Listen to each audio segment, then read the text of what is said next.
is the Big O Show. This is the Big O Show. This is the Big O Show.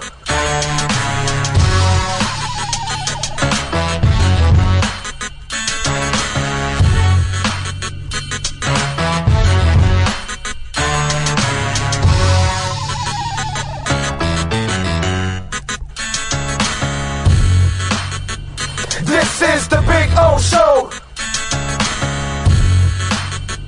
This is the Big O Show.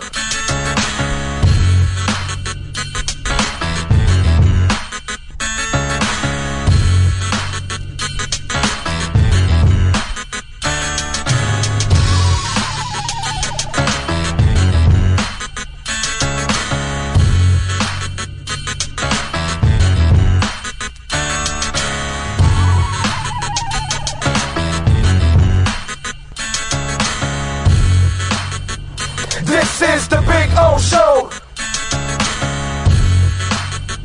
This is the Big O Show. This is the Big O Show. This is... Welton Rayom has more than 62 years of litigation experience handling insurance disputes. They're committed to resolving even the toughest insurance claims quickly. Call them for a free consultation. 954-966-4646. At Welton Rayom, they don't get paid unless you win. Property damage claims to your home, business, or condo as a result of a hurricane. Welton Rayom can help. Water, mold, fire, smoke damage, Welton Rayom can help.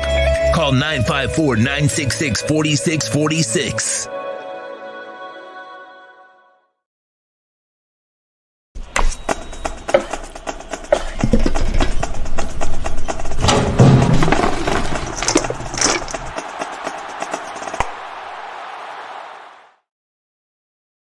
There's no need to drive around South Florida wasting valuable time looking for a new or certified pre-owned Acura. Go to the #1 volume sales dealership in the Southeast United States. Craig Zinn's Acura of Pembroke Pines. Purchase with pace and space in a dealership tailored to your needs. From home buying to providing that personal touch. Contact the 2020 Satisfaction Award winner Craig Zinn's Acura of Pembroke Pines. 888-776-5123. That's 888-776-5123. Or visit them at 15601 Pines Boulevard in Pembroke Pines.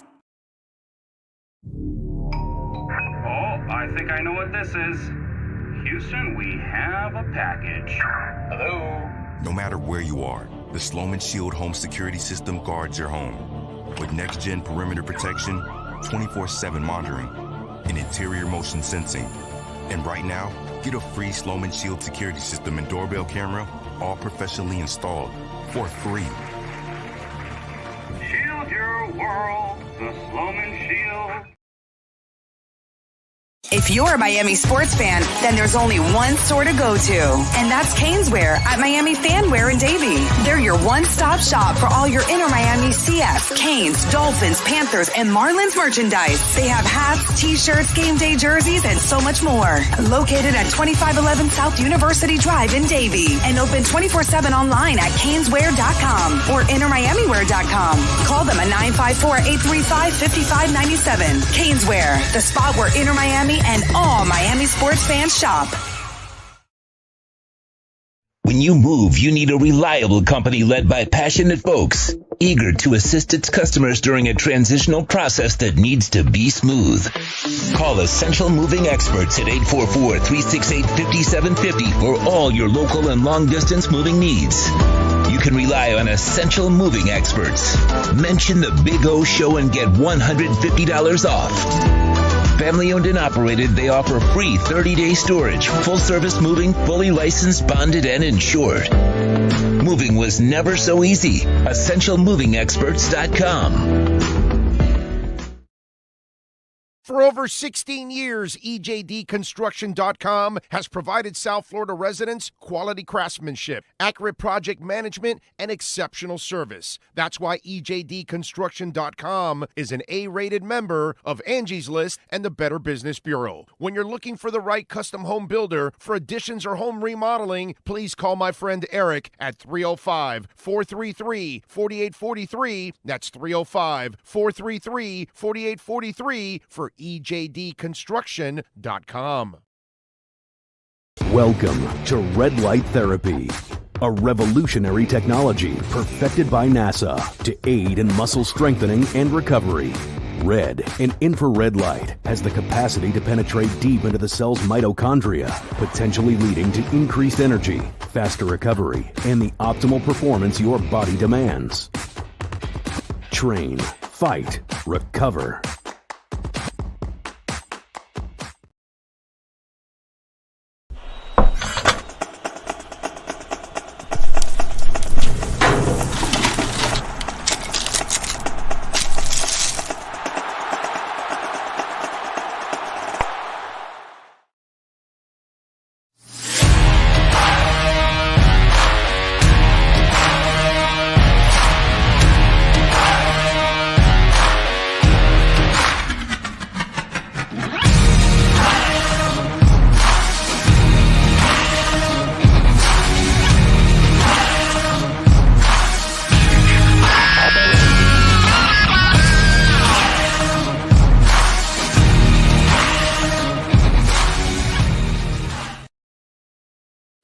Statements or beliefs expressed on the following program by the host, guests, or callers are not necessarily the opinions of FantasyXS.com, Media Group Inc., ownership, management, sponsors, or website.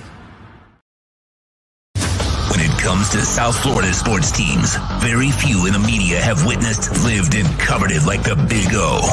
Let's start the program dedicated to your favorite South Florida teams with a passion that's unmatched. The Big O Radio Show is on. Here's the Big O. Boys and girls, hope you all are hanging in there on a hump day. Oh, yes. Wednesday, December 28th. Yes, sir. We are ready to rock. We are ready to roll. All right. And different Wednesday. Normally we come on around 8:45, but we had to make a little bit of a change. Inside the Paint, normally 9 to 10, is moved today to 1 p.m. So we will be done at 1. There will be no over like yesterday. I don't know, what was it? Normally we end at 1, but I think I went to like 1:30 yesterday or something like that. So you know how it is. Sometimes we just like Led Zeppelin, we ramble on, we sing our song.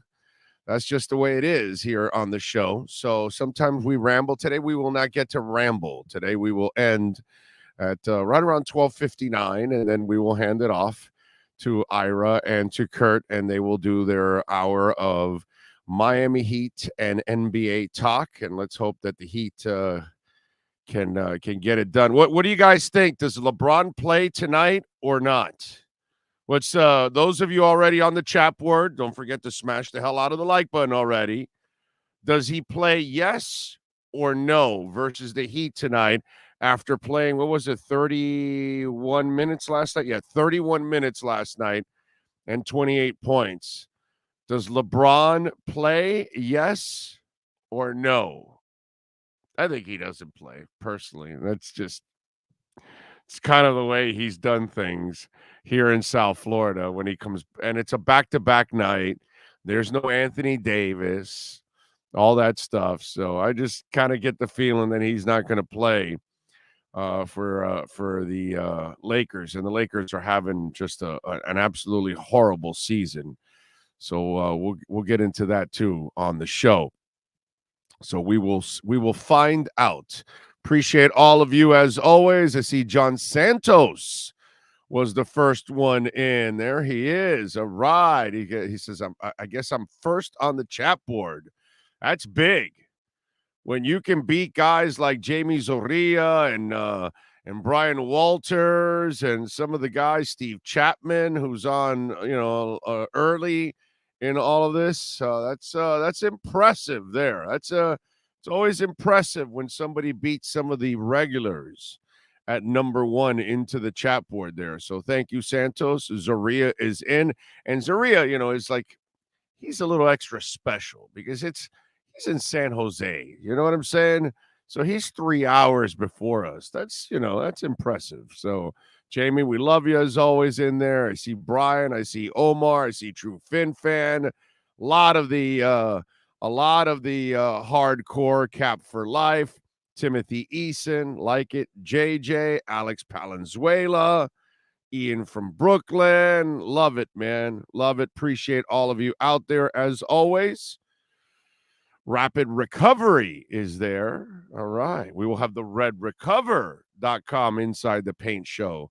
And again, you got a couple days left for 30% off the wraps. 30% off. That is awesome. Take advantage. Go to redrecover.com for that. Let's see. True Fin Fan says Tua just needs to be more careful about his health. That's it. Steve Rupert says, good morning, Big O. I am over my depression and ready to start listening again since Sunday. Have a great day and smash the like button from the land of Den Herder or Herder. Oh, Den Herder. Oh, Vern Den Herder. You're talking about. Okay. Nice. All right, Steve. Bringing back a classic Dolphin name, Vern Den Herder. Nice. Like that. What else? Giovanni says no Braun.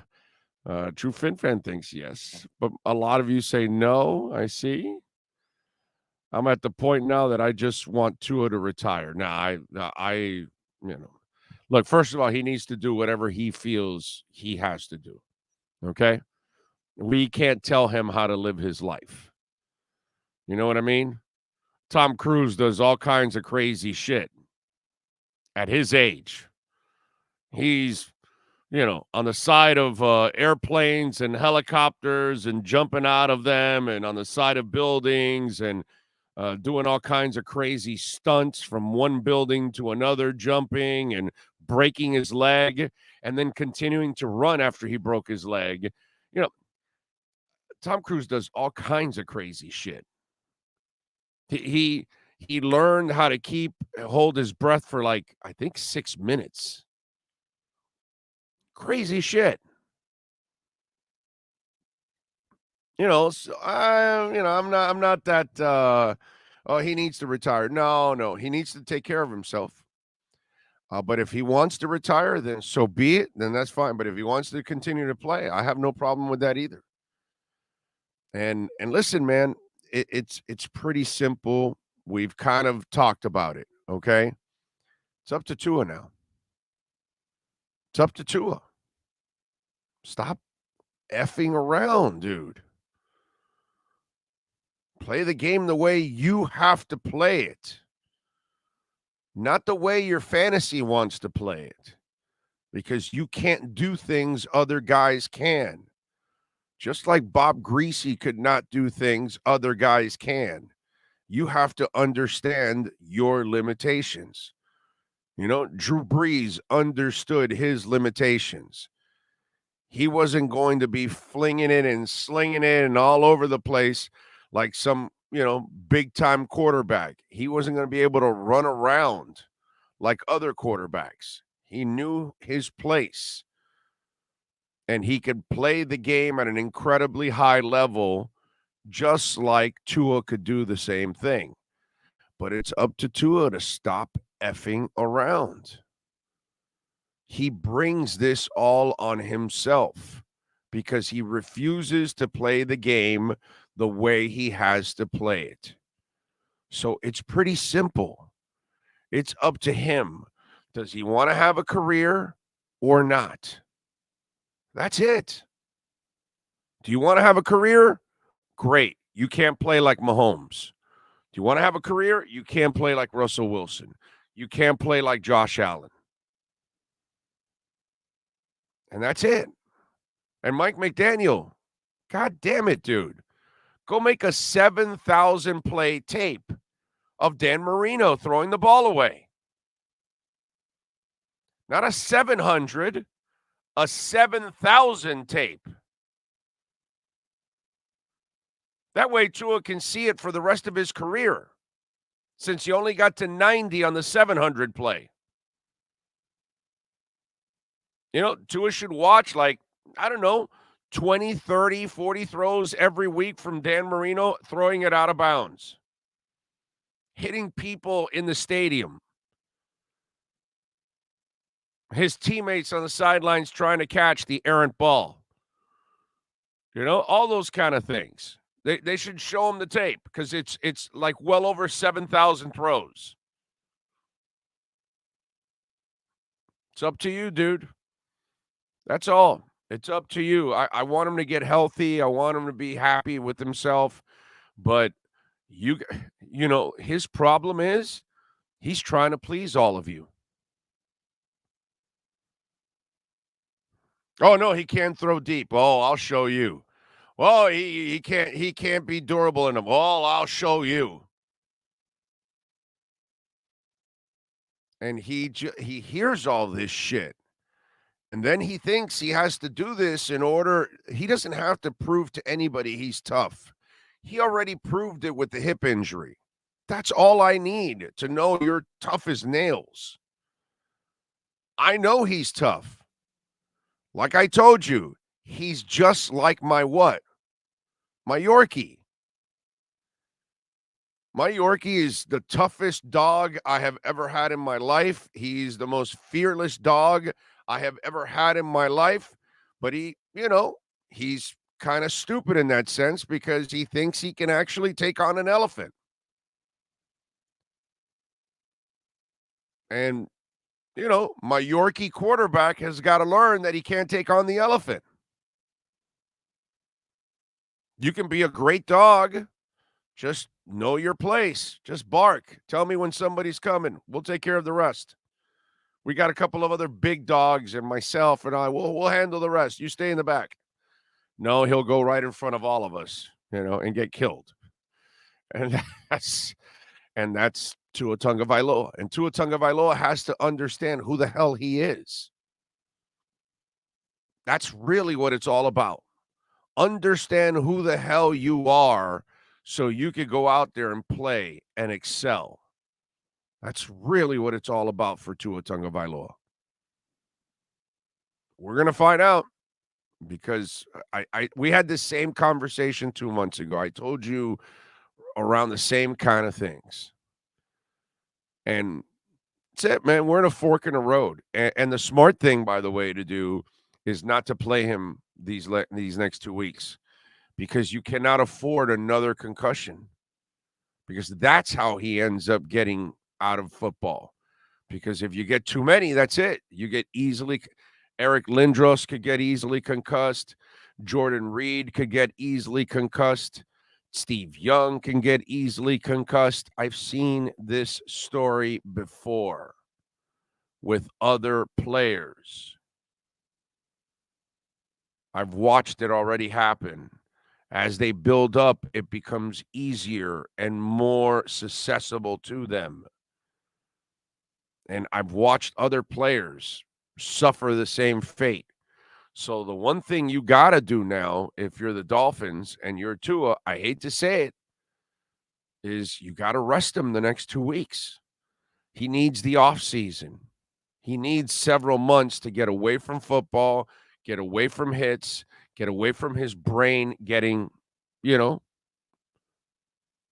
moved around, shocked, battered, bruised. He needs some rest from all of that. When I had my concussion, I never got one again. So I was able to recover from it and, move on. But a lot of these guys, they don't get to do that.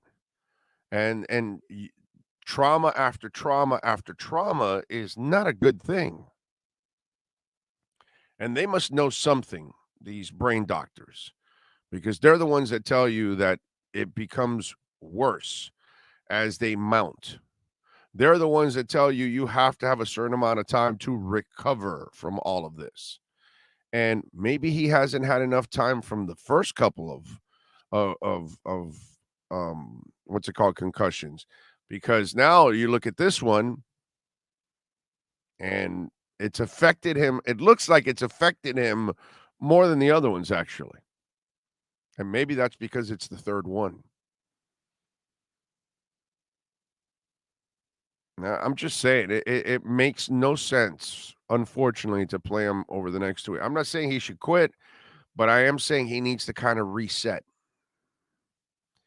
His body needs to reset. And if you want a future with him, I think that would be the best move. I think the most irresponsible thing for the Dolphins, for Tua, and for the NFL to do is to play in any of these 2 games that are left and leave it the way it is.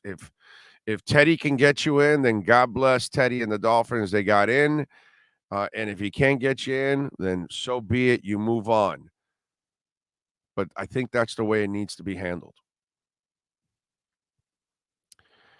855-912-1056 on the Welt and Rayom text line. That's 855-912-1056. And I did go back and forth with this damn text company and gave them exactly what they needed.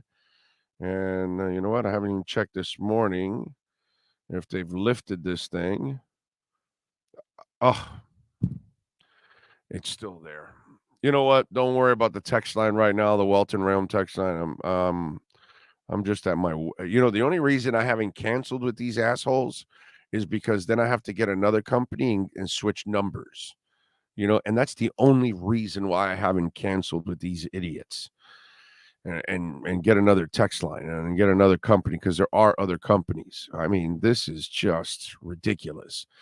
Anyway, you can reach out on Twitter, by the way, at Big O Show, and of course here on the live chat board on YouTube. Of course, you can make a super chat donation, and of course, we'd rather you do it on Cash App or Venmo, because we get the entire donation there. You can send in your question, your comment, your insult there also at the same time, and you can make a Bitcoin donation, by the way. Cash Big O Show, that is Cash Big O Show, also in that one. Speaking of Bitcoin, by the way, and it's interesting.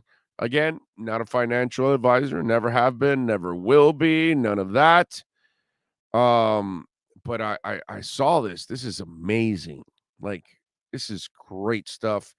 And considering we're in like the infancy stages of all of this, and see that that chart you're looking at right there.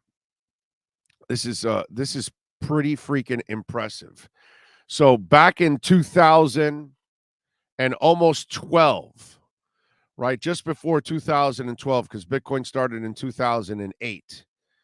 So now Bitcoin by 2000 and almost like 11 and a half, let's say, it had $1 billion of transfer volume, of transactions, people buying and selling and all of that of Bitcoin for whatever they're buying and whatever it is, right? Today, you see the climb. Today, we are at $105 trillion.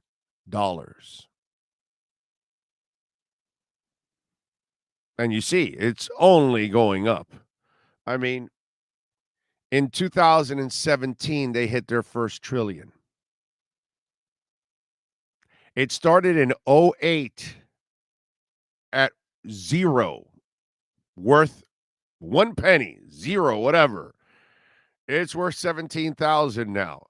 And back then it started, and in 2008, by almost 12, you got $1 billion in transactions. You fast forward now, you're almost 14 years in, you're about to complete it. You're at $105 trillion. And 5% of the world is in crypto. So imagine where this thing is going. You know what I'm saying? That's the crazy part. Again, not a financial advisor, just a guy that loves crypto and believes in where the hell Bitcoin is going and what it's going to be, because, governments can't control it. And so, This is something that is it just happens to be the perfect storm for a lot of the stuff that's going on around the world. But it's just I saw that stat and just blows you away. Think about this, okay? The crypto market cap right now is under $1 trillion. It was closer to 3 trillion before the drop, right? And everything has dropped, like the market and everything. Wow, Tesla is like, oh my God. Anyway, so you look at it now, right? So they what's it called? Damn it, what was I saying? That what's the point that I was making now? Oh Lordy. Oh, okay. So you've got less than 5%, right? And so you're down to just under 900 billion in market cap right now. Okay, so this is like in the early stages.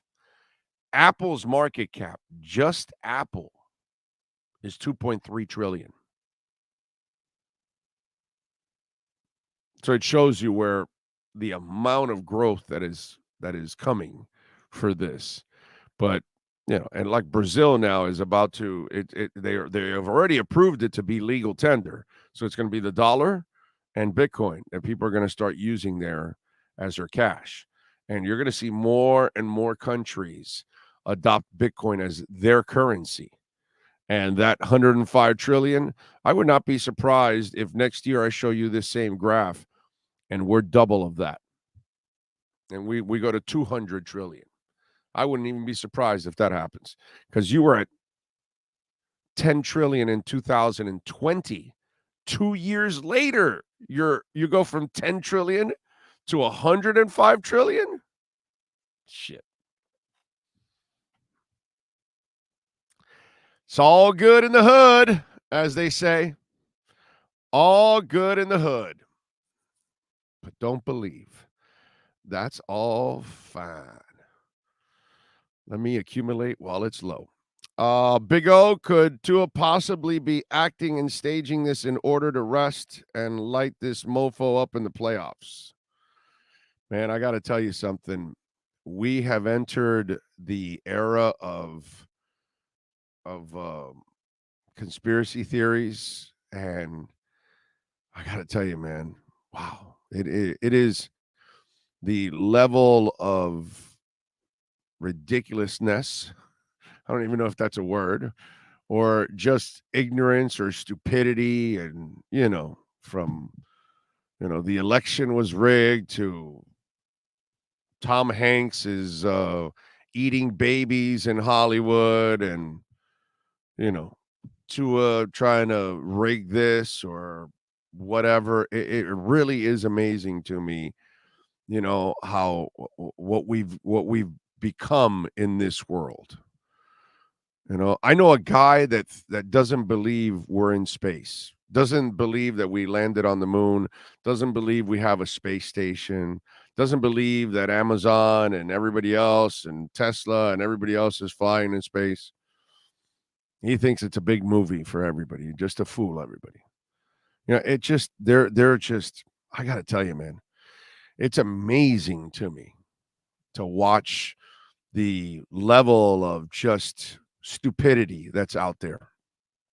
Really is like, wow. And the election stuff, I kind of get it, at least. You're a sore loser. You can't handle that you lost. You were probably the punk ass that went to the park and I guess you weren't picked, so you wanted to take your ball home or something. That's all those losers that are constantly like, challenging election results and stuff. So I get where that comes from. But like, all these other theories, like, what is wrong with people? Like, everything is a rig. Everything is some kind of, scam. And yeah, we have lies and we have scams, but not everything is some kind of, fake out or something. It just really is ridiculous, man. It just gets to a point. And then, what are you going to do? And you're not going to change their minds.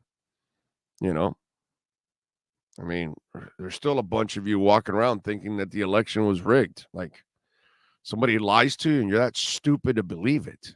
It's like amazing.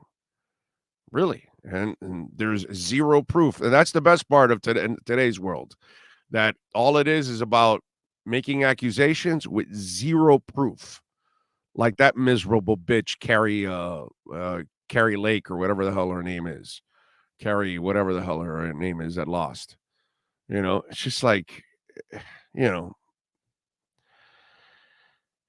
a screwed up world, man. Really is a screwed up world sometimes. Let's see.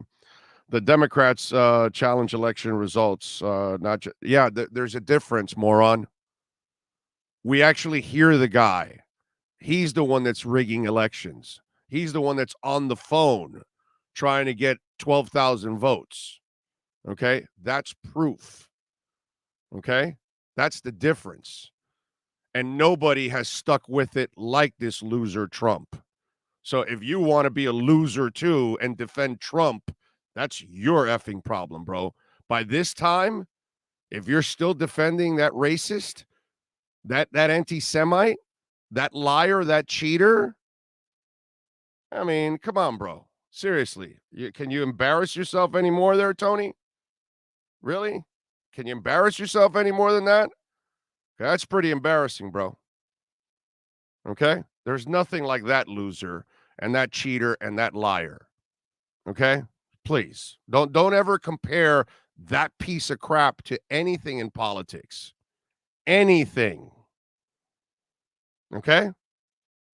All right? So don't embarrass yourself anymore, my brother. We know the Democrats are the same kind of losers, but there's nothing like that loser. That piece of crap. So, go ahead and embarrass yourself and try to defend Trump. Whoo, doggy. Wow. Man. Nice job. You must be part of the Elon Musk PR department. Let me just let my politics out while the opposite side is the one that's actually buying my cars. Let me come out with all my right-wing stuff when the left are the ones that buy my cars. You wonder why your stock is tanking, why people are canceling your orders. Come on, man. Come on. Let's see. Tua will be the franchise QB until they'll find somebody else. Well, we don't have a lot of luck finding a friend. Think about this. In the last 50 years, the only franchise guy the Dolphins got, they got him by luck. Think about that. In the last 50 years, the one quarterback they got in the franchise side of it, they got him by luck. That's it. There was no skill in it. They took everybody else, and Marino was left over. And Shula took Marino. You're on the back end of the first round. There's no skill there. It's just what was left over. And he was super talented, and he had a bad senior year, and there were rumors and all that kind of stuff. Our franchise, by luck, ended up with Dan Marino.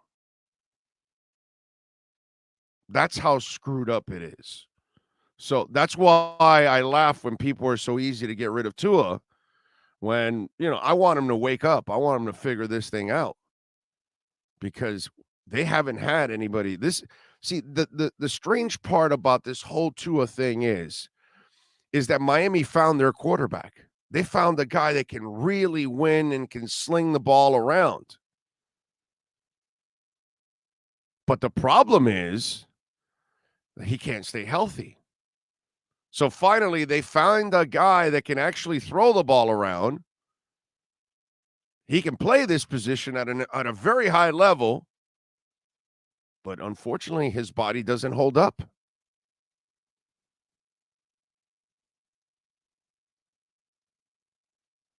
That's really the most screwed up part about all of this now. After all these years and the John Becks and the Pat Whites and, you know, my guy Jay Fiedler.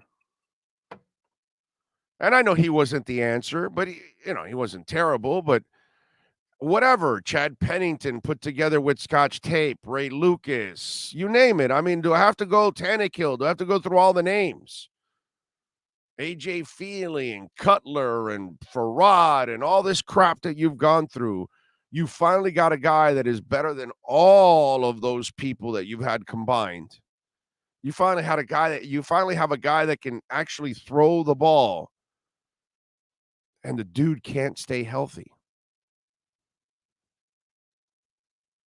Which, of course, was the ultimate fear with him coming out of college. It's the one that a lot of people had with him because of durability issues, and it was legit. And you're hoping that, okay, maybe, when they drafted him, I said, all right, well, he can play. There's one thing he can play, and, I'm all in because he can play, but that's the worst part about all of this. The Dolphins finally find a guy that can actually play the goddamn game. And unfortunately, the kid doesn't have the body and refuses to play the game the right way. While he can throw it, he can succeed, he can win at this level, he can do anything he wants to do. He refuses to play the game the right way so he can survive. How screwed up is that too? Okay, so the Dolphins can't find a quarterback. They finally get a guy that clearly can pass the ball, but he can't stay healthy. And the worst part about it is he's his own worst enemy. He refuses to do the things that will help him to stay healthy. Does it get any more screwed up than that?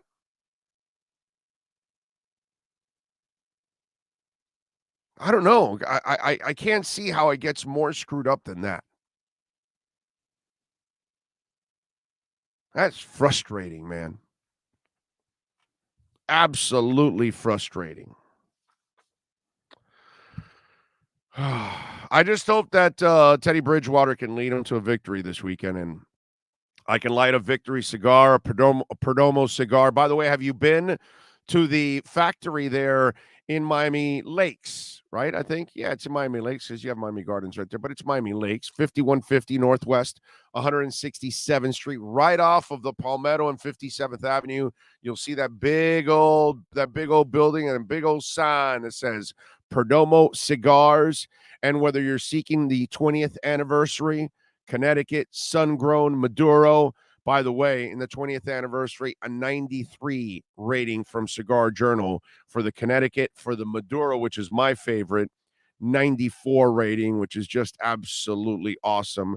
It's got those notes of like chocolate espresso in the Maduro. Really, really good. The 10th anniversary, also the Perdomo Lot 23, the Habano bourbon-aged barrel. Love it. The double-aged 12-year vintage, too. Terrific cigar. Got a 91 rating. The Maduro from Cigar Journal, man. It is absolutely awesome. The Estate Selección, always a great selection.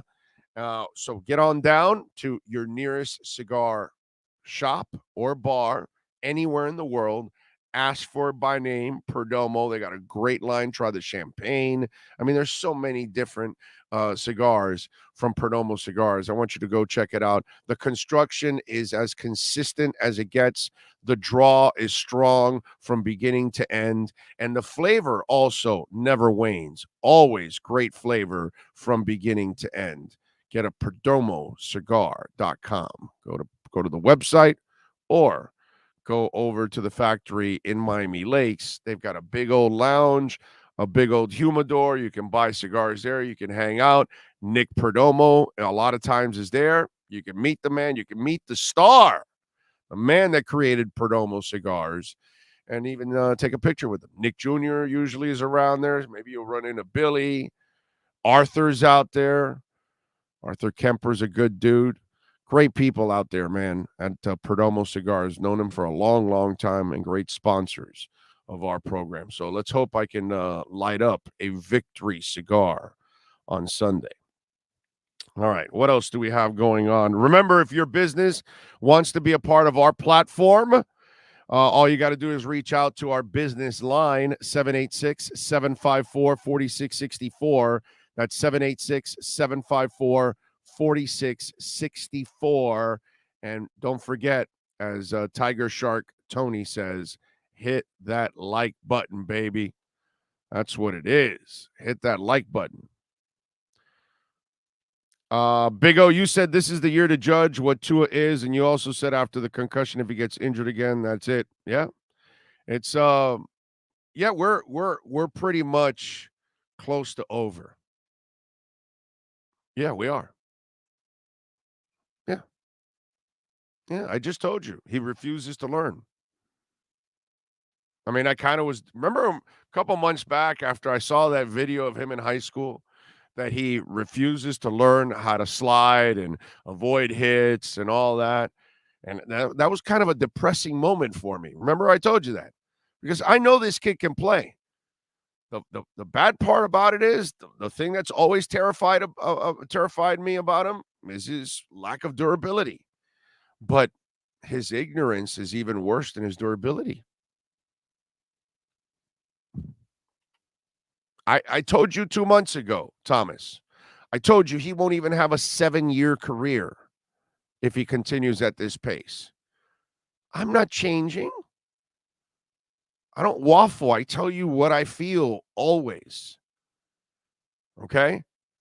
This kid can play at this level and play at an incredibly high level, but he'll never last. He'll never last because the one thing I've learned now, it's not that he's injury prone. It's that he puts himself in a position to be injury prone. And he refuses to learn how to get rid of the football. And he's like a drug addict or an alcoholic or a gambler or a fat person that loves food, and that the drug addict says, oh, I'm going to quit drugs. And he or she stops for a week or a month or 2 months and then falls off the wagon. Oh, I'm going to stop drinking. And he or she stops drinking for a week or a couple months and then falls off the wagon. He or she says, oh, I'm going to lose weight. I'm going to eat the salad. I'm going to eat this. And then you fall off the wagon late at night and you have yourself some this and some that. And then that's who he is. That's what he did to me the last couple months. There were a couple times he got rid of it and we're like, hey, all right, we're getting excited. And then he went back to being a drug addict. He went back to being a drunk. He went back to being a fat ass.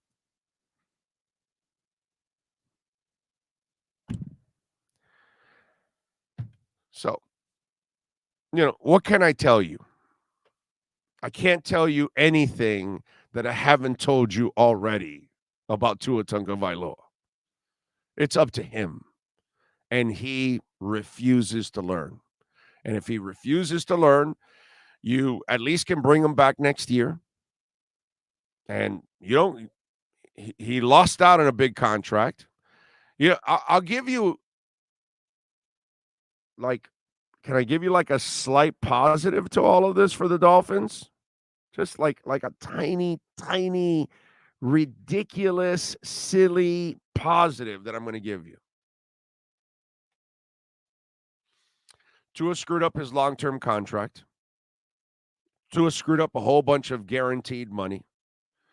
But if somehow or another the knucklehead wants to learn how to get rid of the football, and he can do it for an entire year next year and not get injured, well, you could give him a contract now, but it won't be a big one either because he'll have all of this. in his wake. So he won't be able to demand the same kind of contracts others do.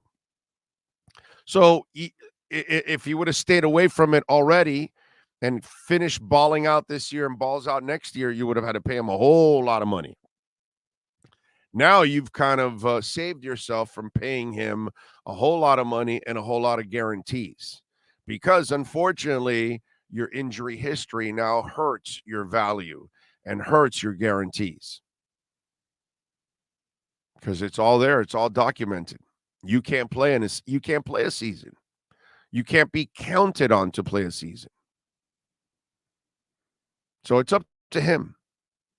You got a quarterback that can play, but you got a quarterback that can't stay healthy. And that's it. So it's not that I've changed anything, Steve. It's just what it is. And so, yeah, you're screwed. And you don't have, and like I told you, the offseason is not good. It's not good. Where they're at cap-wise, the commitments they have, the money they still have to pay some guys, and the answers that are out there are not any kind of solutions to your long-term problem at quarterback. I don't know if Tua can look in the mirror and finally figure this out. But it's up to him now, man. That's all I can tell you. It's up to him. It's a shame. By the way, they're going to have world-class boxing over at Hialeah Park. We will be at Hialeah Park tomorrow, broadcasting live. Guillermo Regondo returns to the ring on Friday, February 24th at Hialeah Park. So go get your tickets at hialeahpark.com, folks. He's 23-1 with 13 knockouts. And it'll be another gran noche de boxeo cubano at Hialeah Park. So we're looking forward to that. That should be fun over at Hialeah Park. So looking forward to it. We will have more about that as we get closer. And go visit my friends at Hialeah Park. Great place to take that special someone. The loosest slots in Florida. That is documented. That is not hyperbole. That is not a lie. That is not BSing you. Those are facts. The loosest slots in Florida, not South Florida, Florida. Great second floor room with all the poker tables and all the different kinds of games that they've got going on. TVs everywhere, so you can enjoy all of the gaming action. You want to bet on some horse races, you can do that all over the country. They got the Champion Sports Bar. They've got windows there, so you can gamble. So take advantage, man. Go on out there. They've got some great places to eat, so you can enjoy a meal. Fridays, they've got a DJ out there, so you can gamble a little bit, eat a little bit, dance a little bit. It's a beautiful thing. And damn, they're always giving away cars. I don't know if they got a new one now, but damn, they gave away an Alfa Romeo a couple of months back. They gave away the Lightning, that truck that is all electric and one of the more popular electric vehicles. That's another problem for Tesla, that all these other companies are coming out with EVs. So he picked a bad time to piss people off, actually. So let's see. I disagree. Every quarterback gets hurt nowadays. All agents got to say, look at Justin Herbert with the ribs. Look at Lamar Jackson with the knee. Look at Dak Prescott with the thumb and the pinky. Yeah, they do. But you still, the problem with Tua is this has been his whole career. And that's the problem. It's Alabama. It's this. It doesn't stop. And that's a bad thing. And then now we add concussions. You know, the other stuff you're talking about, the broken bones and the ribs, you can recover from that. The concussions, they become catastrophic because they multiply as you get more and more, the problems become bigger and bigger for you. So I disagree with you on that one. The other guys aren't suffering concussions. Big O, what about kicking the tires next year with Mayfield? Nah, I'm not a Mayfield guy, so no. Not at all.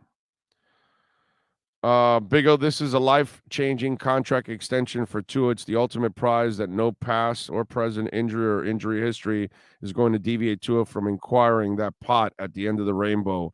And nobody's giving it to him, dude. So that doesn't matter. You can ask for whatever pot you want, my brother. You're not staying healthy. You're not giving the guy the guaranteed money. You can't. Tua lost his shot at big money and big guarantees now because of what's developed. And by the way, he can also thank himself for all of this. He can blame. He needs to stand in the mirror and say, this is my fault. I don't understand that my body is not Ben Roethlisberger. It's not Cam Newton's. It's not Josh Allen's.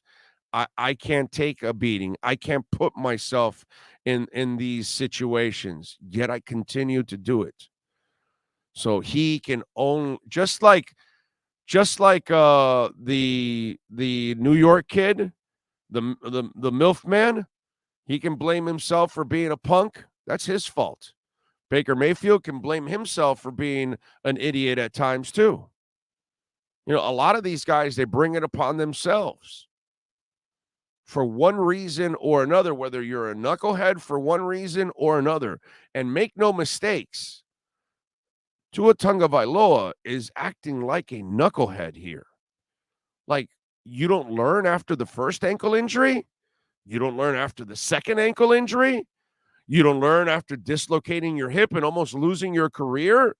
You don't learn after all the concussions. So when are you going to learn? Oh, wait a minute. Oh, I see. You're going to take on a tackler and put a shoulder into him. That's how you learn. Okay. It's up to him. Nobody else. So he ruined his chance at big money because he's irresponsible out there with his body. And by the way, somebody needs to like walk up to him in a cold and callous way and say, hey, you know that by you sacrificing and throwing your body out there, you're screwing everybody else, right? Because now you're not playing and we can't win without you. You realize that? So nobody holds it against you if you slide, if you throw the ball away. We know you can ball. We know you can move the offense. Why don't you just play smart? Stay away from the hits. Get rid of the ball. Make a decision and get rid of the ball. And if the decision is not there, throw it away. Why aren't you doing this? Why do you refuse to do this? Why do you keep failing your teammates? And now you fail yourself. If he's asking him if he sucks, you think he's asking himself, damn, how come I can't stay healthy? I would imagine so, right? What's his answer? Does he say, I'm an idiot? I'm just wondering. I mean, when I do something stupid and I make a mistake, I'm the first guy to say, damn it, dude, that was dumb on my part. Holy crap.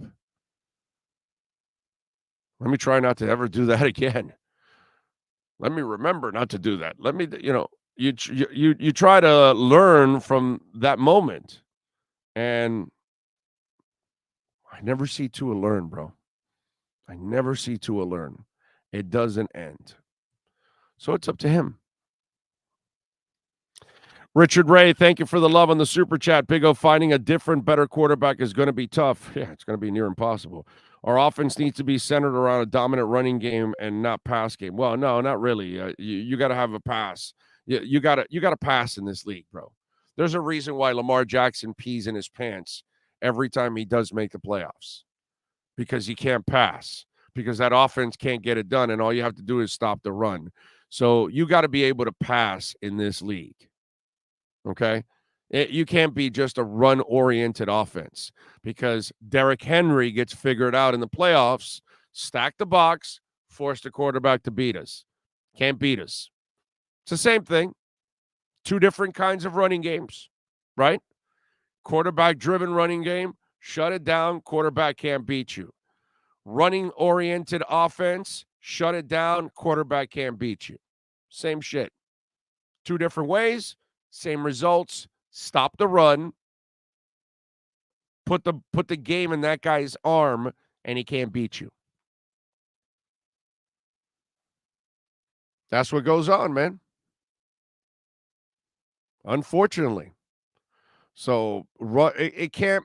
You have to have the running game. You have to have a strong running game to complement your pass. See, Marino didn't win because all he could do was pass and never run, and their defense couldn't stop anybody. So he was missing two of the very important elements. Not that you have to have a dominant running game, but you have to have a complementary running game, and he never had a complementary running game. And he certainly didn't have a good defense ever. Everybody needs help. You got to have the right mix, dude. I don't care who you are.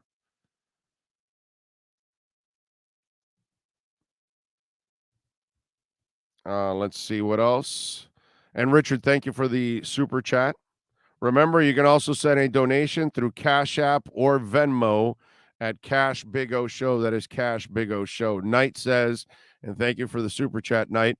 I agree, Tua, but McDaniel isn't helping Tua either. The play Tua got concussed, had no purpose. It looked like a screen, but wasn't treated as so. McDaniel doesn't help because he doesn't also keep running the ball. You are correct on that. McDaniel serves up his quarterback also. And that's something that he needs to actually fix. I hope he does.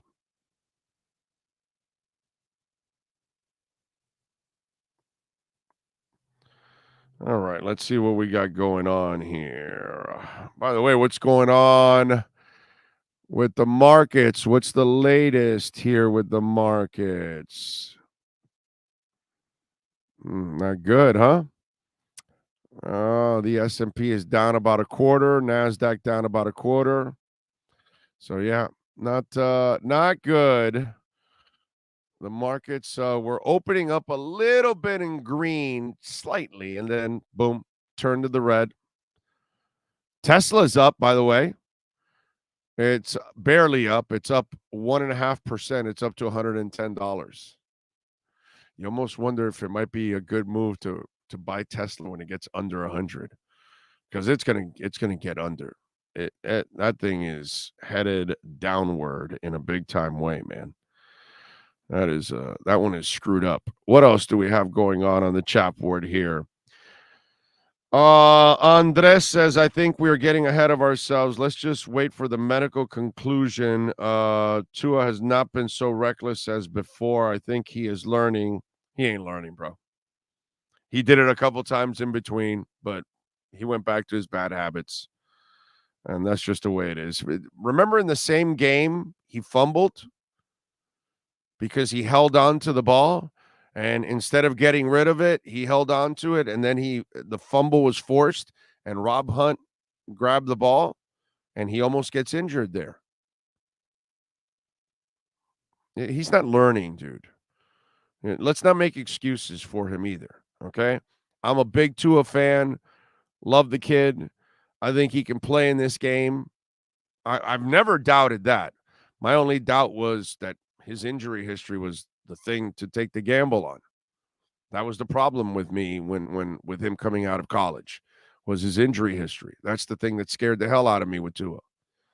And, once they drafted him, I'm like, all right, he can play. Let's do it. Let's see if he can, stay healthy. But that's his problem. And there it is. So it's up to him, man. Up to him. But he ain't learning a goddamn thing. Nothing. He is the same guy. He refuses to learn. He refuses to change.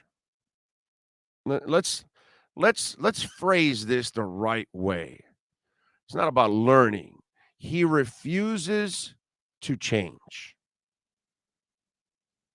That's his problem. It's up to him, man. Does he want to have a career Does he want to raise a trophy for the Dolphins? Does he want to win a Super Bowl? Does he want a chance to have a long career, maybe make it to the Hall of Fame? It's up to him. He has the talent to be as good as he wants to be. It's up to him to have the freaking common sense to play the game the only way he can play it. And it's not what he has shown us outside of the pocket. Okay?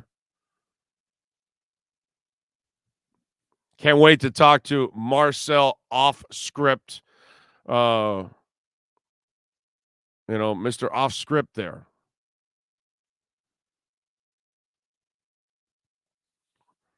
I'm sorry, but I'll have to wait to see what's going to happen because all I see is opinions. Okay. Well, that's usually what happens in talk shows. People have opinions, they express them, they talk about them.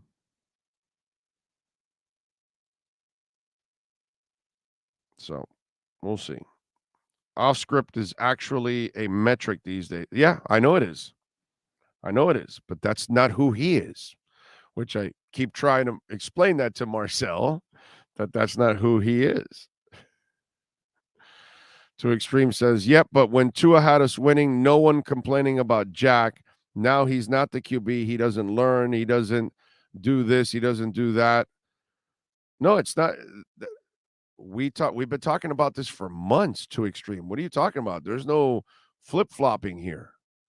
That's been the problem. He doesn't take care of himself. Everything else is fine in his game. I'm not one of those guys that worries about his play. He's fine everywhere else. But holding on to the ball, that's nothing new on this show. We've been talking about this for a while, and we're the ones that exposed why the injuries are happening, why he holds it on. He holds on to 4 to 5 seconds. And this last injury was 4.81 seconds. It's pretty simple to figure out what's going on with Tua and his injuries. It's just up to him to actually say, you know what, this is pretty dumb on my part. Let me change this up. Just like you should change up the look in your home with Cutter's Edge Pro. Go to the Instagram page. Will and Mike and their company just dominates here in South Florida, the best landscaping company there is out there to make your home, your business, your condominium complex, take it to the next level. As you all know, once you add landscaping, it also improves the value of your business or your home. So call the great people at cuttersedgepro.com. Go to the Instagram page at Cutter's Edge Pro. They are your total landscape solution. Lawns, landscape maintenance for medium to large HOAs, condominiums, corporate complexes, large commercial building complexes in Dade, Broward, and Palm Beach counties. And let me tell you something. My favorite thing that I've added was the artificial turf to the backyard. The dogs love the artificial turf. They love playing in the artificial turf. They don't bring any dirt, any mud in, any water, nothing. It drains so well. It is a cool, what's it called, floor too, or surface for the dogs because they put this white sand in there that just cuts whatever it is outside in half. Okay, so the dogs can roll around and have some fun. That's what my dogs do. They run around all over the place. And because it's artificial turf, Maiden, my big girl, she's a big, nasty girl. And I don't cut her nails. She's got like these talons. She doesn't have nails. She has talons. And so when she would go to the bathroom, she then would kick up all kinds of dirt and grass and all that. And if you were standing behind her, you would think you'd be standing behind a car that was peeling out because you're getting hit by everything, right? With the artificial turf, they don't do it anymore. So it's going to look great. They're not destroying your normal grass. And then while they're doing all of that, they're picking up mud and all that, and then they bring it into the house. Well, none of that with the artificial turf, man. And, the other thing is you pay for the entire mortgage of your house, including that backyard, the front yard. Bring it to life. Add a whole bunch of landscaping. Add trees. Bring the temperatures down. you will find yourself hanging out in your backyard more often.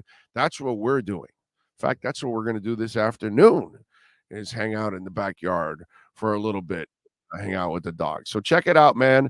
CuttersEdgePro.com is the website. Go to their Instagram page at Cutters Edge Pro. Call William, call Mike, 954-472-0622. Dade, Broward, Palm Beach counties. Take your home, take your business, take your condominium complex to the next level with Cutters Edge Pro. All right. Give me 2 minutes. When we come back, Matt Verderame is going to join us, our Red Recover Inside the Huddle. So we will step into the huddle with Matt Verderame to start hour number 2 of the Big O Radio Show right here on the Sports Talk 305 Network. Welton Rayom has more than 62 years of litigation experience handling insurance disputes. They're committed to resolving even the toughest insurance claims quickly. Call them for a free consultation. 954-966-4646. At Welton Rayom, they don't get paid unless you win. Property damage claims to your home, business, or condo as a result of a hurricane. Welton Rayom can help. Water, mold, fire, smoke damage, Welton Rayom can help. Call 954-966-4646.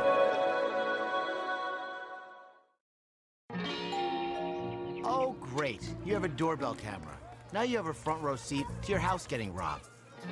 They're breaking into my house! Ooh, there goes the TV. I'm sure it'll turn up at the pawn shop. No, not the TV! Just because you can see them, that doesn't mean you can stop them. With Slogans, you get 24-hour monitoring, a free home security system, and professional installation. Plus, free doorbell camera, one that'll actually work for you. Get out of my house! Get out of the house! Call 1-800-ALARM-ME.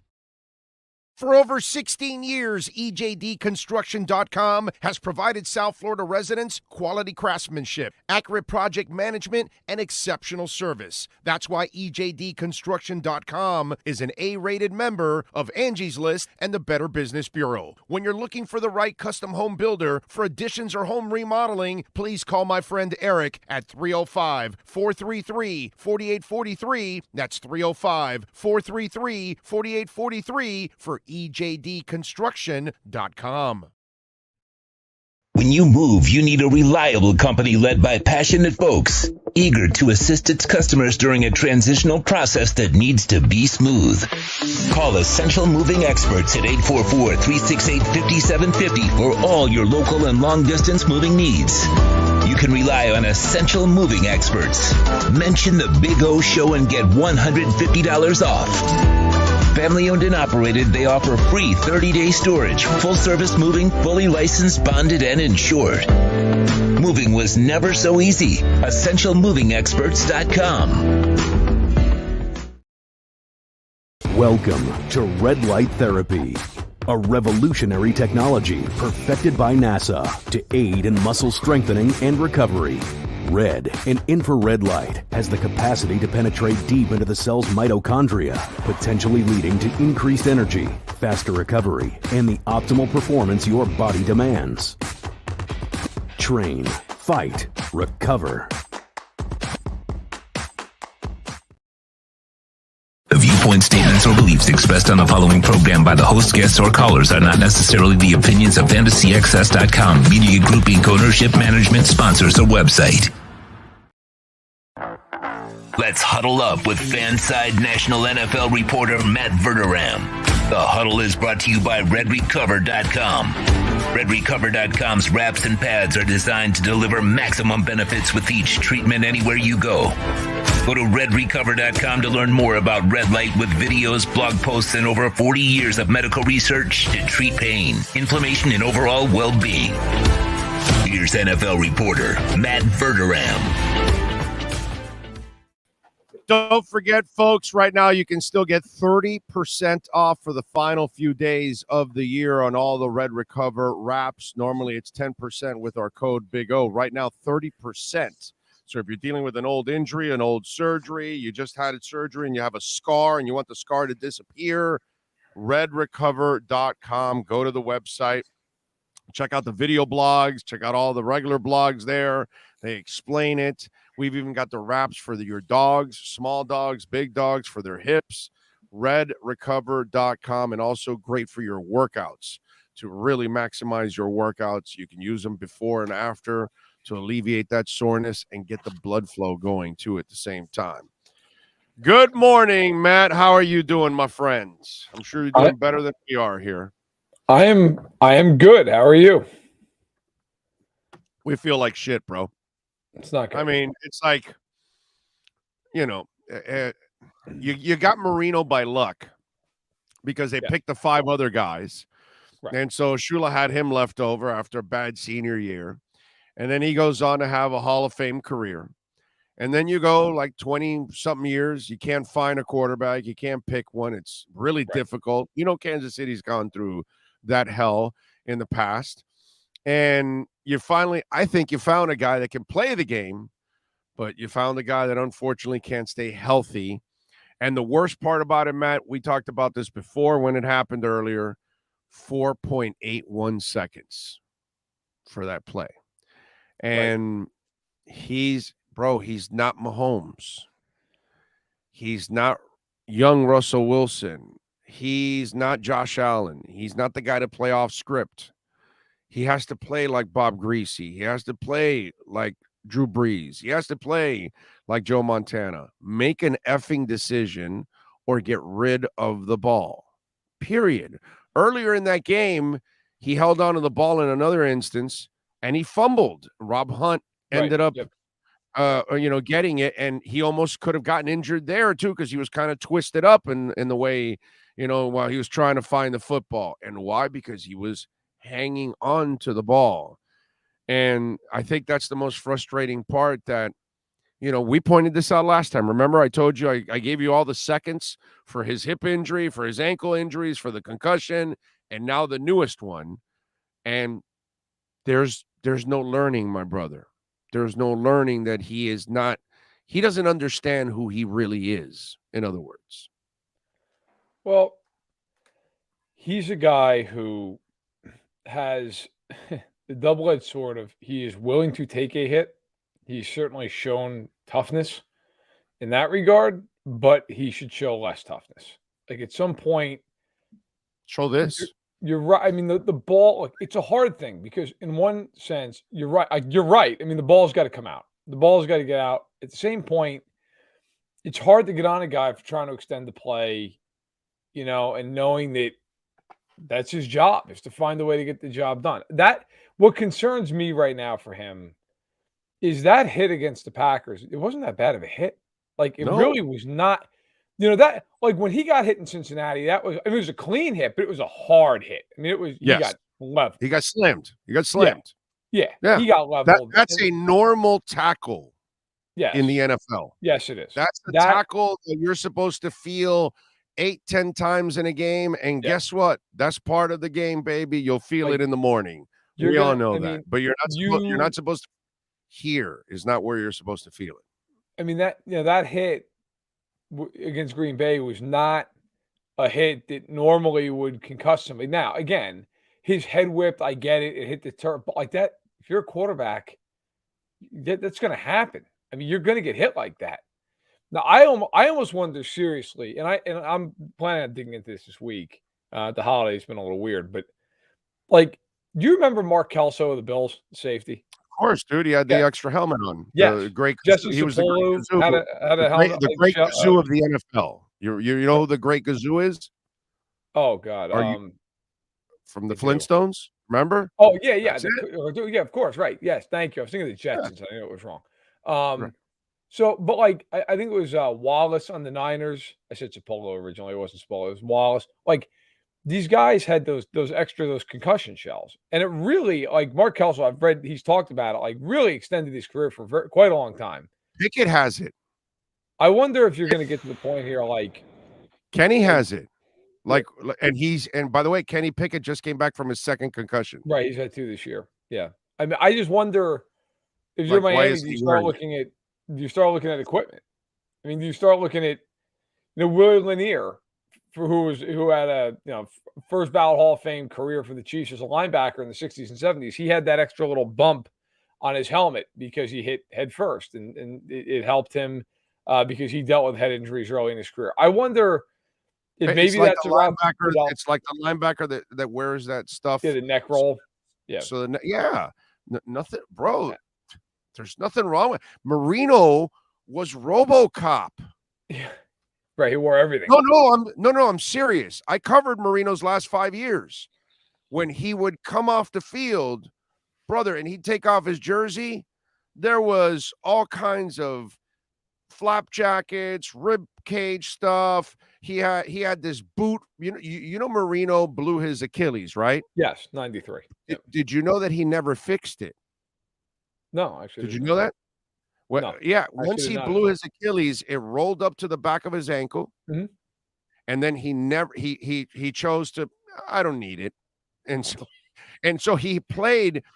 So he had a sneaker, but he also had this boot that would go all the way up his calf, and he would wear that for every game because Marino wasn't running around, so he didn't care. He was gonna shuffle a foot or two that way, a foot or two this way, or whatever.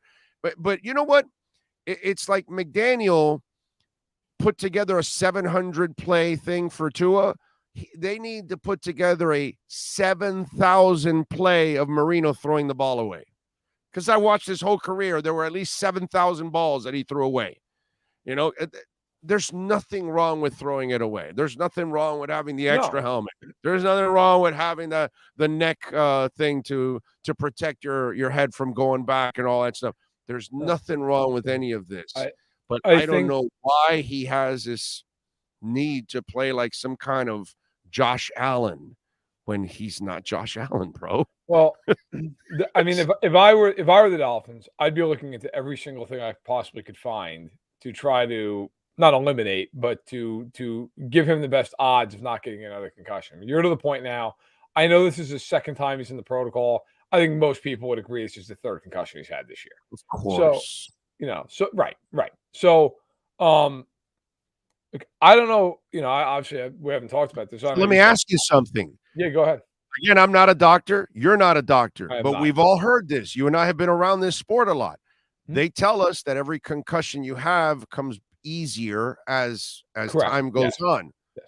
Well, maybe that's why that concussion happened on this kind of a tackle that wasn't really a brutal tackle, but because you've had the two prior concussions just within the last couple of months, maybe that's why that concussion happened so easily. If he doesn't have the two prior ones, then it doesn't affect him. I don't know, but could that be it, Matt?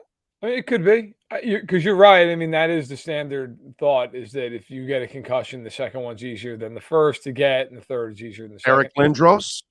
Eric Lindros? Not funny. To him. I was literally just thinking of Eric Lindros as a hockey fan. Right. That's exactly, I was thinking about it. Look, you know what? I think I'm of the opinion the Dolphins should shut Tua down for a while. I know that is not maybe what a lot of fans want to hear. No, that's the responsible thing to do, my brother. You are 1,000% right. I mean, you know why? You remember Eric Lindros like I do. Yes. Because when you would watch a game and somebody would then smash Eric Lindros against the wall, and by the way, sometimes it wasn't that bad of a smash. No. Just like what happened to Tua. This happens all the time in hockey, that you go up against the wall. But every time it would happen to Eric Lindros, we'd all go, "Oh my God, and sure enough, dude, and the concussions kept coming easier and easier for him, for Steve Young, for Luke Kuechly. This is what happens, unfortunately, as they mount. I don't know what it is. I don't know if the suspension that keeps your brain centered gets whacked or something, that I don't know. It gets shooken a lot easier or whatever. But from what I've seen from the history of some of these players, right? Jordan Reed, unfortunately, all these guys, man. Yeah, Austin Collie with the Colts. Yeah, I mean, dude, great call. I mean, come on, bro. This is like something that happens. It's sad. And you know what? Look, I get it. I get the fan who says if they sit him down, their season's over. Look, man, if they don't sit him down, his career might be over. Like, Exactly. you've got to make it. And by the way, like, let's just be real. The Dolphins are not winning the Super Bowl this year. They're a good team. They've made progress. They're not winning the Super Bowl. They're not getting to the Super Bowl, with or without Tua. That all said, the most important thing going forward right now is his brain and his head, because something's not right. I mean, and for the people who are like, well, you know, how many guys have multiple concussions in a year? First of all, not a lot of guys. Okay. There are not a lot of guys who have multiple documented concussions in a year. And I'm not going to get into the whole, like, how many concussions are It's like 5 or 6. There's like 5 or 6 right now besides Tua. It's not a lot of guys. I mean, when you're talking about over 1,000 players in the league, it's not a lot of guys. And I don't think any of them had 3. Right. I don't either. I was just trying to think about that. I don't think so either. Like, there are plenty of quarterbacks in the league right now who have not had one documented concussion in their careers. Okay. Now, you know, obviously what's documented, what's not, fine. But in terms of documented, that's where we're at. I'll also say this for the Dolphins, just to go out to a side real quick. Like, Teddy Bridgewater is one of the best backups in the league. They can go to New England and win the game with Teddy Bridgewater. Like, it's not like they can't win the game. It's not like they can win both. They can win both, right? Because both offenses aren't anything to be afraid of. Yeah. Look, they could beat the Pats and the Jets with Tua or Teddy. Okay. Now look, they go to the playoffs and they play the Bengals or the Bills or the Chiefs on the road. They're going to be a big underdog no matter who's playing quarterback. I mean, let's just be honest. So if I'm the Dolphins, I'm playing Teddy Bridgewater the rest of the season. I am. And I am willing, and I am spending the entirety of from now to September trying to figure out the best way to protect Tua. I mean, every part of that, whether it's 100%. What you're talking about, which is getting the ball out faster. His brain needs the time off. This isn't an ankle injury. More than anything else, his brain needs the time off, needs these several months to really recover and get reset. And hopefully his attitude also resets and he learns to get rid of the damn football. I mean, look, I think if you're the Dolphins, you're spending the offseason not only trying to get him to throw the ball away a little bit more, you're also, like I mean, you're literally, if I'm the Dolphins, I am banging down every door there is about equipment and, like, what can we do?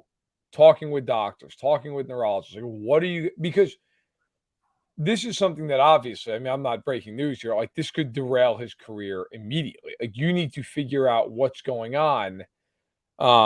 And look, I know there are the people out there who are, or in their, I don't know, 60s and 70s who have watched football forever, who are like, well, you know, there are plenty of guys with concussions in the 70s. Yeah, well, those guys also dealt with the consequences of that. You know, like, do you want him to deal with those consequences? I mean, that was, I think most of those guys would go back and tell you they wish they knew what the hell a concussion was. So you're dealing with 2022.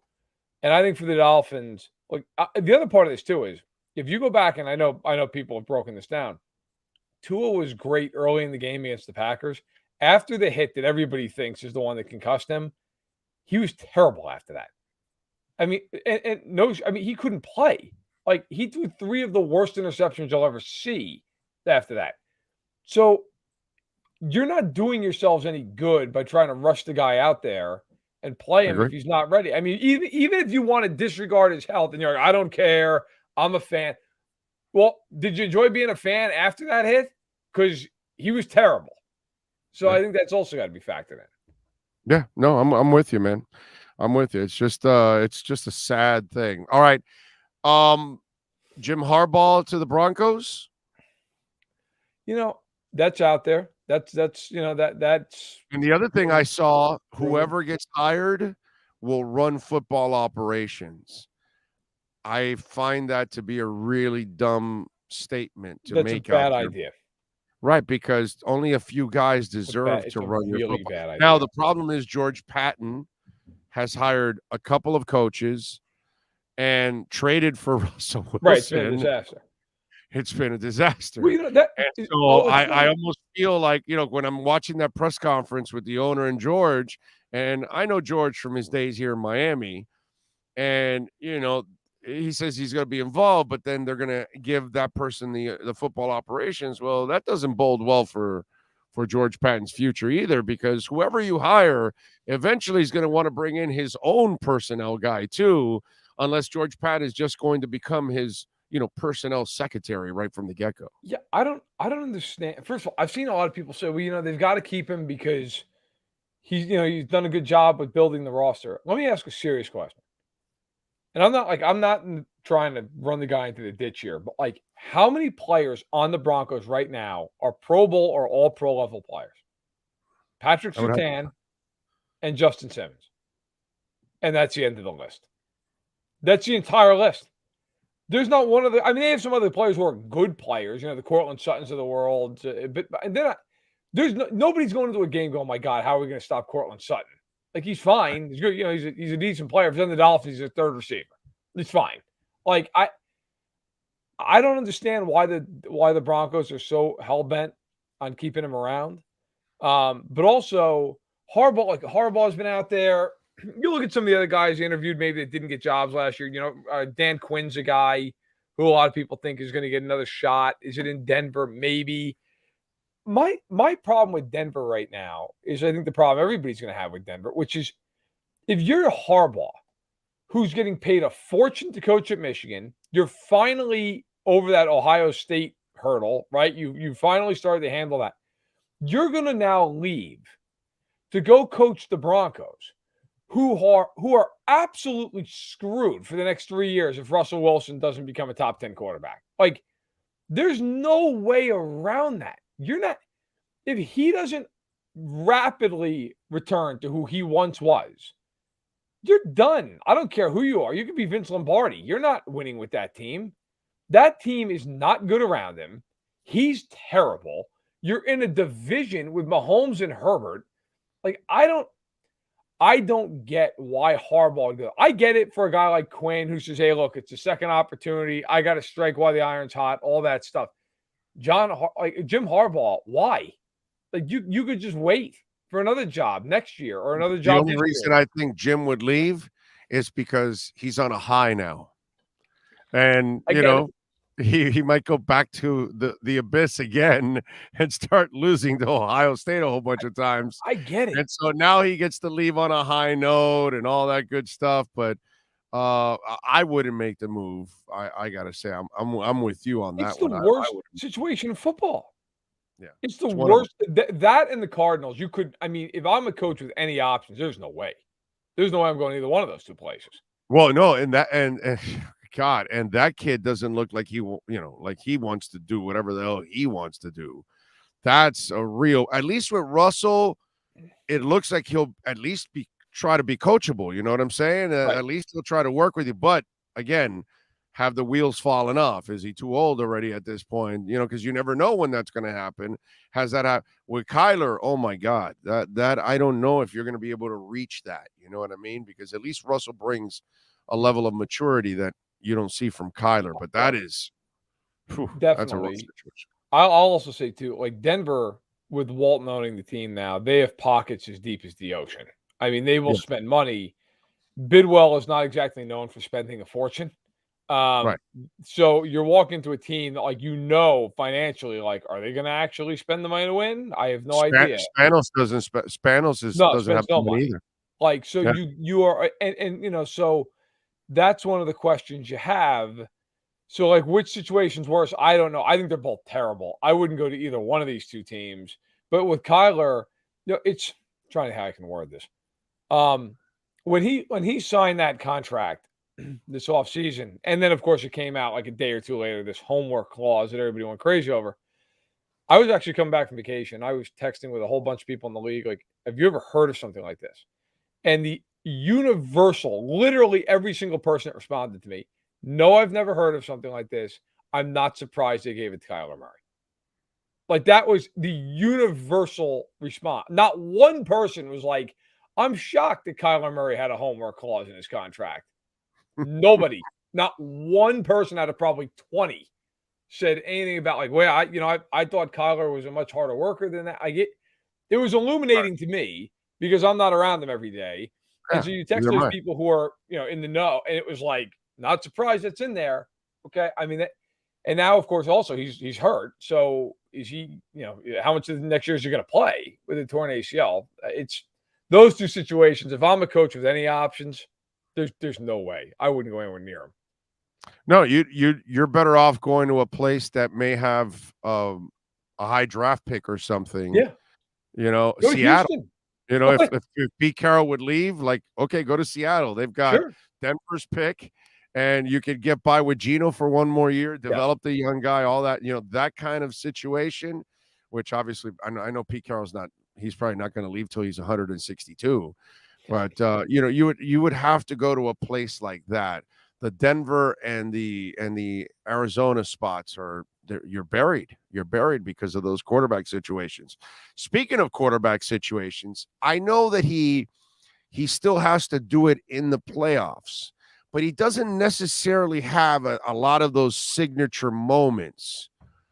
Was this weekend a signature moment for Dak Prescott? Because Cowboy fans and others have been wanting to see those clutch moments and all the money. And he's had, by the way, a whole bunch of injuries himself with setbacks. Dude, he made some money throws in that game against a really good team in Philadelphia. Your thoughts on Dak? I thought that 3rd and 30 to T.Y. Hilton was kind of a play that could maybe jumpstart them going forward. That play happens, and that should never happen. In 3rd and 30, when he throws that ball, there's like 4 defenders there, okay? And makes a great throw, and T.Y. Hilton, who's seemingly ageless, apparently, makes a great catch, and so on and so forth. The Cowboys are fascinating for me because I know at least I think I know what the Eagles are. I believe I know what the 49ers are. They're a great team with a quarterback situation I'll have to manage. Minnesota at 12-3 is the most fraudulent 12-win team I've ever seen in my life. If Minnesota, by the way, all those teams that win those close games and they're winning them all in the regular season, they drop the first win in the postseason. Yeah, no, it's always the way. I was thinking about this area. I was like, if Minnesota played, I don't know, trying to think of an average, like if they played the Browns in a playoff game, which obviously they would not, but if they did, like, would I feel confident picking Minnesota? And how far down that line, if you power rank the teams, how far do you have to get before you're like, yeah, I'm pretty confident in the Vikings? You have to get pretty good into the 20s, right? Like before you're like, yeah, definitely. But the Cowboys to me, they're such a hard team to gauge because I could absolutely believe that they go to Tampa or Carolina and get beat. Just could 100% see it happening. Yes. I could also see them going to Philly and killing Philly. Like, they have the biggest... They have the talent. They have the talent. That's the thing. They are the NFC's answer to the Chargers, where you don't know week to week. Now, I think they're better than the Chargers, but, like, they're that same kind of, like, volatility with those teams where if the Chargers beat somebody 41-6 in a playoff game, I bet I could see that happening. And if they lost by the same score, I could also absolutely see that happening. Dallas could lose in the wild card round, and I wouldn't even flinch. And they could be in the NFC title game at home, and I could see it. Like, I go, okay, yeah, they found a way to get it done.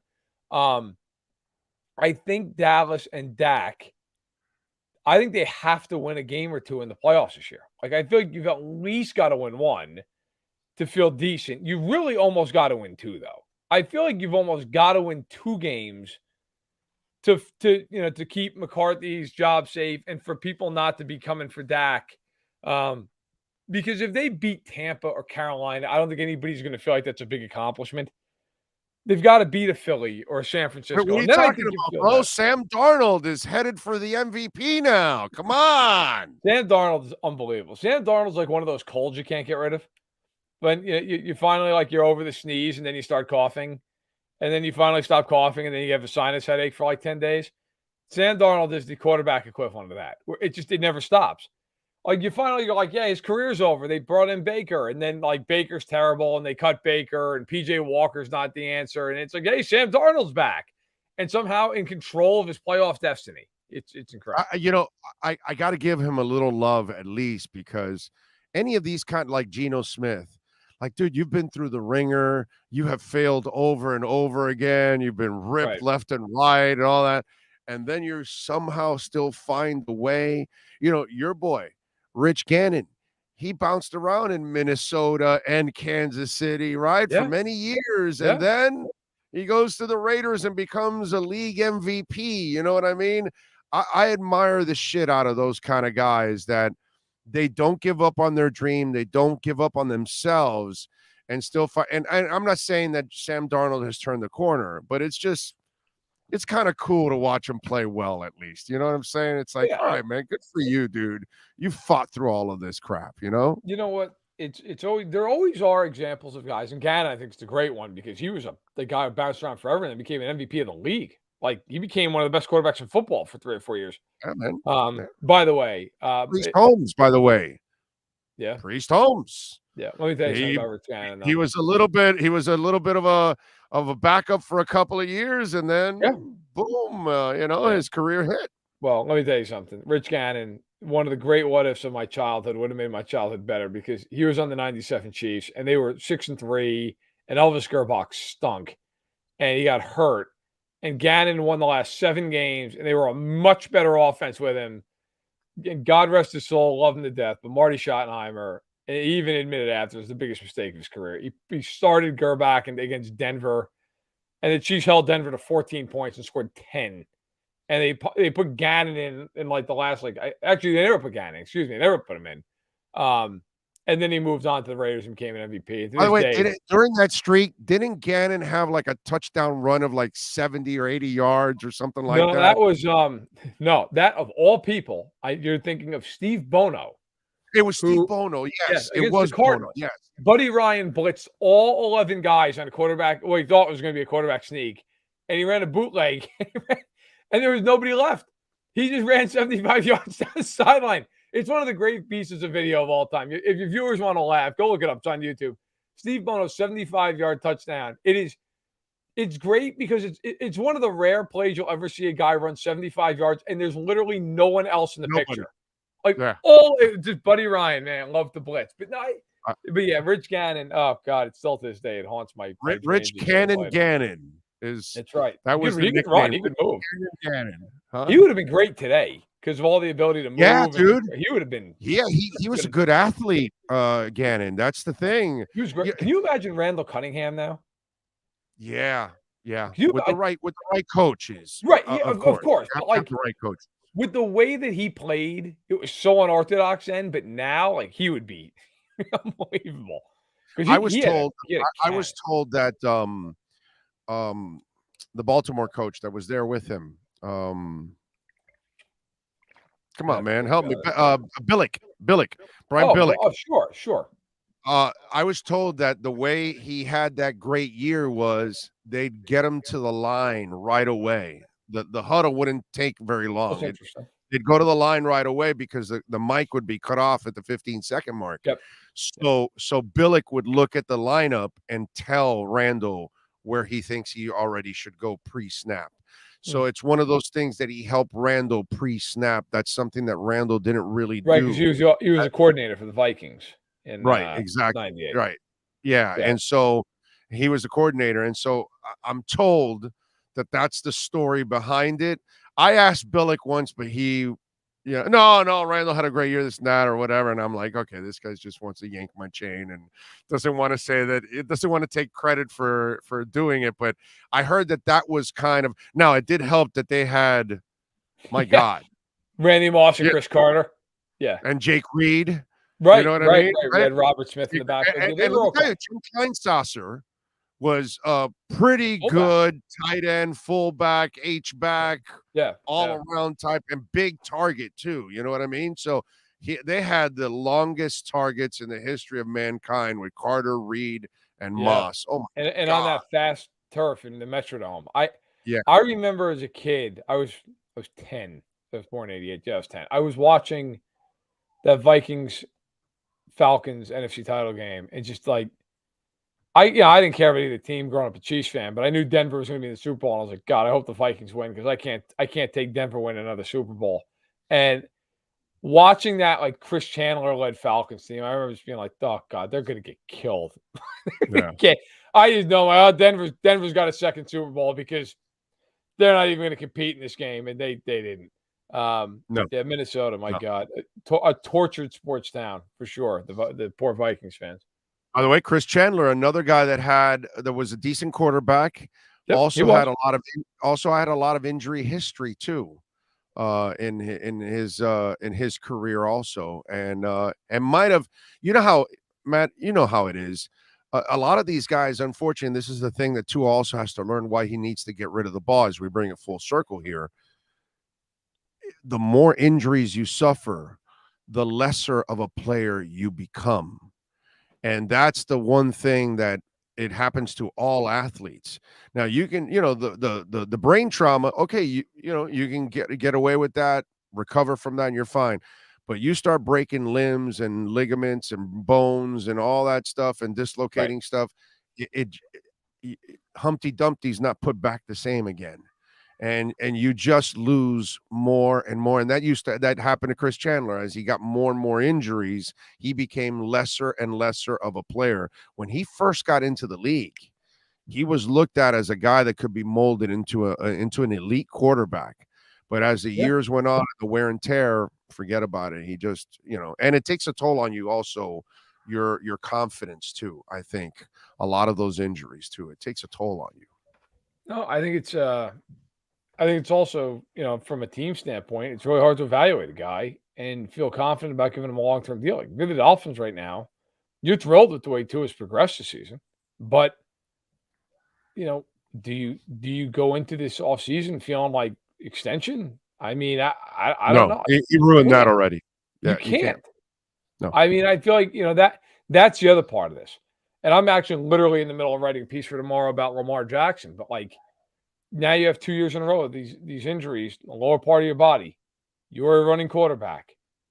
And I talked to a lot of people for the story inside the league. And there are some people who are absolutely you cannot give him a long-term deal right now. I mean, that's reality. And I know a lot of people don't it's almost like this Twitter hive of a mentality of you can't hold it against them. Bro, this is the NFL.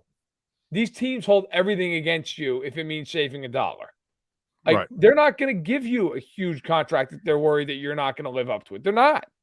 And so that's another part of this. All right, we're 5 weeks away. We'll wrap it up with this. Let's see how objective you're going to be on this. Although I think you might be in the mix. Chiefs, Bills, or Bengals? Who are the two that end up in the AFC Championship game 5 weeks from now? I've been asked some variation of this a lot lately. I would put it this way with these teams, and I'll give you the actual answer. I think Cincinnati is the most consistent team in the AFC. I think they're the most consistent. Week in, week out, although they almost came to New England. But typically, you know what you're getting from them. But 7 in a row is 7 in a row, yeah, bro. And by the way, just survive in this league. I don't care about your style. You just win the game. Just win, don't get hurt, and move on. Buffalo, I think, is the most well-rounded of the three teams. Although Von Miller being out is a big deal. And then Kansas City, I think Kansas City is probably the highest ceiling of the three teams. If all three teams just play their absolute best game, I think the Chiefs are the best team. But the Chiefs also have these games where they turn the ball over 4 times. That all said, I would take the Bengals and the Chiefs in the AFC title game. If one of them's the 1 seed. If not, then I would give you Buffalo and Cincinnati. Because the Chiefs cannot beat the Bengals. They just flat out cannot beat them.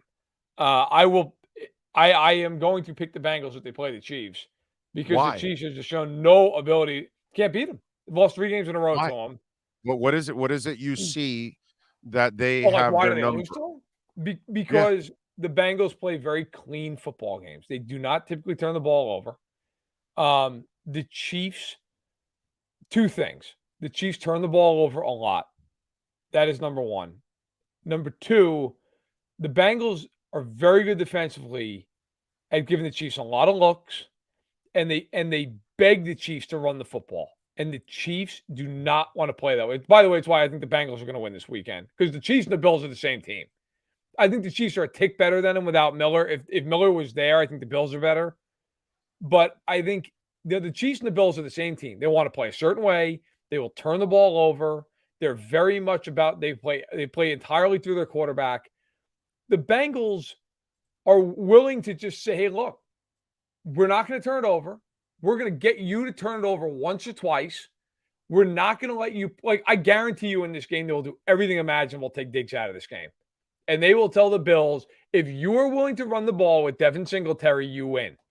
And I bet you any amount of money, the Bills in this game are going to run Singletary like 12 times for 65 yards. And then they're going to get really impatient with it.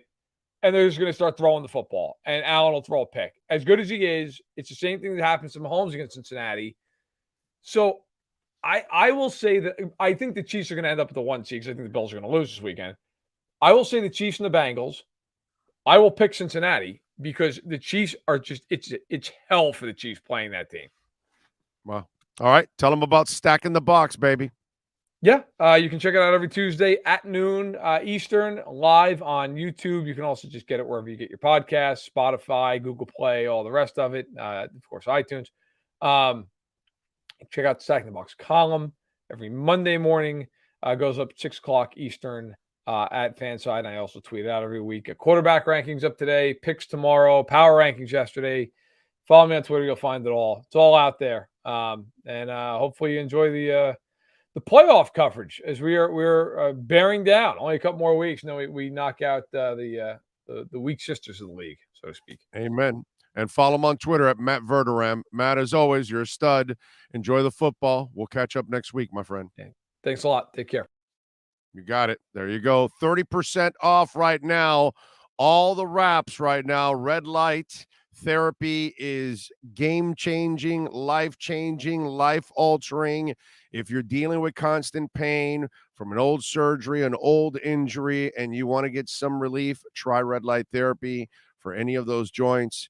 It doesn't matter if it's your shoulders, your elbows, your knees, your ankles, sore feet from walking a lot, neck, back. We've got it all. We've got a wrap for everything. For the ladies, we've got one for the crow's feet too. One for your face. Red light therapy will help get rid of scars, get rid of crow's feet, all kinds of stuff. Red light therapy is absolutely amazing. Go to redrecover.com. This has been The Huddle with NFL reporter Matt Verderame. RedRecover.com helps pros and everyday warriors heal on the go with their medical-grade, highly specialized devices designed for each area of the body. Go to RedRecover.com to learn more about red light with videos, blog posts, and over 40 years of medical research to treat pain, inflammation, and overall well-being. Right. Appreciate it. Appreciate all of you out there. And I guess he's with me on that. I think you let Tua rest for the rest of the season and bring him back next year fresh. I think that brain needs, I don't think you can risk a fourth concussion. Sean Stanley, what do you got for us, sir? Ian Rappaport, and I'm sure others are reporting, but this is where I saw it. Mike McDaniel tells reporters QB Teddy Bridgewater will start this week, and that QB Tua Tagovailoa did suffer a concussion and should worry about his health first. I get it. We have this Neanderthal way of looking at this sport, and after all, none of you really give a shit about any of these people. Okay, none of you care about them when they retire. Nobody gives a shit that Jim McMahon can't find his home, can't find his keys. None of you give a shit that Earl Campbell is in a wheelchair. Once he's done playing for your Oilers, you forget about him. Okay? It's just the way it is. You don't care that Mike Webster had so many operations on his knees that he didn't have enough skin on his knees that he would use crazy glue to cover up his knee. None of you give a shit about that. And that he ended up living under a bridge. None of you give a shit about that. You want these players to go out there and risk their lives and all that kind of stuff. But in the end, and I know it's their decisions, but those of you that just want the guy to go out there, you don't really care. Okay? You really don't care. You just care about the team and winning. You don't give a shit what that player has to go through for the rest of his or her life, for whatever they're doing. Once they're done playing, you're moving on to the next player, the next team, and you forgot about that person. That's just the way it is. So let's not act like we're here and, oh my God, you're so worried. You just worry about the Dolphins winning and you just want them to get in the playoffs. But in the end, as painful as it might be, the best thing for Tua is to rest for the final 2 weeks of the season and take off the rest of the year and let that brain and that head completely recover. Why? I just told you with Matt. I lived Eric Lindros. I watched it. I've watched guys that have had multiple concussions, and then it just becomes a thing that they easily get concussed. Luke Kuechly became that guy, that the concussions came more and more often. And he had a lot more than Tua because he played a collision position. And we all remember Luke Kuechly being golf carted off the field, and he's crying. And he's crying not because he's sad. He's crying because that's what the concussion is making him do. Uncontrollable crying. Because it F's with your emotions. And none of you are ever going to give a shit about what happens to Luke Kuechly now or in 10 years from now if he has dementia or Alzheimer's or memory issues. None of you are going to give a shit about Luke Kuechly. And 20 years from now, you're not going to give a shit about Tua Tagovailoa. I'm just saying, for the human being, if he wants to have a career, he needs to rest and he needs to play the right way. I would tell you, I'll go this far. If Tua does not want to play the way he needs to play by getting rid of the football, not hanging on to it, I would actually suggest to him that he retires. Because he can't play the other way. That's only going to lead to bad stuff. Pretty simple. So I'm glad that Teddy's starting this week, and I'm sure he's going to start next week. I am 1,000% sure that Tua's done for the year and should be done for the year. Okay? That's the best thing to do right now. It's what's best for the human being. Not your football team, not the football player, not the offense, not your fantasy team, not anything. This is what's best for the human being. End of story. And he's had 3 concussions, not 2. So let's not compare him to the ones that have had 2, because he's had 3. You know it, and I know it. The Buffalo game was a concussion. There's no doubt that that was a concussion. The guy was wobbly. We all saw it. And it was terrible that he came back. It was great because they won, but terrible because you put him at risk again. And then what happened? Look what happened on that Thursday, 4 days later. Those are 2 concussions back-to-back within a 4-day period. That's a lot of head trauma. And now you have this one. He needs to take it off. Okay? And the Dolphins need to plan next season accordingly. If they can bring in some kind of a veteran, that's what they're going to have to do to go along with Skyler and Tua. So, Big O, you're absolutely right about Tua going forward. Where will the Dolphins go from here? Well, they have very little options, Edward, and it's not going to be anything special. It'll be some kind of older guy that doesn't have a lot left in the tank or something. It's not going to be much at that position. So don't expect too much of a change. I think the smart thing is to give him the time off. If he wants to play, then you bring him back next year. He's your best option. And then we'll find out if he wants to actually learn from his situation. Okay. Question is, can we assure he will never get another concussion in his career? No chances are that if he keeps playing. So what do you think the Dolphins nobody knows what they're going to do, True Fin Fan. Nobody knows at this point. We don't know what's going to be available. We don't know what options they are. We have no but on the quarterback side, let me prepare you. You're not getting anything special. Okay? You're too limited with your cap. You're too limited with flexibility and picks. That is over. Okay? It's either Tua or some kind of a journeyman or Skyler if if the light goes on and he actually can get better because he looked terrible the 2 times that they've played him this year. And it shows you what the preseason means. You all should learn this already by now. The preseason doesn't mean shit. It helps out a little bit, but Azukama can't even find the field after dominating in the preseason. Skyler played really well in the preseason and shit the bed both times he played in the regular season. Okay?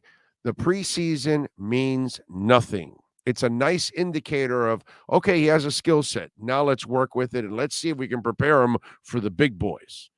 But the preseason is so vanilla that they're not doing anything, that you only get a general idea that the person may have a skill set. But outside of that, doesn't really prepare you. So the success of the preseason doesn't mean that you're going to go out and dominate in the regular season. And that's been proven over and over again. All right, what else you got for us, Sean Stanley? The Sean Allen, a.k.a. Sean Stanley. All right, question for you. Yesterday, what was reported, I believe, about Tua? And that he was in the protocol? And that he self-reported, right?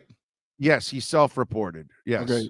Marcel just sent out a tweet, and again, it's a tweet, so maybe, he said McDaniel said the Dolphins reviewed the film from Sunday's game and saw things that caused them to prod.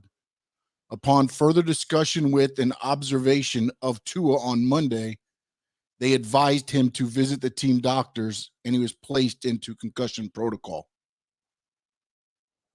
That seems different than what was being said yesterday, right? Or am I?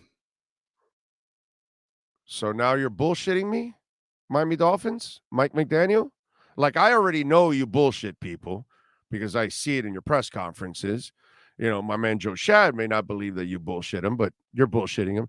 Yesterday, he clearly said, this came up on my table this afternoon. That sounds like... Now, again, you know what? Maybe he was never part of it. Maybe he didn't notice it. Maybe he's not the one watching the film. Maybe it was the quarterback's coach. Maybe it was the offensive coordinators. Maybe it was somebody else in the building, and then they went and they said, hey, Tua, and then they went to the coach after. So you know what? Let me back off of that. Because the way he phrased it, it came to his desk at 5. So that means he wasn't part. I mean, the coach is not really part of a lot of those kind of things. He's up there, trying to prepare everything for his team. Others that are delegated to, do things like that, like review all catches during a game.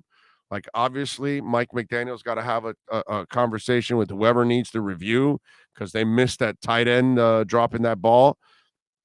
That kind of stuff. So, you know what? Mike McDaniel may not have known at all that the people behind the scenes noticed something about Tua and then brought it to his attention. And then Tua, now, Sean, this actually makes sense now. Because, as we all know, we love Tua. Tua, we love you. Okay? But with love, okay, you're part of the family now. Okay? So when you're in my family, you have to accept these things. Okay? Why are you such an idiot then? Why do you play and sell your body out? Why do you throw your body around? Why do you continue to suffer concussions? And why would you play through a concussion? And why would you hide a concussion? So it makes a lot of sense that Tua played through a concussion in Buffalo. He played through a concussion on Sunday, and he would not be the guy to self-report it. That's actually the lie was the initial one of the self-reporting. Because what's actually typical of Tua is that he's a knucklehead with his body, that he doesn't care about his body, that he completely sells it out. So maybe this is the truth. Because it's actually more believable that Tua Tagovailoa is irresponsible with his health than responsible with his health. He wanted to play with broken ribs and a fractured finger. The coach didn't let him play, but he wanted to play. That makes sense now. That actually makes a lot of sense. That Tua would not self-report it, and that they would, hey, bro, did you see? Nah, we need to check him out, man. You know, look how he played in that second half. He threw some interceptions that made no sense whatsoever. Something's going on with him. They bring him in. Boom. That I believe that one, actually. The initial one was the bullshit. Think about it. Self-report. Tua.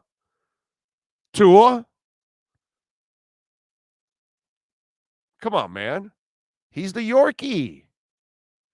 My Yorkie isn't going to self-report that he's injured or what. He's got two legs. He's going to attack you with the two legs.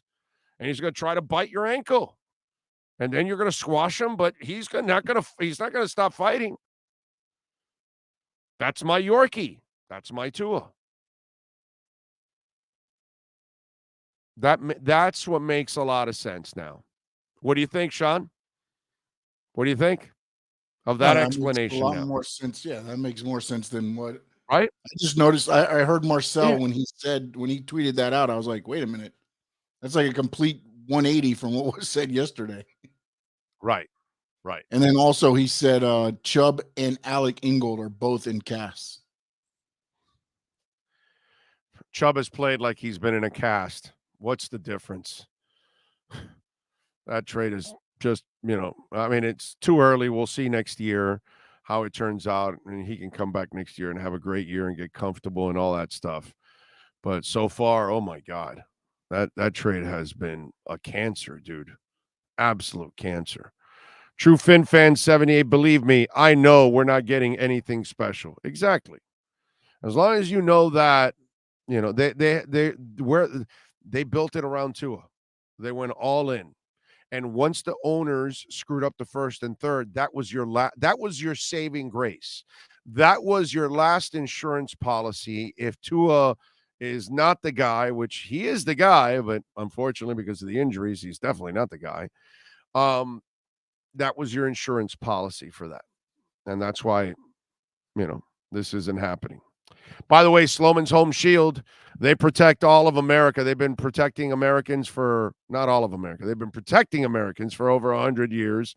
And let me tell you something, Florida, California, Connecticut, New Jersey, New York, Maryland, Virginia, Georgia, are you listening to me? We're in your state. So if you're looking for home security, right now we can give you a free doorbell camera, the first 40 Big O listeners. So you got to be one of the first 40. Right now, you use our professional installation, our low-cost central station monitoring. You're going to get an LED touchscreen pad, a motion detector, 3 arm doors, and a backup battery. Call my friends at Sloman's Home Shield, 1-800-ALARM-ME. That's 1-800-ALARM-ME. And for those of you that are braving these cold winters right now, and you need that heating oil, how much are you paying for your heating oil in Connecticut, in New Jersey, in New York, in Maryland, in Virginia, even in Georgia? How much are you paying for your heating oil? Do you want to save some money? Call my friends at Sloman's, 1-866-OIL-DEAL. All you got to do is compare to what you pay per month and what Sloman's is going to offer, and they'll give you a fixed price. They're going to save you hundreds in the long run. Call 1-866-OIL-DEAL now. Tell them that you heard it on the Big O Show, and find out how much they can save you on your heating oil. 1-866-OIL-DEAL for Sloman's, protecting Americans for over 100 years. All right. Lakers beat Magic last night, 129-110. LeBron will be in town. Will he play? By the way, it is the return of Lonnie Walker IV, former Kane, back in town tonight at 7:30. Heat are favored by 8 over the Lakers. 224.5 is the over and under. At 1 o'clock, Ira Winderman and Kurt Heelan will have the redrecover.com Inside the Paint show. Normally 9 to 10 a.m., but today we had to have a little, we called an audible. Ira needed to call an audible. We called an audible, and we moved it from 9 to 10 to 1 to 2 p.m. So at 1 p.m., we are definitely handing it off to Ira and Kurt at 1 p.m. Panthers are off tonight. They take on Les Canadiens tomorrow, 7 o'clock. Ed Reed leaves the Canes, heads to Bethune-Cookman. 44-year-old will be in Daytona, Florida. Let's see how that one goes. So he leaves the Canes and goes to Bethune-Cookman. I know Larry Little is incredibly happy about that. He has to be, right? He has to be happy about that. By the way, did I read the I think I didn't, but on Venmo, Steve M. He said, we knew Tua wasn't going to learn when he returned from the Bengals concussion and charged into the Steeler defense saying, I needed that, coach. By the way, what's your Cash App angle? And it's Cash App or Venmo is Cash Big O Show for everybody if you want to make a donation. And Steve, you're right. He hasn't learned a damn thing, and he refuses to learn. And, you and I may disagree about him as a player because I'm convinced he's a player. But unfortunately, he can't be a long-term solution for the Dolphins because he can't stay healthy. Sucks, dude. It bothers me. I swear. I want a quarterback for the Dolphins badly, man. And while this kid, the whole injury stuff scares the crap outside of that, he can be the guy, man. Matthew Toffler, by the way, thank you for the love on Venmo, sir. He says, in Tua we trust. God bless the kid. Praying for a quick recovery. Hashtag fins up. Hashtag Big O Show. Thank you. Thank you, thank you, thank you. Remember, Cash App or Venmo, Cash Big O Show. And you can send Bitcoin on Cash App or Venmo. Nobody has broken through the glass yet on Venmo to send any crypto, but on Cash App, many have already sent it. You can do it there at Cash Big O Show. What else do we have? We need Teddy to be Earl Morrall. Would be nice. We should go after Minshew if Philly doesn't lock him up. Tell him he's competing for a starting job. We'll see. We'll see. Frankie, you said don't forget Super Chat. Did you send in a Super Chat? I'm so sorry, Frankie. Let me see. Saw a true Fin fan. Maybe it's before this. You got me a Frankie Fresco before True Fin fan. Are there any other Super Chats that I missed on that? Hold on. Sean is going to get it for me. Apologies if I missed it because we have a lot. Frank says, I'm so confused, to be honest. Does anybody know if he's on the protocol or he has no? Well, we just found out it's official. He does have a concussion. He's been in the protocol since Monday. Okay. And you're right. There are two different things, but it's already official. He's in the protocol, and now it's been determined that he has a concussion. And now it's been determined that he did not self-report it, that it was the Dolphins, apparently, that saw something on film, then addressed it with him, and then they did the whatever, and who knows, whatever. So that's what they're saying now, that's what ended up happening, because really they didn't really explain exactly. And McDaniel was just, well, this is something that came across my desk this afternoon. And boom. All right, let's get ready for hour number 3. Omar Kelly is on deck, baby. We are ready with the essentialmovingexperts.com. Yes. There was a Frankie Fresco. That was a Frank. I'm sorry. There was Oh, another. I'm sorry. Okay, Frankie. Oh, AEW. Oh, of course. You need a great prediction from me. So we're going with AEW, Samoa Joe, or Wardlow. Well, I got to go Samoa because, I have my Polynesian friend here, Tua Tagovailoa, right? And, he's the Samoan sniper. So I'm going to go anything Samoan. So there you go. That'll be my selection. Sean, yay or nay on my selection? If you give me a nay, then that means I'm winning. He's giving me a double nay. That means I'm winning for sure. Sean, by now, how are you going against my AEW predictions? What is wrong with you? I feel like Samoa Joe's going to hit the wall. Like Tua did?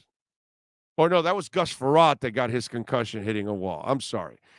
Hour number 3 is next with Omar Kelly.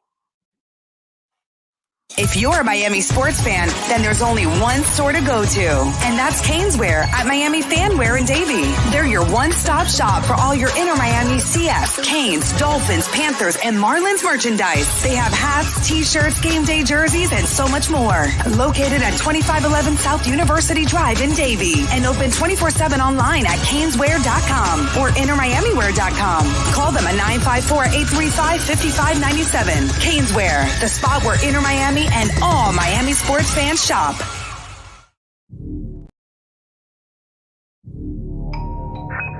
I think I know what this is. Houston, we have a package. Hello? No matter where you are, the Sloman Shield home security system guards your home. With next-gen perimeter protection, 24/7 monitoring, and interior motion sensing. And right now, get a free Sloman Shield security system and doorbell camera, all professionally installed, for free. Shield your world, the Sloman Shield. When you move, you need a reliable company led by passionate folks, eager to assist its customers during a transitional process that needs to be smooth. Call Essential Moving Experts at 844-368-5750 for all your local and long-distance moving needs. You can rely on Essential Moving Experts. Mention the Big O Show and get $150 off. Family owned and operated, they offer free 30-day storage, full-service moving, fully licensed, bonded, and insured. Moving was never so easy. EssentialMovingExperts.com. The viewpoint statements or beliefs expressed on the following program by the host, guests, or callers are not necessarily the opinions of FantasyXS.com, Media Group Inc. ownership, management, sponsors, or website. Time to talk aqua and orange, Miami Dolphins fans. It's the Essential Moving Experts Miami Dolphins Exchange with Omar Kelly. When you're looking to move your home or business anywhere in the U.S. from coast to coast, call Essential Moving Experts at 305-602-8369. Flat rates and no surprise charges. EssentialMovingExperts.com. 305-602-8369. Let's talk Dolphins football. Here's Omar Kelly. Buddy, there he is. And by the way, Steve M., thank you for the Bitcoin love. A little Cash App at Cash Big O Show, making that Bitcoin donation. Thank you. You figured it out. Way to go. We love a little Bitcoin donation. How much Bitcoin do you own there, Omar? 0.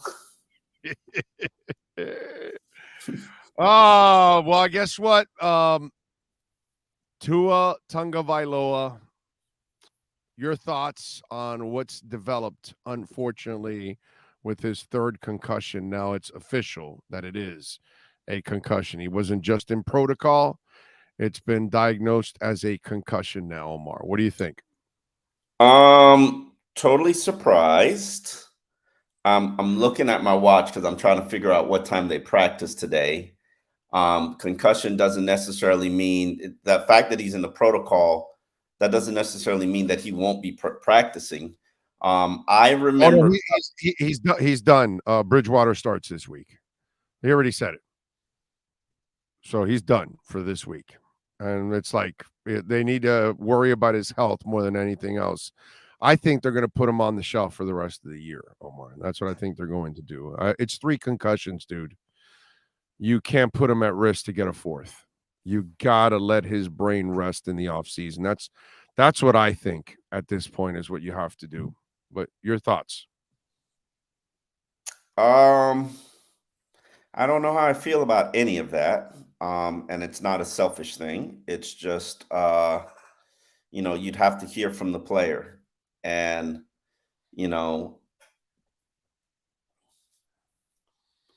until obviously he's suffering from some effects of concussion. I don't know what it is, sensitivity to light.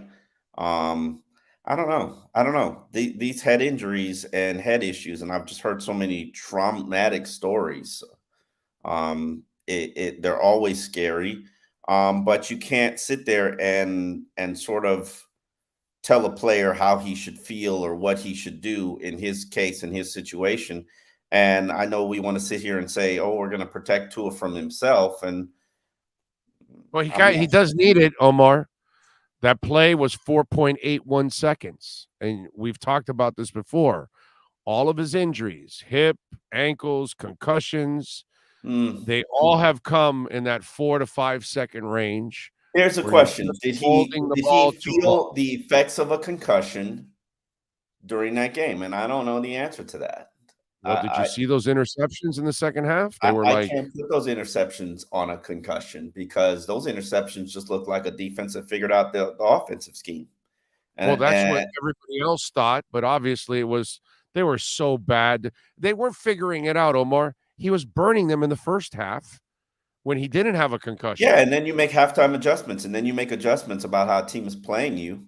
He played 6 straight quarters of really good football. He played all 4 good quarters in Buffalo. Yeah, but you know what? And this is where, yes, this is the first game that I will say you will have put others on him. I will say this one's on him. The interceptions, and I was just discussing this on Twitter, and I truly do believe it. There are times when opposing defenses get a book on you. And figure you out and figure out what your strengths and how you're attacking them. And I forget which game it was. Probably Texans or Cleveland. People have been stacking the middle of the middle of the field, trying to take away those passing lanes from Tua, forcing him to throw outside or deep. And none of that mattered, my brother. They figured that out in the last 6 weeks. The last 6 quarters, they were just fine. No. He capitalized. That conversation, if Buffalo's a much better defense than, except for San Francisco, better than the Chargers and better than the Packers. Different conditions, you play a different game. There was no snow on the field at that time. It was fine. The conditions were just cold. Didn't it like rain or snow during that game? At the end of the game, in the fourth quarter is when it started. In the second half of the fourth quarter is when it started. But most of that game was clean. Just because you had success against Buffalo. My point is Buffalo could have done the same thing that the Chargers and San Fran did, and the kid played fantastic for 4 quarters. Everybody else lost that game, not Tua. And so then he comes back against Green Bay, and he's smoking them like nothing in the first 2 quarters. Obviously, he's concussed because he throws these really stupid interceptions. Don't say obviously. Did you watch that game and say, "Oh, he must be concussed"? I didn't know he was concussed. But okay, then don't say that. If nobody knew he was concussed, then you don't say obviously he was concussed. No, I say. No, I do say obviously, Omar. We have hindsight, my brother. He's concussed. He's in the concussion protocol. So he was concussed. He's got headaches, so he's in the concussion protocol. He's got sensitivity to light, so he's in the concussion protocol. It doesn't necessarily impact your decision making. Dude, you don't know what's wrong with him. You keep throwing this stuff out. Those are symptoms that you're pulling out of your ass. You have no idea. Neither do you. Neither do you. I'm not assuming, so to sit here and say I'm not assuming what his symptoms are. I'm just going by what they have. No. You went a step further and you blamed his interceptions on his concussions.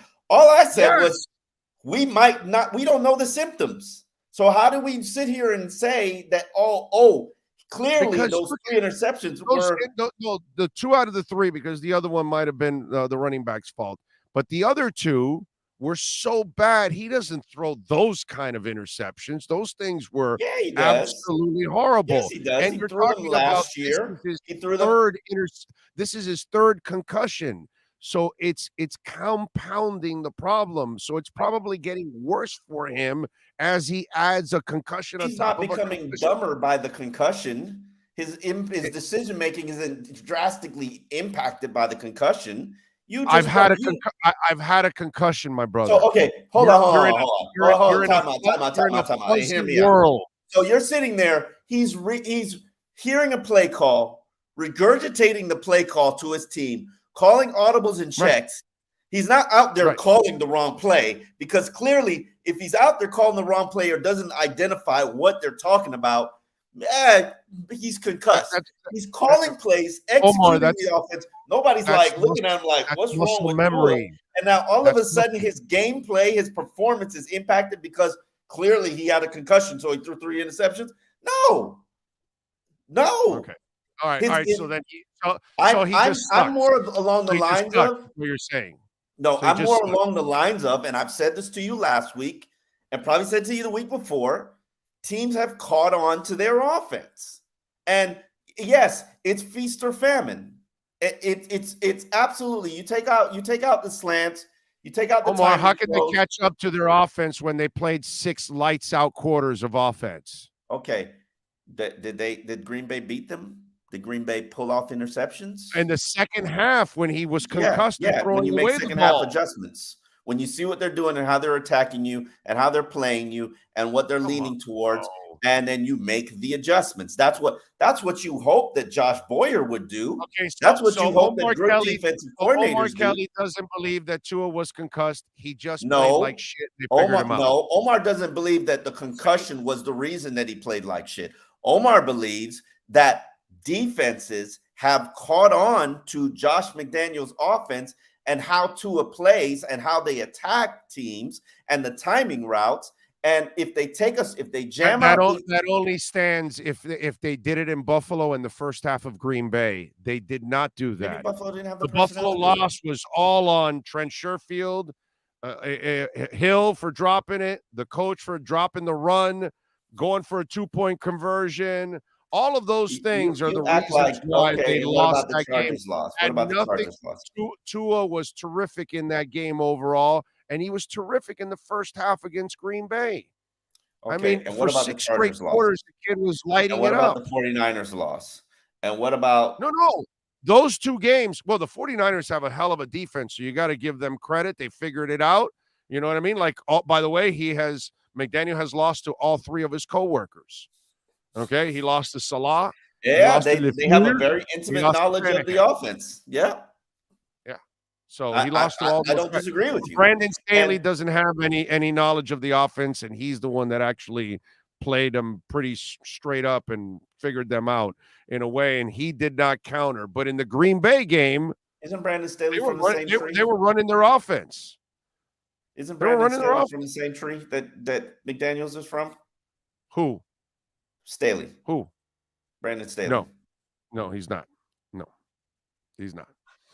But anyway, either way, my point is, so you think that the concussion had nothing to do with his performance? I'm not connecting the dots. I didn't look at those interceptions and say, oh, clearly he's concussed. And I don't want to sit here and play hindsight, changing my tune of my story because it's convenient. No, I believe the same thing that I believe exiting that game, which is that teams have caught on to their offense, and Staley is part of Staley and the Green Bay Packers coach.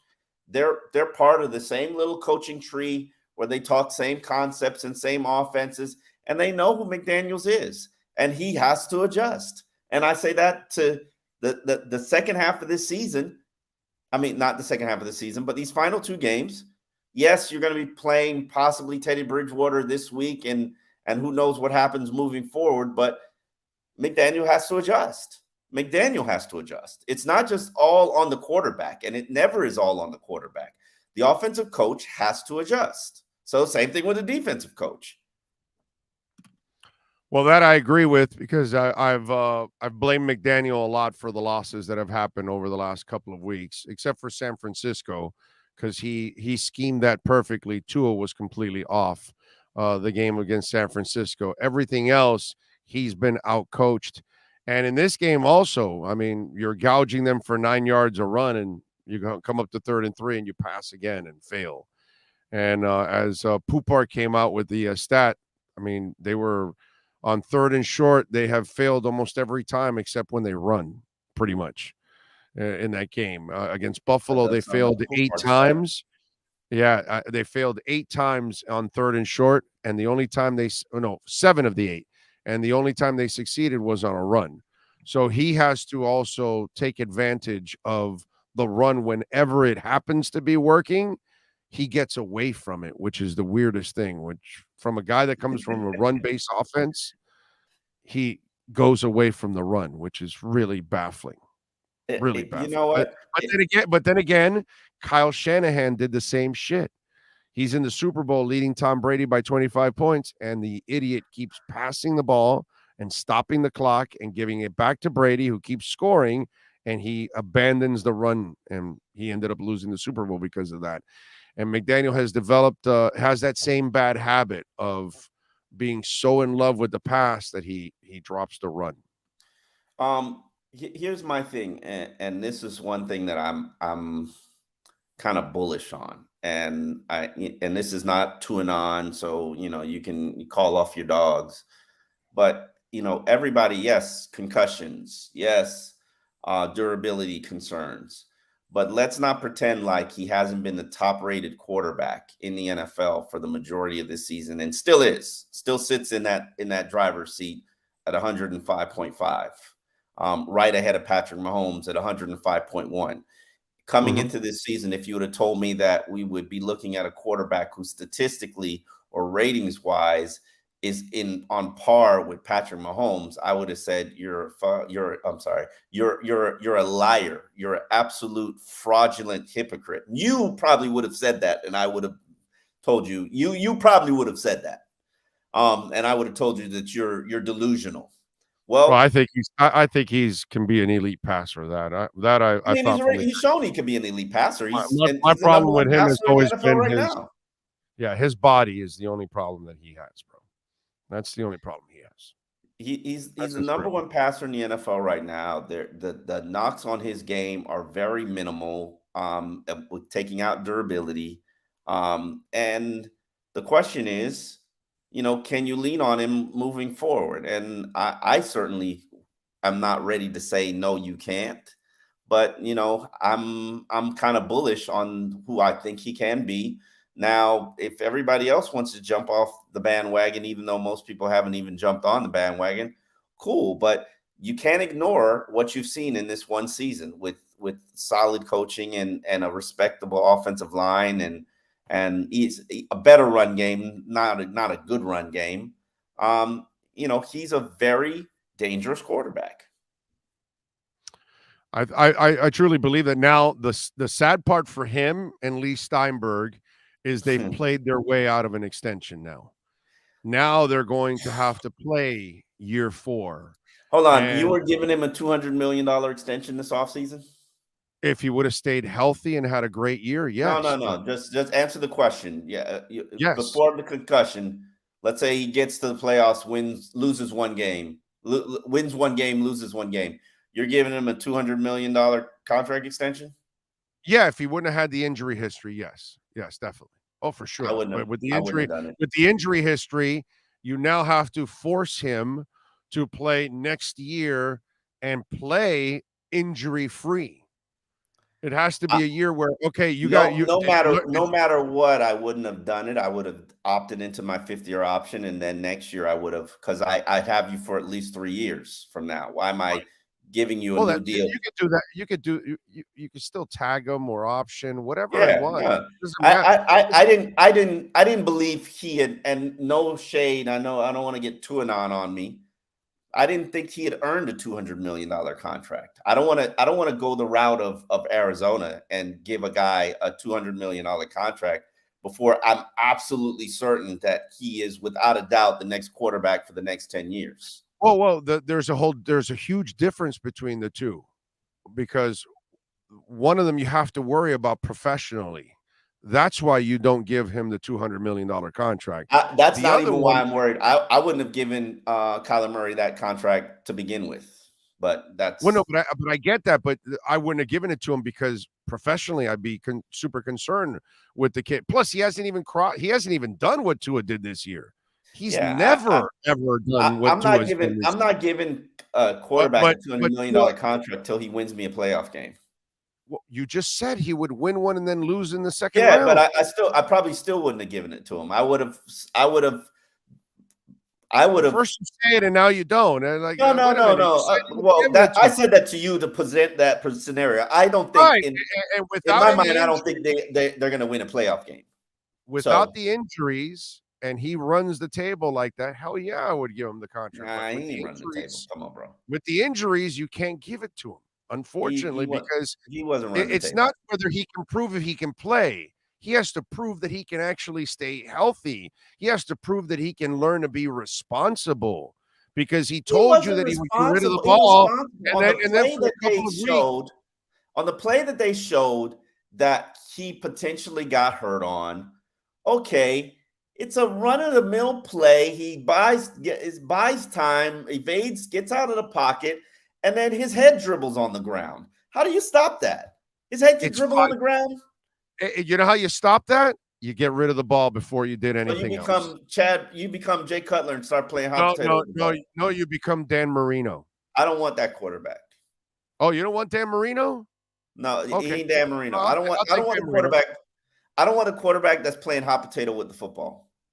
Oh, so you don't want Dan Marino? No. Okay, That's not Dan Marino.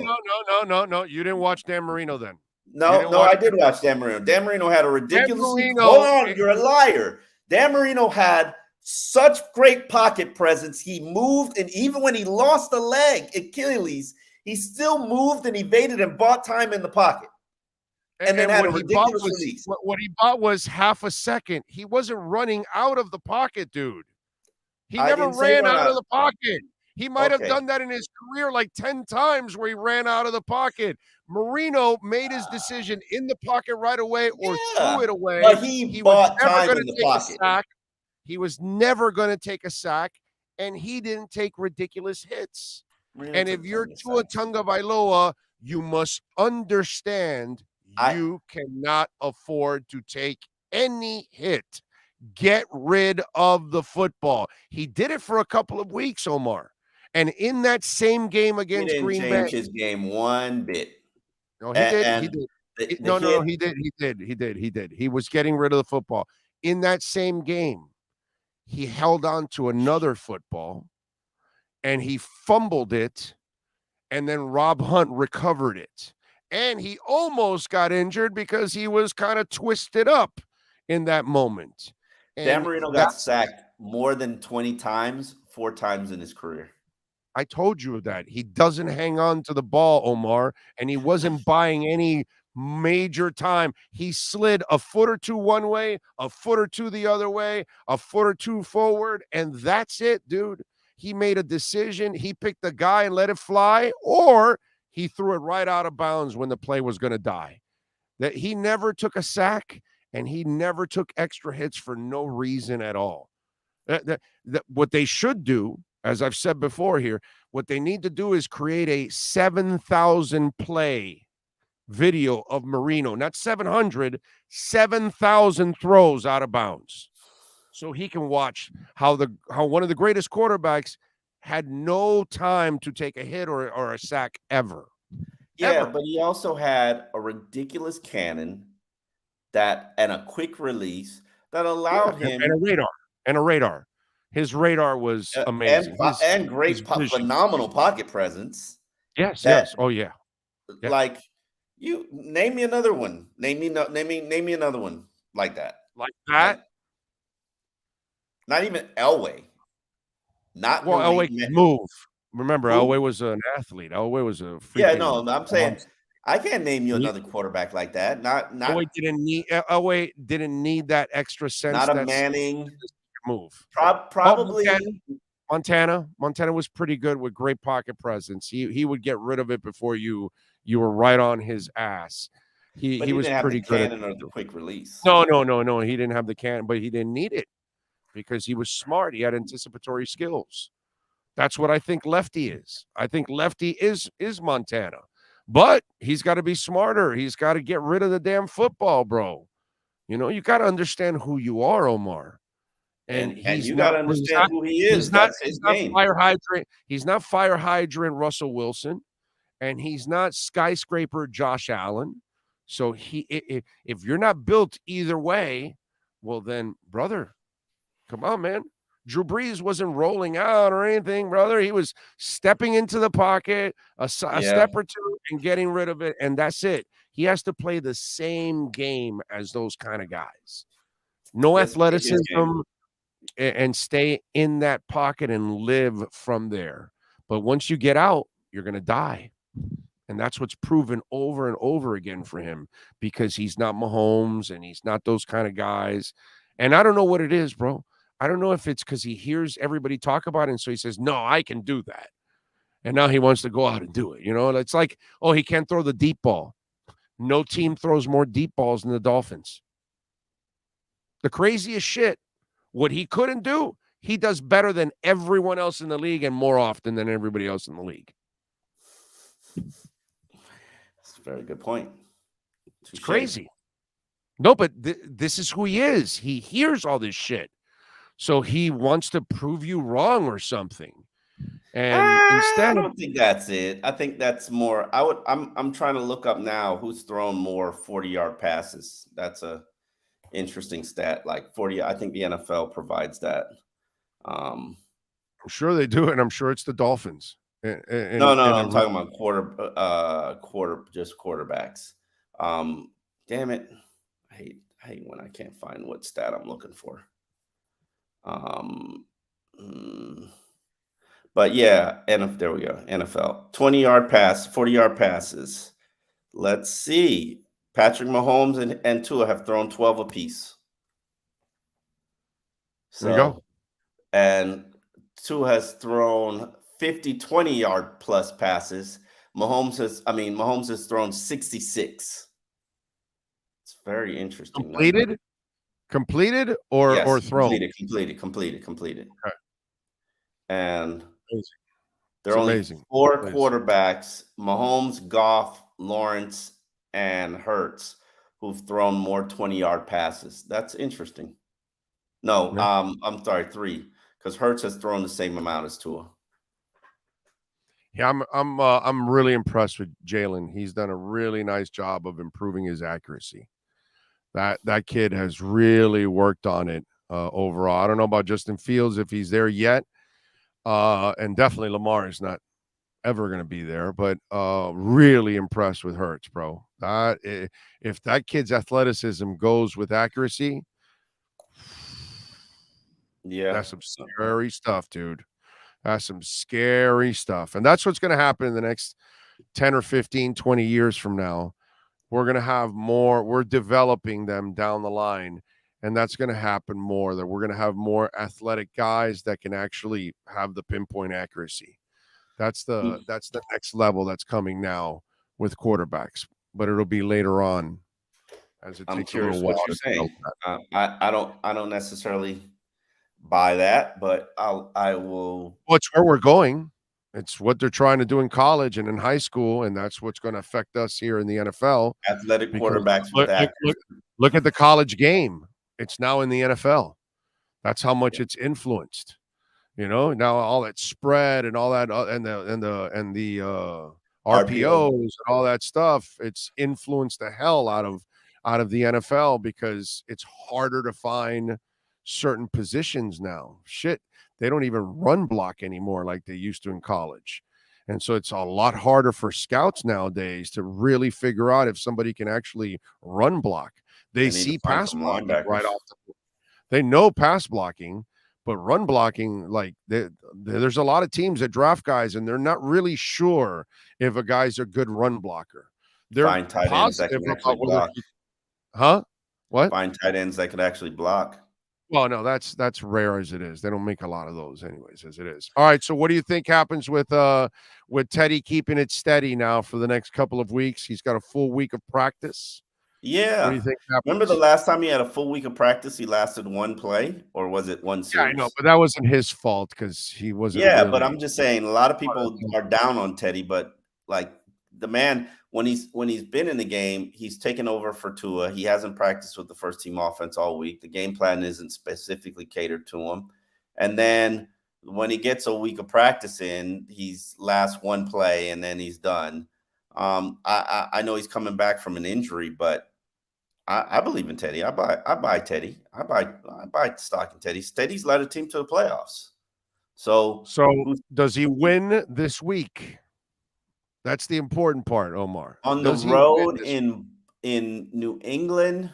Yeah, two tough defenses. New England and the Jets.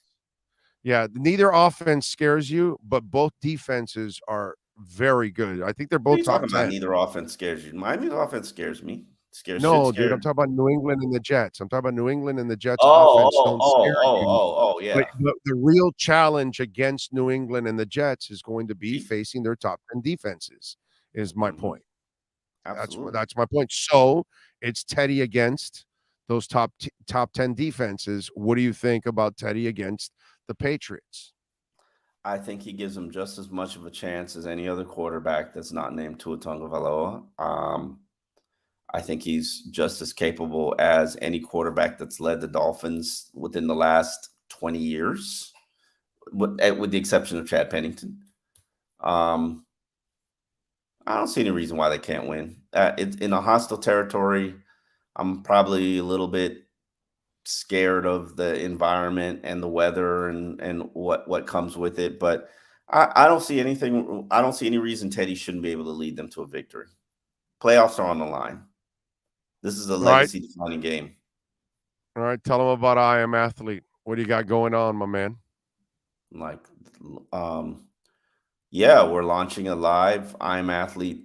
We already do the radio show on Sirius channel 82, 7 to 9, and we're launching a live element of it that will be ready to go in January, early January, for YouTube. Right. So check it out at I Am Athlete. Follow him on Twitter at Omar Kelly. And, of course, check out our friends at Essential Moving Experts. If you need to move anywhere in the country, from one state to another, from one city to another, from one county to another, you need to move your office building, everything, they can do it all. And, by the way, if you're moving long distance and maybe where you're moving, they're not ready yet, they can also store all of your goods up to a month on the house. So call the great people at Essential Moving Experts, 305-602-8369. Omar, as always, thank you, my brother. Have a fantastic week, and we will catch up next week. Yep, not a single word on defense either. We just... No, defense did everything possible this week to win, unfortunately. They, like always, they give their team a chance to win, and the offense has to finish it out, and the offense couldn't finish it out. You know, what can I tell you, Omar? They've been not consistent all year. They just give you consistently mediocre. But they never give up the game. They always keep you in the game every single time. Can't ask for more than that. They got the late turnover against Buffalo last week. You know, 3rd and 1, the coach wants to abandon the run. We can't do anything about that, bro. You know, that's it's up to McDaniel and the offense to get it done. So we shall see. Follow him on Twitter at Omar Kelly. All right. See you later. And Happy New Year, Omar. That is your EssentialMovingExperts.com Miami Dolphins report. You've been listening to the Essential Moving Experts Miami Dolphins Exchange with Omar Kelly. When you're looking for local, home, long moving services, or office relocation, call Essential Moving Experts at 305-602-8369. Flat rates and no surprise charges. EssentialMovingExperts.com. 305-602-8369. Miami Dolphins fans, follow Big O Radio Show on all platforms and keep up with your favorite NFL team. Yeah, some of you are a trip, man. Dolphin says, if we lose on Sunday, I'm selling my Fins ticks for the final game. Well, maybe a Jet fan will buy it, right?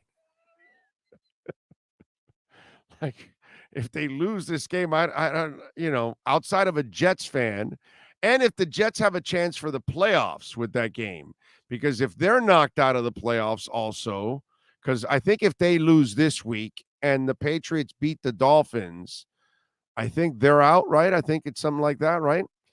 So that's kind of bad for them. You know what I'm saying?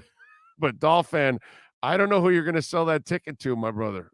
And you're going to be selling it at it's kind of like watching people that may have bought Tesla stock at a higher price and they're selling it now, because our Dolphin season is going down the same tubes that the Tesla stock is right now. What else do you guys have? Playing the AFC, you need the big athletic QB. No, dude, you just need a good QB, period. Has nothing to do with the right size or anything like that. Drew Brees was not tall and he had plenty of success. So it's not a big deal. That has nothing to do with it. Tua can have a lot of success. He's got to learn how to take care of himself, and he doesn't. It has nothing to do with size. There's plenty of guys like Jeff George that suck, and they put up great stats. And there's tons of big, strapping quarterbacks that choke in the big moments. Sky News reporting 50% of passengers to Italy from China have COVID as Beijing issues tourist passports. Like, why would anybody allow anybody from China in their country right now? Seriously, like, China should be banned. Travel ban should be placed on China everywhere. We should not be allowing them in any country right now. They're incredibly irresponsible on a consistent basis. Marino Castillo, thank you for the love in the super chat. He says, Big O, I'm not a Trump voter and therefore believe in science. If doctors clear Tua for the wild card game and wants to play, he should play. We just need Teddy to win one and Seattle beat the Jets. Well, I personally think Tua needs to have the rest of the season off. And as you can tell, what I mean by the 2 weeks is because I think the Dolphins are done. But we'll see. Maybe Teddy will prove me wrong. I just don't think Teddy's really much of a difference maker. Big O, I'm worried teams are going to start targeting Tua. Dolphin Dan has nothing to do with them targeting Tua.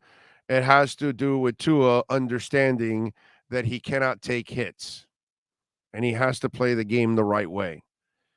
That's really what it is. If he plays on script and he makes quick decisions, whether to throw the pass or throw it away, he can live for the next play in the next series.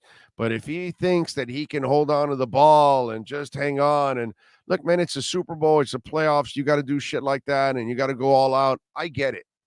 But in the regular season, you need to live for the next play and you got to be smarter than that. And that's the part that's really frustrating about the young man. He should be smart enough to do this, and he refuses to. And he puts himself in a terrible position all the damn time. Big O, MM, and Tua have one thing in common. They don't learn from their mistakes. Who can change them? That is true. Darren is 100% right. Tua and Mike McDaniel do not learn from their mistakes. McDaniel continues to abandon the running game.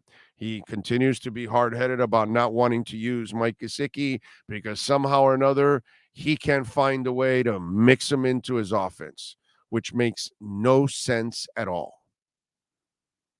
So I can't find a way to put a big athletic target in my offense for my quarterback.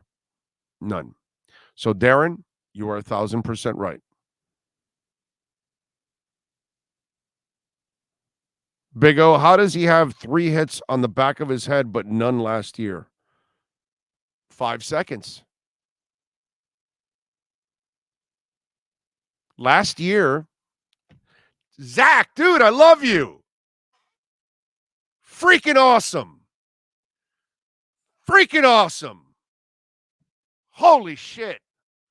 Zach, bro, you just brought up something that I did not think of. He had no running game. He had no offensive line last year.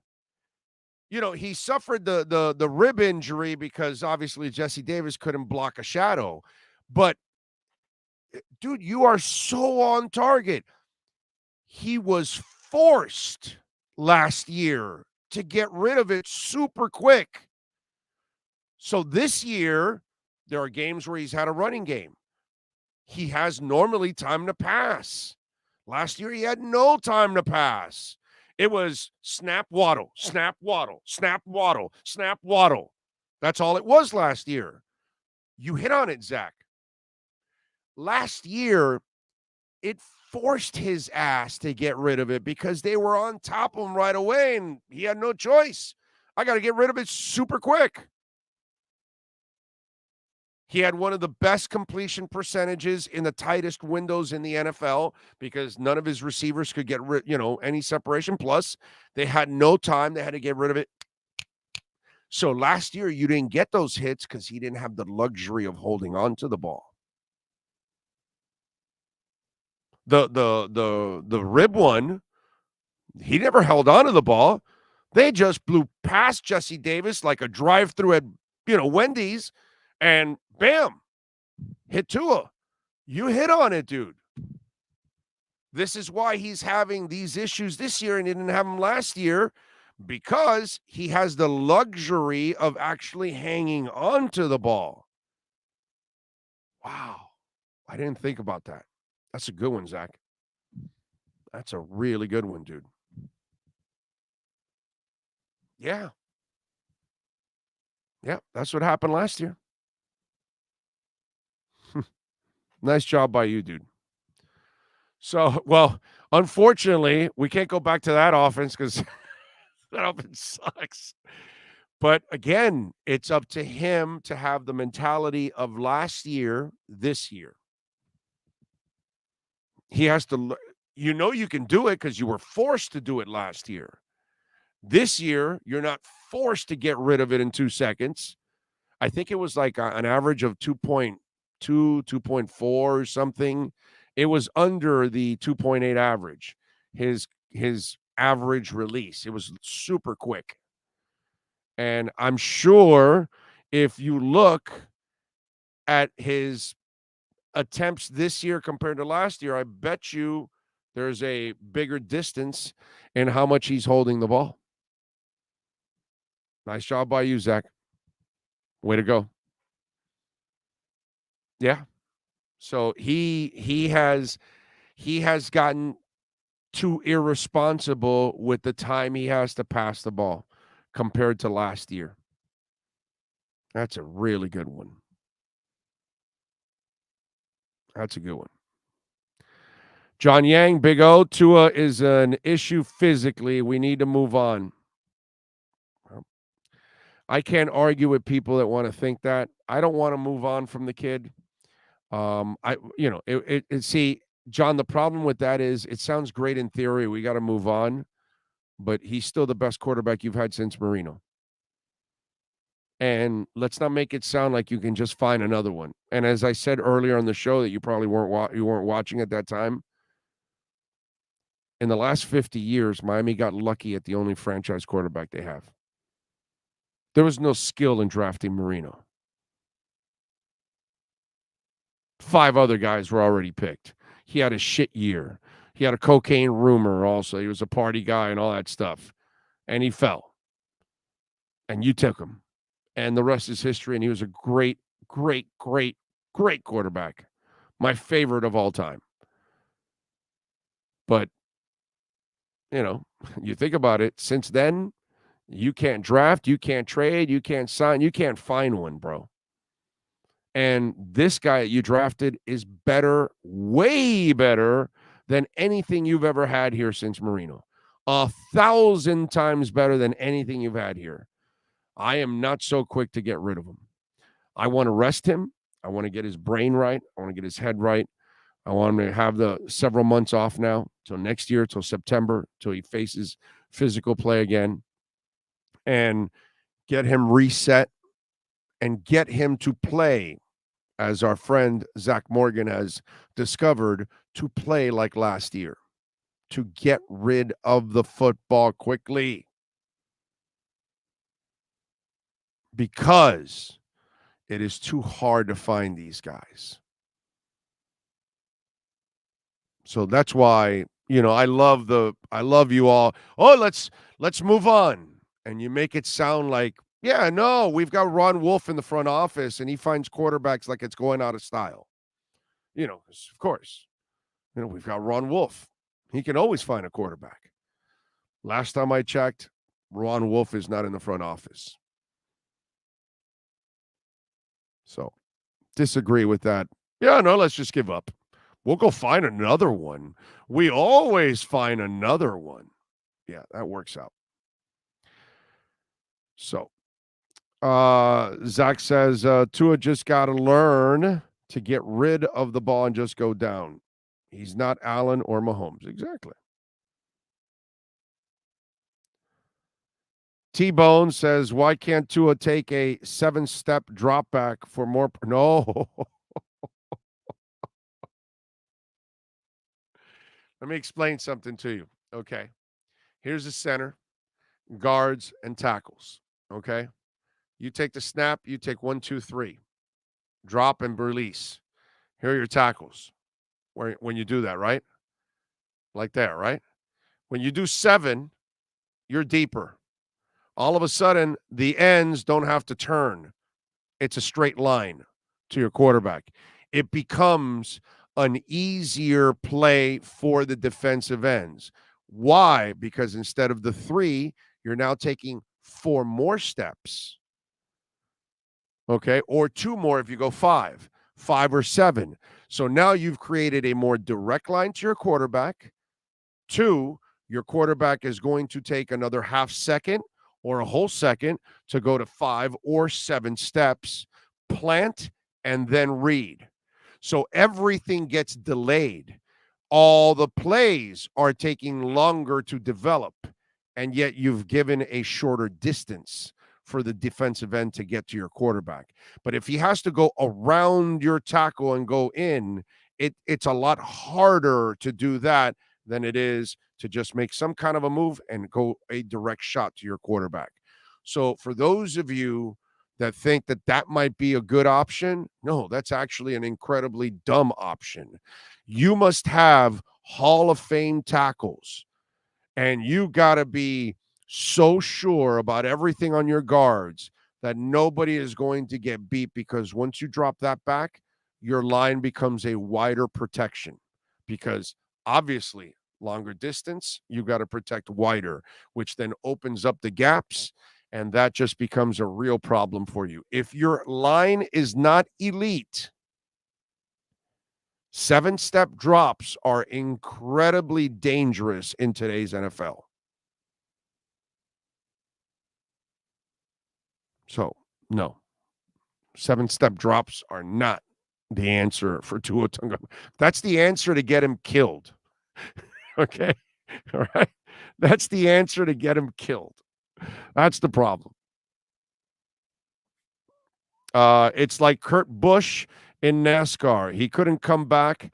They have the data on these concussions. The best thing to do is shut it down, come back next year ready. Mo in Scranton knows his shit.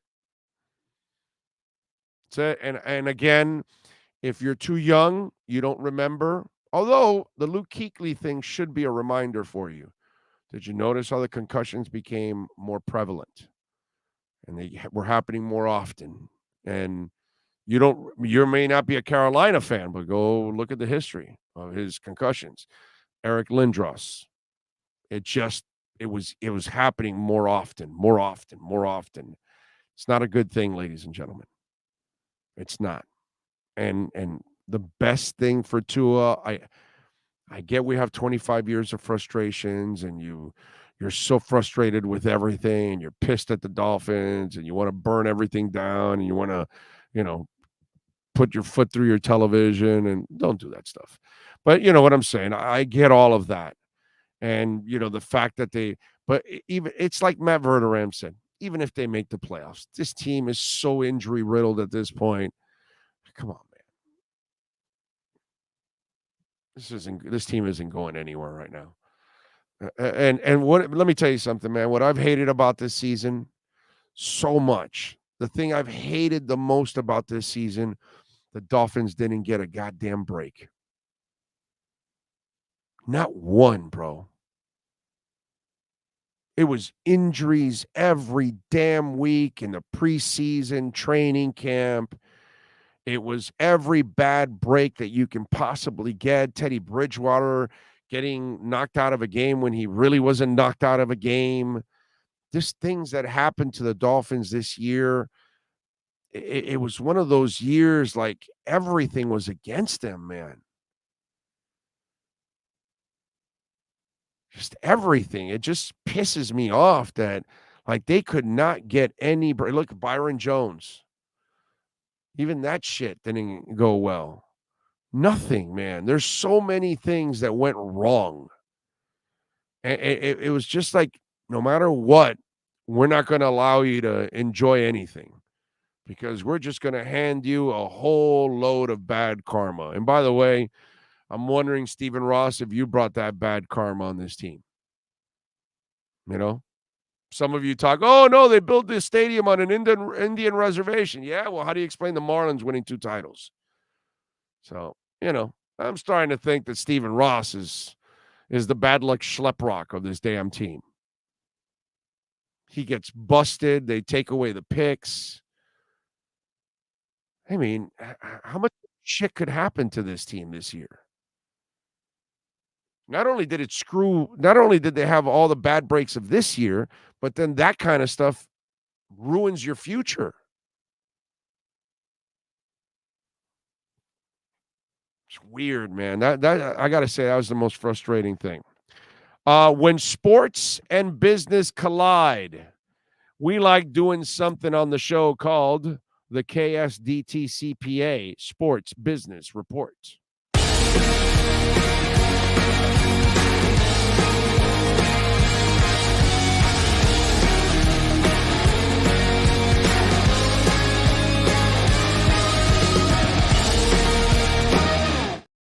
All right. How about this? The Sunday Ticket now went to YouTube. So they're going to be paying $2.5 billion per year for that for the next 7 years. And they've got the red zone and all that kind of stuff, right? They've got different things that they do part of the NFL Ticket. Well, there's a feature that they could be adding, rumors are, and I don't know how this was never done. Single team ticket. So YouTube will be adding the ticket, and it'll be costing around the same thing that you were paying on DirecTV. You don't have to be a YouTube subscriber. You can just be a NFL Ticket subscriber, and you can buy the ticket. But those of you that live in different parts of the country, or maybe even the world, I don't know, that you don't live in that market of your favorite team. You live in New York, but you love the Dolphins. You might be able to buy a Dolphins season ticket. So you don't have to carry the burden of the whole league, but you can watch your favorite team, whether it's the Lions or the Niners or the Dolphins or the Bucks, and you live out of market. That is a really cool idea. I don't know how that had not been done before. Nice job by YouTube to come up with that idea, or the NFL or whoever did it. That's your KSDT CPA Sports Business Report. This has been the KSDT Sports Business Report. KSDT CPA is one of South Florida's largest and one of the country's fastest growing accounting firms. KSDT is recognized by Forbes as one of the top tax and accounting firms for 2022. KSDT CPA is a full service firm that also excels in crypto. Visit online at ksdtcpa.com or call 305-670-3370. Dade, Broward, and Palm Beach counties for KSDT, forensic accounting, business valuation, management advisory services, wealth management, property management, valuation. Hey, by the way, they also have a crypto department. So if you're doing your taxes and you need somebody that also understands crypto, boom, KSDT CPA. Dade, Broward, and Palm Beach counties, offices in all of those counties. All right, we told you, inside the paint, baby. The Red Recover Inside the Paint show is coming your way here at the top of the hour. Ira Winderman and Kurt Heelan are ready to go. Let's bring the boys aboard. So what's the over and under LeBron playing tonight? Well, the Lakers just issued their 12:30 p.m. injury report, listed him as questionable. It's really interesting, and I'm going to get into this with Kurt during the show, is how desperate really are the Lakers to win? Are they desperate enough to push players beyond their limit? We saw with Anthony Davis, they weren't. So I think that's going to be a combo decision of LeBron and the Lakers, but only played 31 minutes last night, hardly had a lot of travel, had a chance to sleep. If ever there was a back-to-back he could play, I think this might be one of them. Well, you saw the little heat he's under, right? Because apparently he went back and erased the tweet that said, I can/will not miss the postseason, in parentheses, sick again for my career. And he says, this shit hurt. Okay, back to watching these games. And apparently he went back to erase that tweet because, of course, the Lakers are, what are they, 14 and something, right? 14 and 20. And so they're, and we all know that street clothes is in street clothes. So it's just kind of funny how Mr. Sensitive had to go back to try to erase that tweet, knowing that he may be out of the playoffs again. The funny thing is, out here in Lakerland, there are so many Laker fans who are like coming into the trade deadline saying, don't do anything. Just we suck. Let's get better in the offseason. Let's not like waste our energy, waste our draft picks now, man. Like, and it's hard to say that with LeBron turns 38 in a couple days, man. But that's where everybody's at. Kurt, who has the Lakers lottery pick? Oh, that would be the New Orleans Pelicans. Thank you very much. We'll get into that also.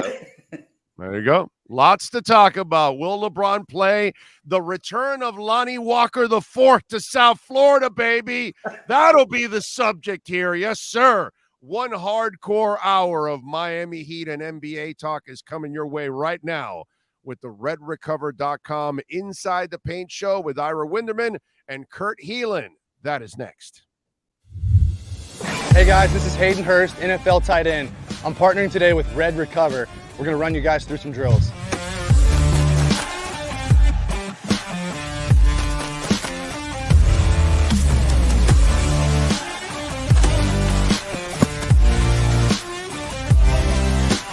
I started using Red Recover last year, my 4th year in the NFL.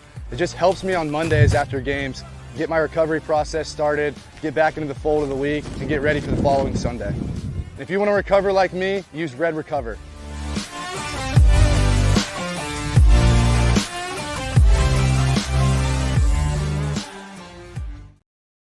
The viewpoint statements or beliefs expressed on the following program by the host, guests, or callers are not necessarily the opinions of FantasyAccess.com, Media Group Inc. ownership, management, sponsors, or website.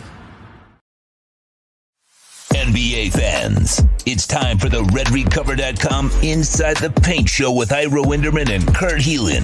RedRecover.com helps pros and everyday warriors heal on the go with our medical-grade, highly specialized devices designed for each area of the body. Use code BIG-O to get a 10% discount. Let's hit the hardwood with some of the best insiders in the NBA. Here's Ira Winderman and Kurt Heelan. Well, we went a little bit later today, hoping LeBron would wake up and send some smoke signals whether he's playing tonight at FTX Arena against the Heat. But I guess we're waiting a little longer. Welcome back to another episode of Inside the Paint, brought to you by the good folks at RedRecover.com. I'm Ira Winderman from the South Florida Sun Sentinel here in Fort Lauderdale. And there's Kurt Heelan from Pro Basketball Talk, NBCSports.com. out in LA. And you know what? Usually 51 weeks a year, you defer to me on all matters Heat. So I'm going to defer to you, Kurt. LeBron James has played one back-to-back all season. It seemed pretty clear at his age, 38. I believe 38. That's correct, right, Kurt? It's 38 in a couple days. The birthday's. Well, I'm looking ahead because I already have the invite to the party. Looking ahead at 38-year-old LeBron James. Kurt, if you were to make a prediction now, we're doing the show a little bit later. If you're listening on the podcast, you'll probably know more than us. Kurt, does LeBron James play tonight against the Miami Heat?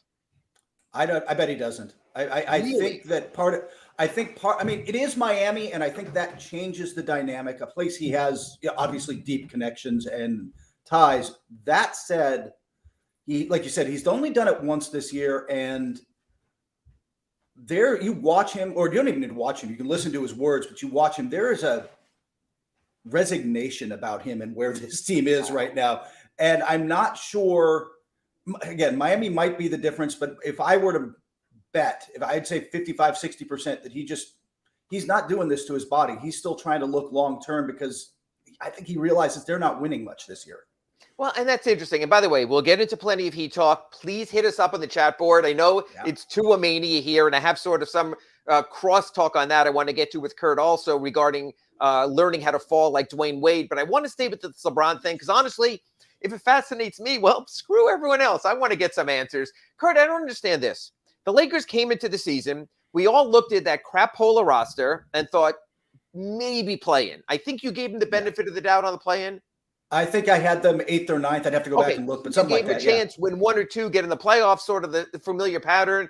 Then Anthony Davis came out and really started to look like MVP Anthony Davis. And all of a sudden, I think the thought was, well, if this guy looks this good and LeBron's still LeBron, that's 40% of your starting lineup, no matter who else is in the lineup. So maybe.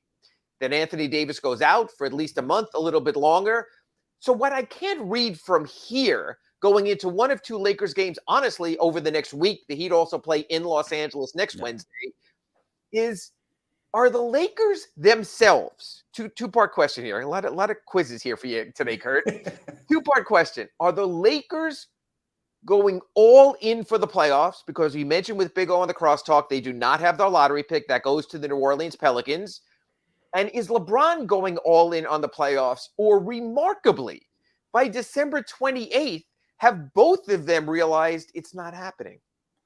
I think more the latter. They are going to be active at the trade deadline. They're going to be looking. But as we've discussed before, and I'm sure will in the future, right now there's just not sellers, right? Like it's not much of a trade market in terms of sellers. And there's the names that are coming up, the Kyle Kuzma, your Jay Crowders, which are guys that could really help, guys who could help a team like the Heat that are missing a piece. But if you're the Lakers, that's a half measure. You're giving up something. You're too far away to get where they want to go. You're missing 3 pieces. Right. You're not missing 1 piece. You're missing 3 pieces.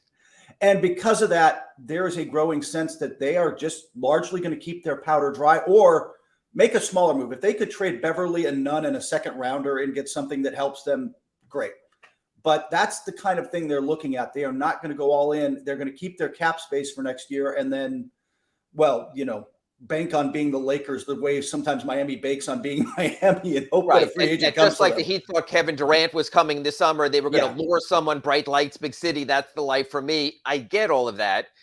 The one thing about the Lakers is the push-pull. And you mentioned this, and this is Jimmy Butler related also. Again, folks, hit us up in the chat board if you want to discuss this on our redrecover.com Inside the Paint Show is this. There are 2 thoughts when you have an older or just a mid-30s veteran. You have to do all you can to win now because his clock is ticking. That's the thought on the Heat. When people said, why the hell are you bringing in Kyle Lowry at 38 years old? You're going to be too old a team because he could help Jimmy. That's what Jimmy thought made that deal. Why are the Heat signing older players? Dwayne Dedmon at 33? Because this is the Jimmy Butler moment. And it might be wrong and it might be a mistake. I'm not saying I would have done it, but I'm saying I could see the thinking. And Kurt, this sort of blows my mind. LeBron has always gotten the supporting cast he wanted. And I'm going to take you through all the steps that I see, okay?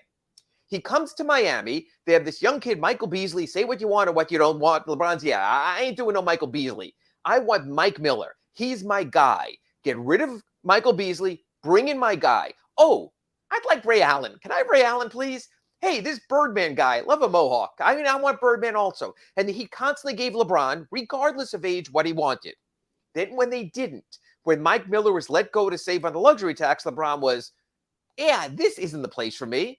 So what does he do? The Cavaliers win the lottery that year. Could have got Andrew Wiggins, someone else. He says, nah, I want a veteran. Trade for Kevin Love. So they get Kevin Love. And they wind up with Kyrie, and he gets his team. And again, it's funny because Mike Miller shows up again in Cleveland, and he gets his guys. He goes to Los Angeles. He gets his guys. So my question is this. This seems to me, for the first time since LeBron came to Miami in 2010, that a team is not saying we will do everything and anything for LeBron. Two-part question again. Told you, Kurt, going to be a lot of questions today. One, why aren't the Lakers doing everything and anything? And two, is LeBron pissed off? Is he resigned? Or does he just recognize that at 38, he doesn't have the clout that him and Rich Paul previously had? I think he is angry quietly. You know how LeBron is passive-aggressive in showing his anger? Yes. That is starting to really creep out lately. You're really starting to see that in some of his post-game comments about the roster.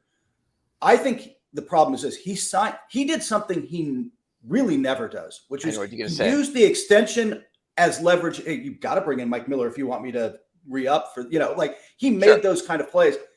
He signed the extension with a promise from the team that they were going to go all in and do all this this summer. And why didn't they trade 2 picks and go get, even if we can debate how much better Buddy Hield / Miles Turner makes them. It does make them better. Right? It distinctly makes them better than they are now. It makes them, especially in a currently kind of wide open West, they look like a playoff team. That was a fraught decision in the front office where the odd power structure of the Lakers ended up not going all in to they wanted to walk this line of keeping our picks and having this future post LeBron versus going all in. And at least the Miami Heat had a plan, man. We're going to go all in. This may or may not work out. We're going all in. They didn't do that with the Lakers. They tried to walk this line of, hey, we're pretty good now, and we keep these picks. We can do this in the future, and it's just backfired. They're just bad. And by the way, if LeBron doesn't play tonight and you guys don't cover like a 20-point spread, that's almost a loss. Well, this is a team that lost in Memphis when the Grizzlies weren't playing 4 starters. And you know what, Kurt? You've seen this because you've chronicled this. All season, teams have been showing up with no one and winning because there still is that variable of NBA and a make-or-miss league that you could pull it off. Don't want to belabor it, but here's my question. Would the Lakers give up this summer's impending salary cap space for the moment, or is the moment lost? And the reason I'm asking, and I have this on the chat board also, and I had this on my sunsentinel.com Ask Ira, where someone said, hey, would the Lakers move off of Westbrook's contract for Kyle Lowry and Duncan Robinson? He'd get off of Robinson's money long-term, probably waive Westbrook or see what he has on him. And my answer was that reduces the Lakers' salary cap space in the offseason from max or near max to just another run-of-the-mill amount of cap space. So how much are the Lakers valuing that cap space this summer? And is this ultimately going to be a gap year where the Lakers are saying, wait, LeBron, we'll bring Kyrie in next summer. It'll be all good. You'll be 39 going on 29 with your body. How much are the Lakers valuing that offseason cap space? Or could adding a Duncan Robinson, Lord knows they need the shooting, and a veteranship of a Kyle Lowry so LeBron doesn't have to handle and finish on any play? Give me the push-pull of the Lakers saving the cap space versus making that type of trade.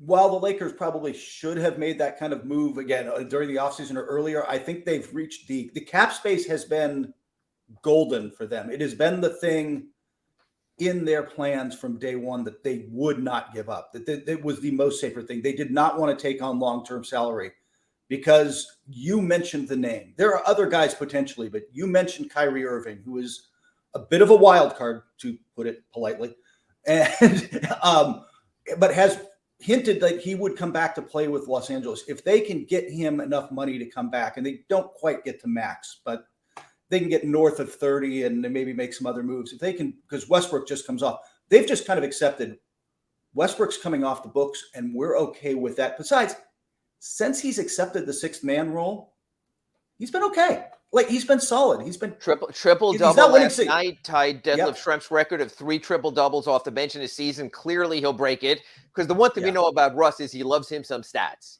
So he's going to make sure that he gets that record. You know, I don't want to say sabotage the team, but he'll find a game against maybe a Houston or a San Antonio or a bad team and make sure he gets those. Oh, I don't think it has to be a bad team, Ira. And again, he's another guy who can get good numbers and still his team play a bad game. I get that. Oh, yeah. 2, and this relates to the Heat. The Lakers have 2 future unprotected lottery picks they could trade away. Most likely in the post-LeBron years, unless LeBron plays like Udonis Haslem-like into his 40s, Tom Brady-like. The Heat have that also. Kurt, take us through some of your studies in pro basketball talk on the push-pull on that of mortgaging your future. And I just want to sort of get your opinion from an NBCSports.com perspective. Would it be prudent for the Lakers to live in the LeBron moment and say, you know what, we're open for business. You want 26 and 28 or 25 and 27, whatever they are, give us your best deal. And would it be prudent for the Miami Heat to say, Kyle Lowry's 38, Jimmy Butler is 33, Dwayne Dedmon's 33, I'm Pat Riley, I'm 77, I want to win now. You can take our 26 and 28 first-round picks. Is that prudent? Is that stupid? Should we be worrying about something that's not happening for another 6 years? Not when you have LeBron James at 38, or frankly, to my mind, Jimmy Butler, who is 33. When he elevates 33, but when he elevates his games in the playoffs, right? You see those moments of the top 10 player, that guy who can, and we saw it 2 years ago in the bubble, like a guy who can really put a team on his back and carry them a long way. I think when you have that kind of player, don't you have to? Like, to me, that's when you go in. I think so. If you're, I don't know, if you're Golden State right now, I don't get not going all in for Curry and trying to do the two-front thing. If you're Orlando right now, no. Like, wait, be patient. If you're Houston, do I want James Harden right now? Like, be patient. Let's build this thing out slowly. And even those teams in the middle, your Indiana Pacers or something, you better keep your stuff for the future. But if you've got LeBron James at his age, you just have to. And I think that's been the consternation both among fans and frankly the LeBron James camp that they just did.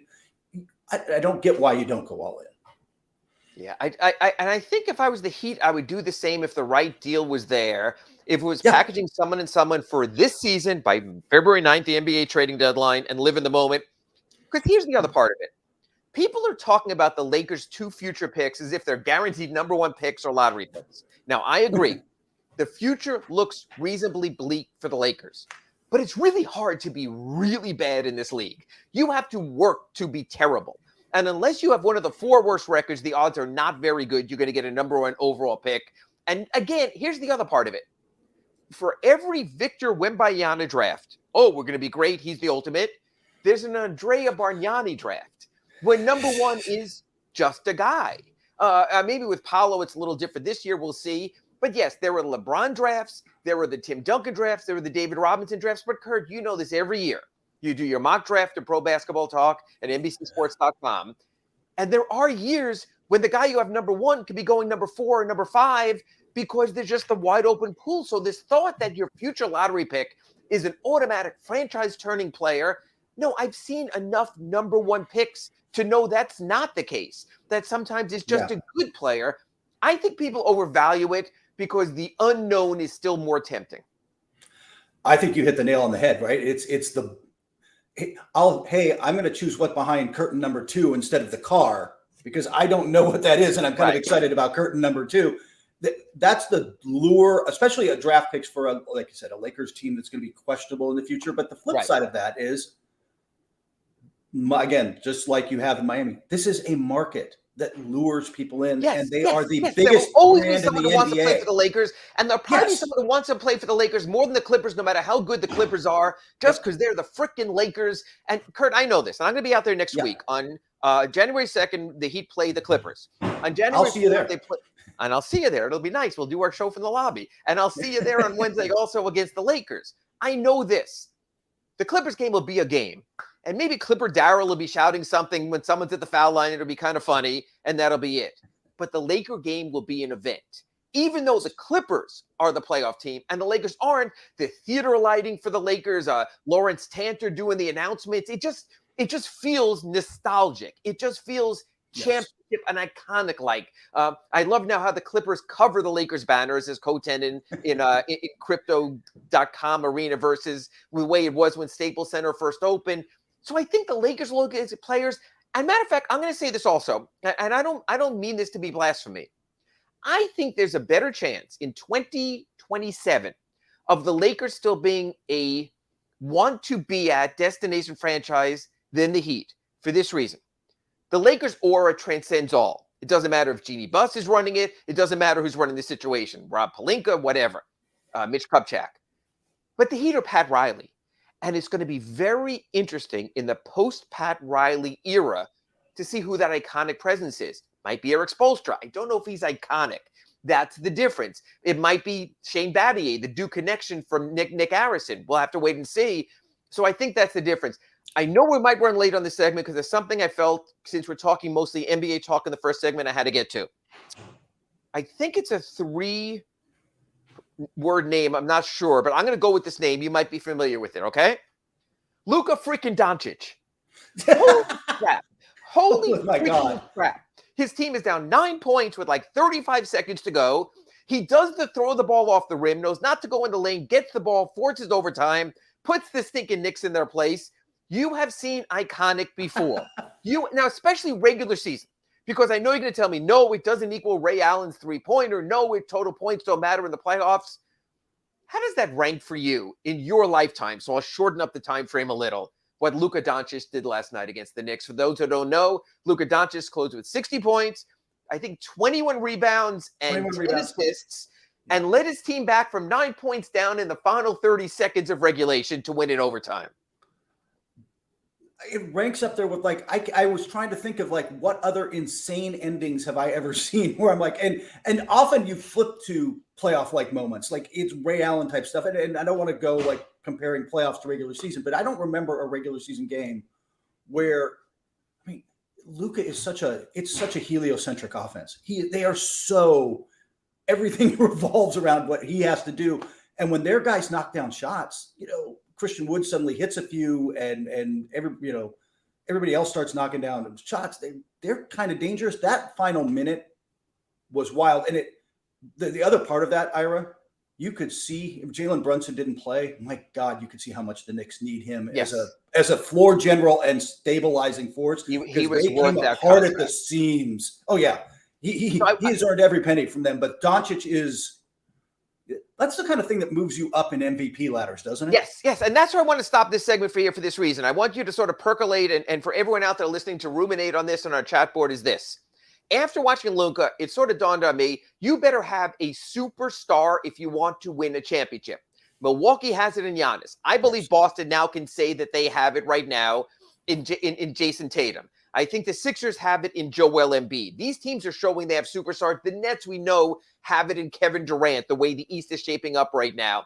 Not sure about the Cavaliers. That's why I have questions. The Mavericks have it in Doncic. I think consecutive MVPs, we know that the Nuggets have it now in Nikola Jokic, that they have it there. Not so sold on the Suns for that reason. Not sure Kawhi is there. So this is everyone's homework during our quick break right now. Is Jimmy Butler anywhere near that level of player that you can say in the conversation, Kurt, I don't want your answer yet, that, but the Heat have Jimmy Butler, or is there superstar and is there star? And one other thing, according to our chat board here, and I know we try to stay away from rumors, but if LeBron James wanted to come back to the Miami Heat, and you know how he plays the passive aggressive and he might say something tonight, Kurt Heelan, would you welcome him back? All of that after the break on redrecover.com, Inside the Paint. You're listening to the redrecover.com Inside the Paint Show with Ira Winderman and Kurt Heelan. RedRecover.com's wraps and pads are designed to deliver maximum benefits with each treatment, anywhere you go. Use the code BIG-O to get a 10% discount.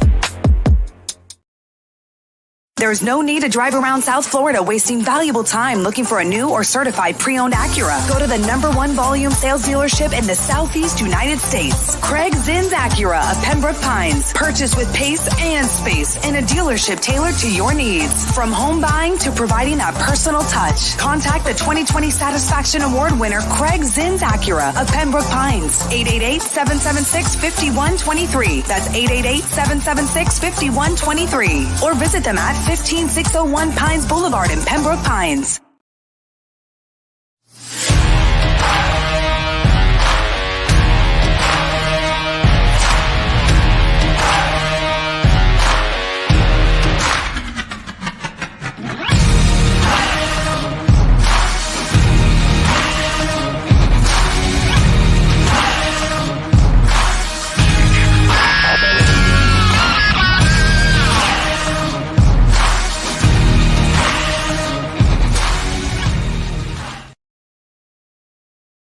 Oh, great. You got a doorbell camera.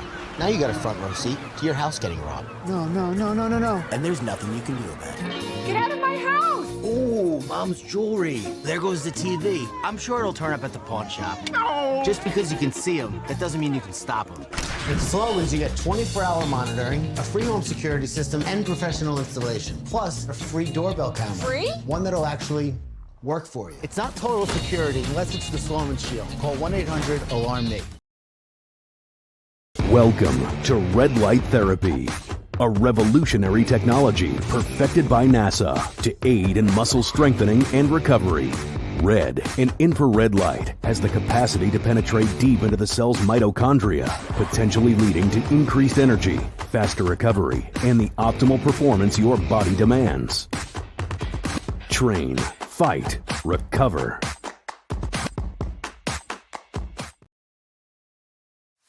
Welcome back to the RedRecover.com Inside the Paint program with Ira Winderman and Kurt Heelan.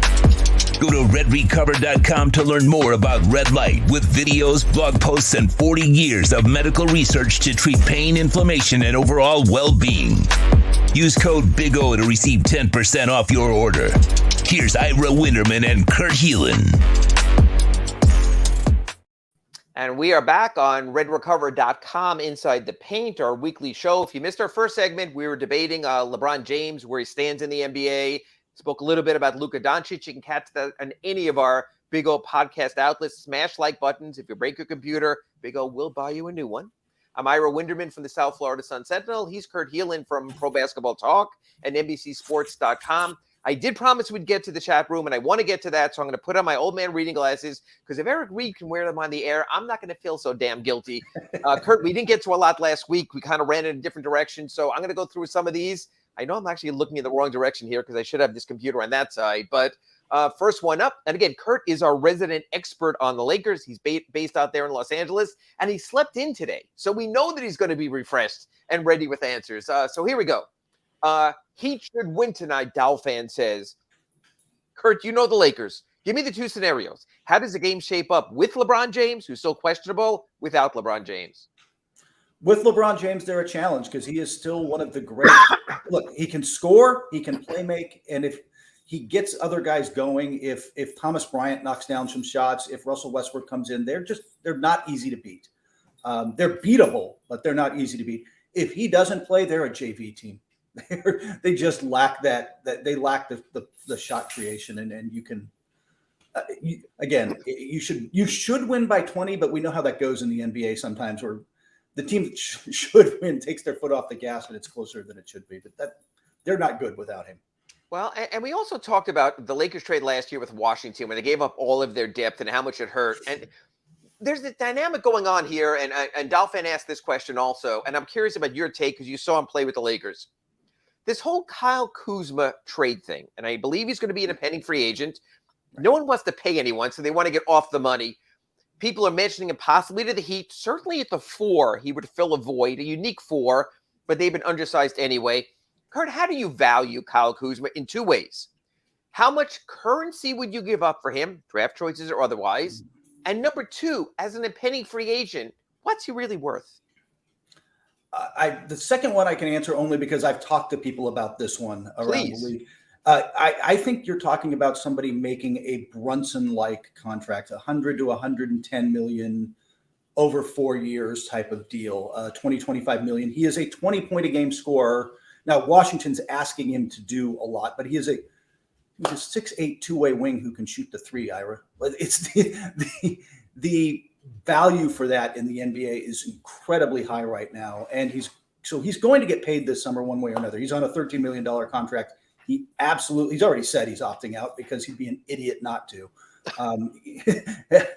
He's going to take the $7 to $10 million a year raise he's going to get and run with it. So what I would give up is hard because that's a good. I think you got the Wizards over a barrel, right? If they believe he is going to leave and they can't re-sign him, which is kind of the buzz, then and I'll give up. I mean, you've got to match his current salary of $13 million, but I can give you a player and a pick. I don't know how deep I'm going to. Hey, you want Duncan Robinson and a pick? Is that good enough in Washington? I don't know. Right. And my other question is he a 4? Even it's interesting because in your analysis, you just said he's such a valuable wing. So for a team that's looking to put him in at the 4, whether it's the Suns, whether it's the Heat, maybe even whether it's, depending on Anthony Davis playing center instead of Thomas Bryant and coming back, can he be a 4? I know this positionless, but I also know there's times in a game when you need a 4, which the Heat don't have right now with Caleb Martin, God bless him. Can Kyle Kuzma and because you know him, because you covered him when he played with the Lakers, would he willingly be a 4 24/7? I think so. I think he's a 4 in the way Jason Tatum's a 4, right? Like in Boston. Like if you've got Bam Adebayo back there protecting the rim, then he works as a stretchable 4 who can do a lot of things. There might be a tough matchup against the Bucks, but yeah, everybody's a tough matchup against the Bucks. No, that's true. But also, but Jason Tatum, when the Lakers are at their best and starting Robert Williams and Al Horford, gets to go back to a more natural position in playoffs. I'm curious about that. Going to move on here. William Youngblood says Pat Riley is going to wind up coaching forever for 100 years. That's interesting. I think we're quick to write off Pat Riley, but I think he's the kind of guy who's going to do this as long as he can, and he has shown no sign. Now, you can debate the decisions maybe, that he has lost his passion for the game. Everyone thought when he came from New York, he was coming for the money, from the ownership stake, and he was going to retire to Los Angeles. Well, he's kind of past retirement age right now. So again, I know the term, people hate the cliche, but I think it's kind of safe to say he's just a Heat lifer. Yeah. By the way, you mentioned this earlier, and I'm really curious what your thoughts are on this because the transition to whatever's next, is Eric Spoelstra going to Brad Stevens this thing, which is kind of what my thought was. I didn't think of Battier. I'm really curious. They've got to plan this out internally, right? Well, it's kind of tough, and I think no for this reason. You have a guy like Andy Ellisberg, who's much more involved in personnel than you think. And I think when you have a plan in place that's known internally, you can kind of lose people. They don't want to lose Andy Ellisberg, maybe if not the premier capologist in the NBA, but also has a really good eye for personnel. You have a guy like you have a guy like Adam Simon, who's been wooed everywhere and has turned down overtures and stayed at the Heat as an assistant general manager. So my thought is the Heat are not sort of giving that away to anyone. I think that's why Shane Battier stepped aside from his analytics role into more of a consultant than a full-time role, because I think they're just writing it out right now. I agree with you, Kurt Heelan. I think that Eric Spoelstra is the natural with 2 young children to move over and take over in the front office. He's certainly shown a basketball acumen. He certainly would be a Heat culture guy. And he's sort of almost viewed, although not as old and not as bearded, as Pop right now, as one of the guys you want to hitch your wagon to because the guy knows success. So I think that's possible. I think the other part of it is, though, would the Arisons sort of go in a different direction, or maybe not even be the Arisons now that there's a $4 billion buyout based on the price of the Suns in the going rate? So you're talking about someone, a family that bought the Heat in the hundreds of thousands of dollars, now with a possible $1 billion cash out to go in a different direction. So I'm not so sure when the Pat Riley era ends that the whole thing just doesn't go when they go in a different direction. The crypto money might not be there now, but obviously there's other money. Anyway, I wanted to get to the chat board, but I also want to get back to what you and I discussed before the break. So as I was thinking about Luka Doncic's 60-point burger last night, and it started to dawn on me that you don't just need a star to win in the NBA. You win a superstar. And I went back through all the recent championships, and the closest I could come for a non-superstar leading a championship team, to me, was Kawhi Leonard. Now, I don't know if you think of him as a superstar or not. I think he's a little bit short of that because he doesn't always show up in the first place. But Kurt, in the pantheon of, as I mentioned in our previous segment, that you have Giannis leading the Bucks, you have Tatum leading the Celtics, you have Embiid leading the Sixers, you have Durant leading the Nets, you have Doncic with the Mavericks, you have Nikola Jokic with Denver. It seems at the top of both conferences and some of the best championship contenders, you have that one guy. Where do you put Jimmy in your ratings of that one guy? And is the Heat one guy enough to be that guy? Yeah, Curry would probably be in that group too. It's why nobody counts out Golden State, right? Yeah. I think Jimmy Butler can play at that level for a stretch of time, unlike Tatum and Giannis and some of these other guys who are going to be in the MVP conversation because they can do it 70-ish games a season. I don't think Jimmy's got that in him. I think this is Kawhi is the better, like the good analogy here, where for a stretch of time in Toronto, for a stretch of time in San Antonio with Kawhi, Jimmy Butler has done it for stretches in Chicago. He can be at that level and he can do it in the playoffs, but he's not going to give you that for 70 games. He's not going to play 70 games this year, but like he's not, I don't think he can do it for that same amount of time, but I genuinely believe he can get really close to that for a period of time, for a playoff run where by the way, we're getting more rest every night, right? Like you don't have the back-to-backs, your travel is reduced. It makes life a little easier. No, I have Jimmy in that second tier, and I know the people around him will say, wait a minute, you didn't see the bubble and what he did against the Lakers? You didn't see what he did in the first 3 rounds of last year's playoffs and almost willing a sort of kind of Heat team. But I think Jimmy is sort of like Kawhi. He's that ensemble player. He makes everyone better, could bring them together, and everyone knows who the go-to guy is. That Toronto team still had Kyle Lowry, still had Fred VanVleet, but we knew it was Kawhi's moment in the corner against the Sixers or anyone else when he was the guy, and you define that role. So I do think the Heat are in a tough place for this reason.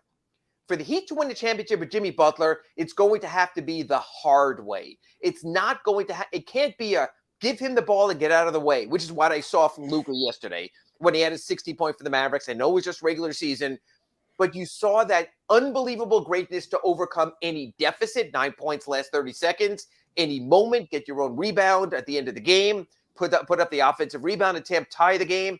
He has that in him. And that's why I just think it's hard when Jimmy Butler is by far your best player. Maybe Bam gets up there. I don't think, matter of fact, I'll throw this back at you, Kurt, here. And it's not the negative Heat hour on redrecover.com. I just want to give perspective. Can Bam ever get to that level? Can he get to a Joel Embiid or Nikola Jokic level? Not on both ends of the floor. He doesn't create offense like that. I mean, I think he can defend at pretty much that level. I think he's an all defensive player of the year level player, but on offense, he's not the nobody's the creator Jokic is. And Joel's just a force of nature down there. I mean, he had 48 points in their loss last night. He is two-way. He's a two-way player. And his ability to not only bully you inside, but if you step back and get ready for that attack, he'll just shoot over the top of you. Like he's got enough of a jumper. It's a problem. Yeah. And the thing is, and honestly, if you want to look at it as the two-way player that Joel Embiid is and me saying Bam is maybe not, in today's NBA, if you're going to be a one-way player, you're better off being the one-way player the way Nikola Jokic is on offense. Yeah. This is an offensive-driven league. You can make the argument. In fact, I'm going to let you make the argument because, hell, you're Kurt. You live in pro basketball talk. Which of the two is better? You ready? Bam Adebayo on offense or Nikola Jokic on defense? Nikola Jokic on – I said, wait, you flipped it on me. Is Bam's offense better than Nikola Jokic's defense? Ooh, that's a good one. I would say yes. I think Jokic is an okay. He plays well within a team system, but they need. I think Bam can create a little. Bam can. Yeah, and I'm trying to drive you there for that reason. I think Bam's a better offensive player than Jokic's defensive player, But this is an offensive NBA right now. And unless my superstar can routinely give me 30 points on demand, let's be honest. When Bam Adebayo has a 30-point game, we all get off from work the next day. It's that usual. It's like the Boxing Day of the NBA. Jokic holds his own on defense or, simply limits a guy to his average.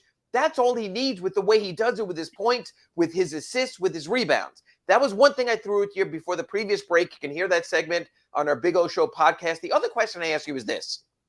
LeBron James, we know he went back to Cleveland from Miami. We know during the Lakers times when he was push-pulling with management, there was a threat that I'm going to end my career in Cleveland and go back there. Now it seems like the Cavs are like, yeah, we don't need you. Bye-bye. That's worked out well. They're not. Could you envision LeBron James coming back to Miami, making amends with Pat Riley, and realizing that the Arisons might do for him what maybe the Lakers didn't? Yes. And the funny thing is, I didn't think, if you'd asked me this even over the summer, I'm like, no, he's ending his career here. He's, maybe he goes somewhere and plays for a year with Bronny, which is a whole different discussion. But this is where his home is. This is where his post-career life. I think the frustration level that you are seeing seep into him, if he genuinely believed he could go back to Miami, play with Butler, play with Bam, play with whomever still, Tyler, and they could seriously contend in the East. I think if he truly believed there was another ring there, I think he's much more open to those possibilities now than he was 6 months ago. Kurt Heelan, I'm going to put you on the spot now because you answered the question the wrong way. So now I can go in this direction. You ready? Play a little lightning round here before we get to the end of the break. Kurt Heelan, would you trade? I know the salaries have to work. We're going to dump salaries to make it work. Here's my question, and it's this. Number one, would you trade Tyler Hero for LeBron James? For the Heat? If you were the Heat, would you give up Tyler Hero for LeBron James? I'm tempted to say yes just from a business perspective. I don't know if it's a good basketball move. Yeah, I think you're out of your mind, but that's okay. Would you trade Adebayo for LeBron James? No. Okay, fair enough. Can't win would you trade two unprotected in the mid-20s, the years of the 20s, in a package of other things for LeBron James? In other words, you give up a 26 and 28 unprotected first-rounders. If you're the Miami Heat. If I'm keeping, yes, if I'm keeping Jimmy and Bam, and to me, if you're going all in, then go and you're getting LeBron, then you do whatever it takes to go all in, and you turn it around. You're the Lakers. You can get two Heat unprotected first-round picks. You can get Kyle Lowry because of salary. To be honest with you, you can get any other choice of Heat players you want to fill it out. Whether it's Omer Yurtseven, Duncan Robinson, Max Strus, Gabe Vincent, Caleb. He'll take anyone as long as you're not taking Bam and you're not taking Tyler.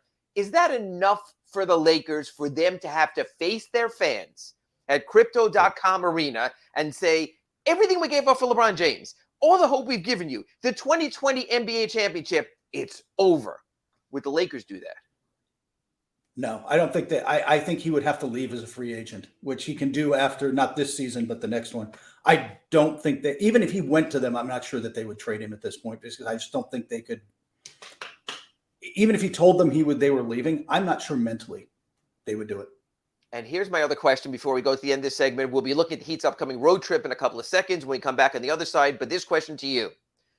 Does Jeannie Buss truly believe in her heart of hearts you have her now strapped up to the lie detector that the Los Angeles Lakers still have a chance to win a championship at some point with LeBron James? Yes. Does she believe that?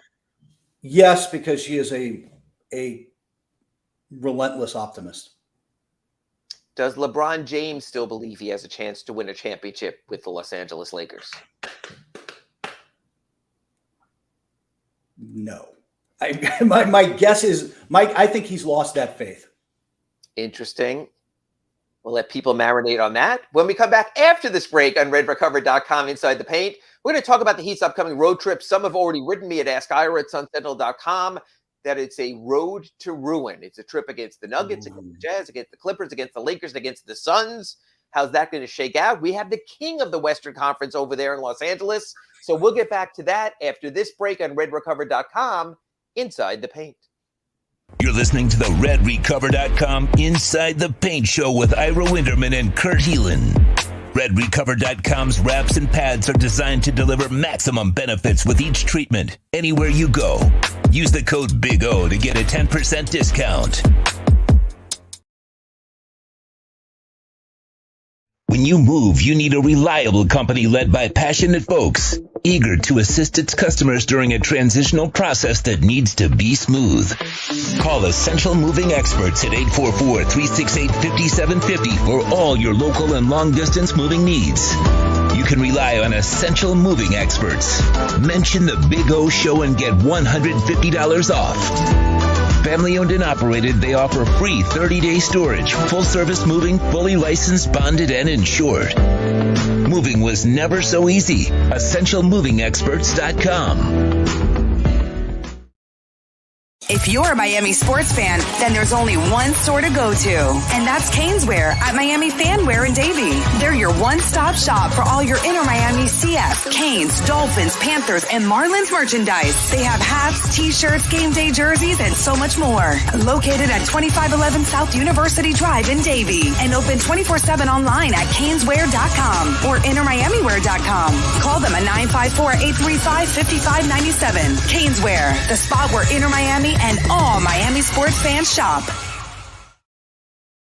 Red Recover now offers a simple-to-use, professional-grade light therapy device designed to help your dog heal and live a healthier life. Red Recover emits red and infrared light therapy based on the same science that NASA developed, all in a soft, flexible housing pad powered by a convenient, rechargeable lithium-ion battery. Say yes to science and give your dog the care it deserves with Red Recover.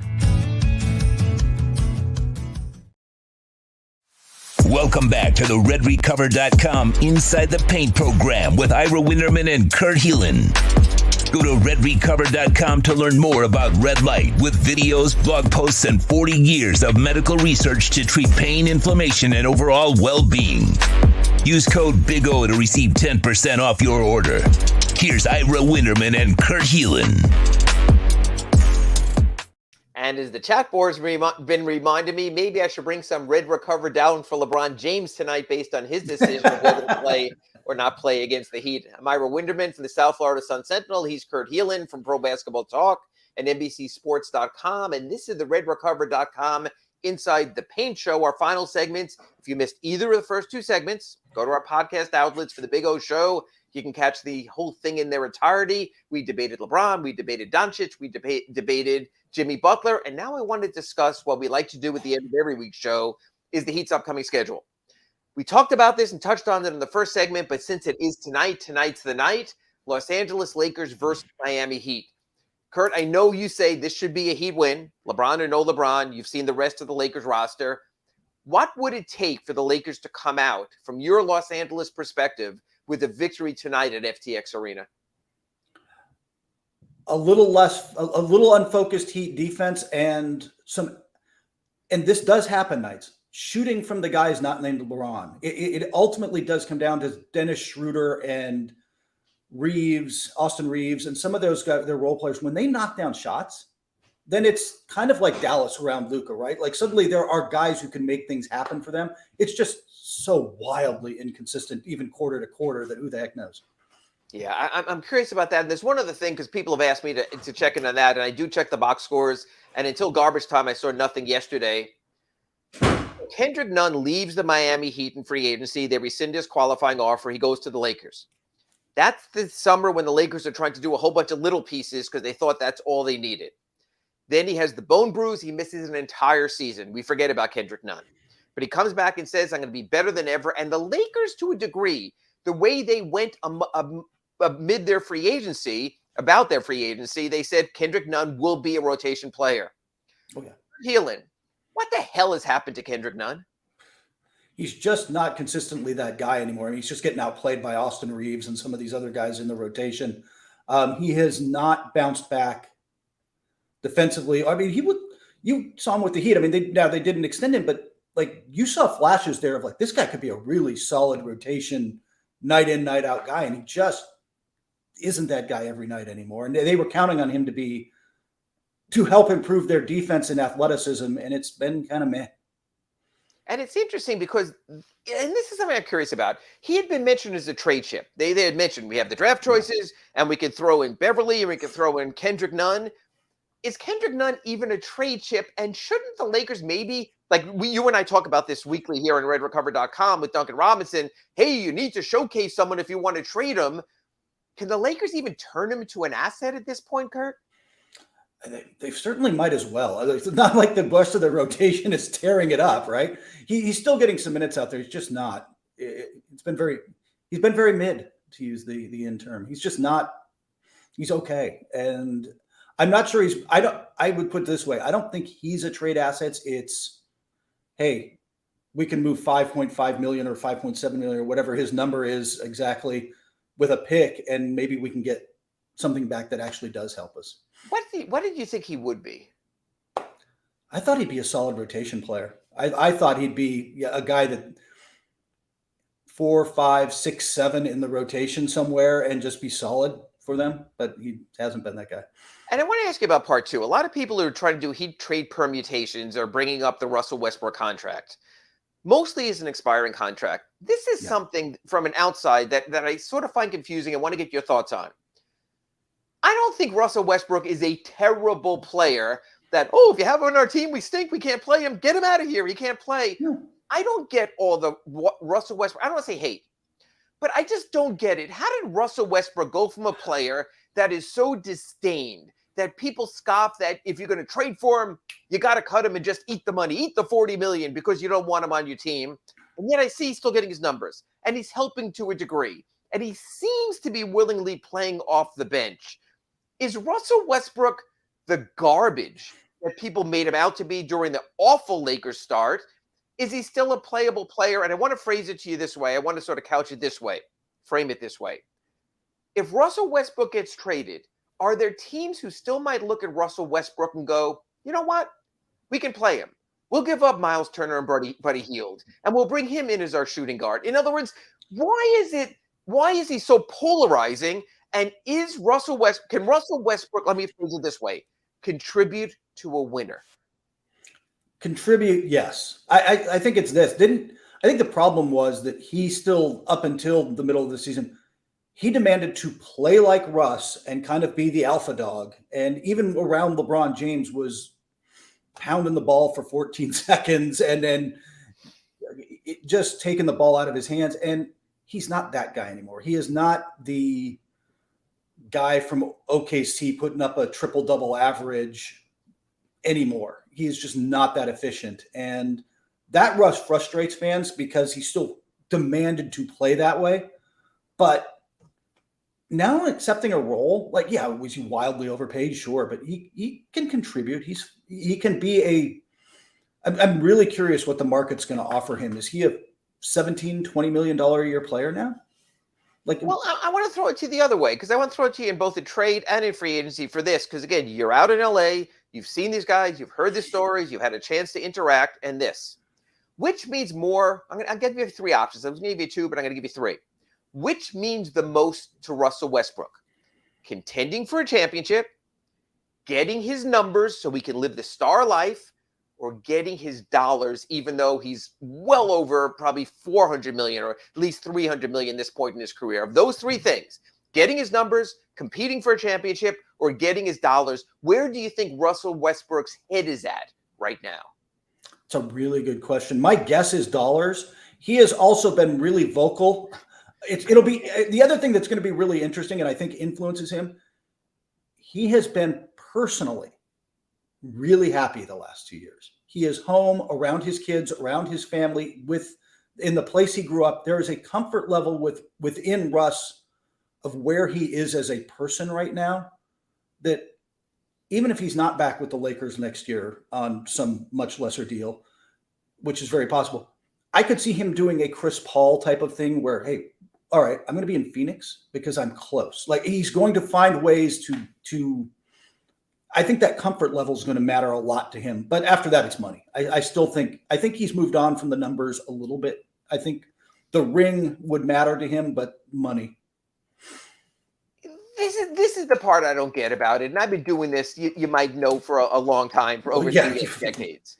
Yeah. Isn't there a point, and maybe there isn't, because maybe we're more like this than we agree to also, but isn't there a point, Kurt, where you would think, even if we know better, that you make enough money, that you have this remarkable stage to do something special, and instead you can look me in the face or through the radio or through the TV right here and tell me, no, that Russell Westbrook still wants more money and that the salary still means more to him. I'm actually going to put the reading glasses on again here for a second. So far in his career, not including this season, Russell Westbrook has made $291 million. What am I missing? In other words, why is the fourth $100 million more important than the third $100 million? It's a really good question. It's all, and that's not counting the endorsements. He has taken advantage of his endorsements. He has used his brand and built a business that matters a lot to him. This is just the sense I get. Again, like I said, I think comfort level matters a lot to him, but beyond that, I just think I still think he's kind of driven that way. That in the NBA, and it is this way with some players, Ira, and I think you guys certainly have seen this.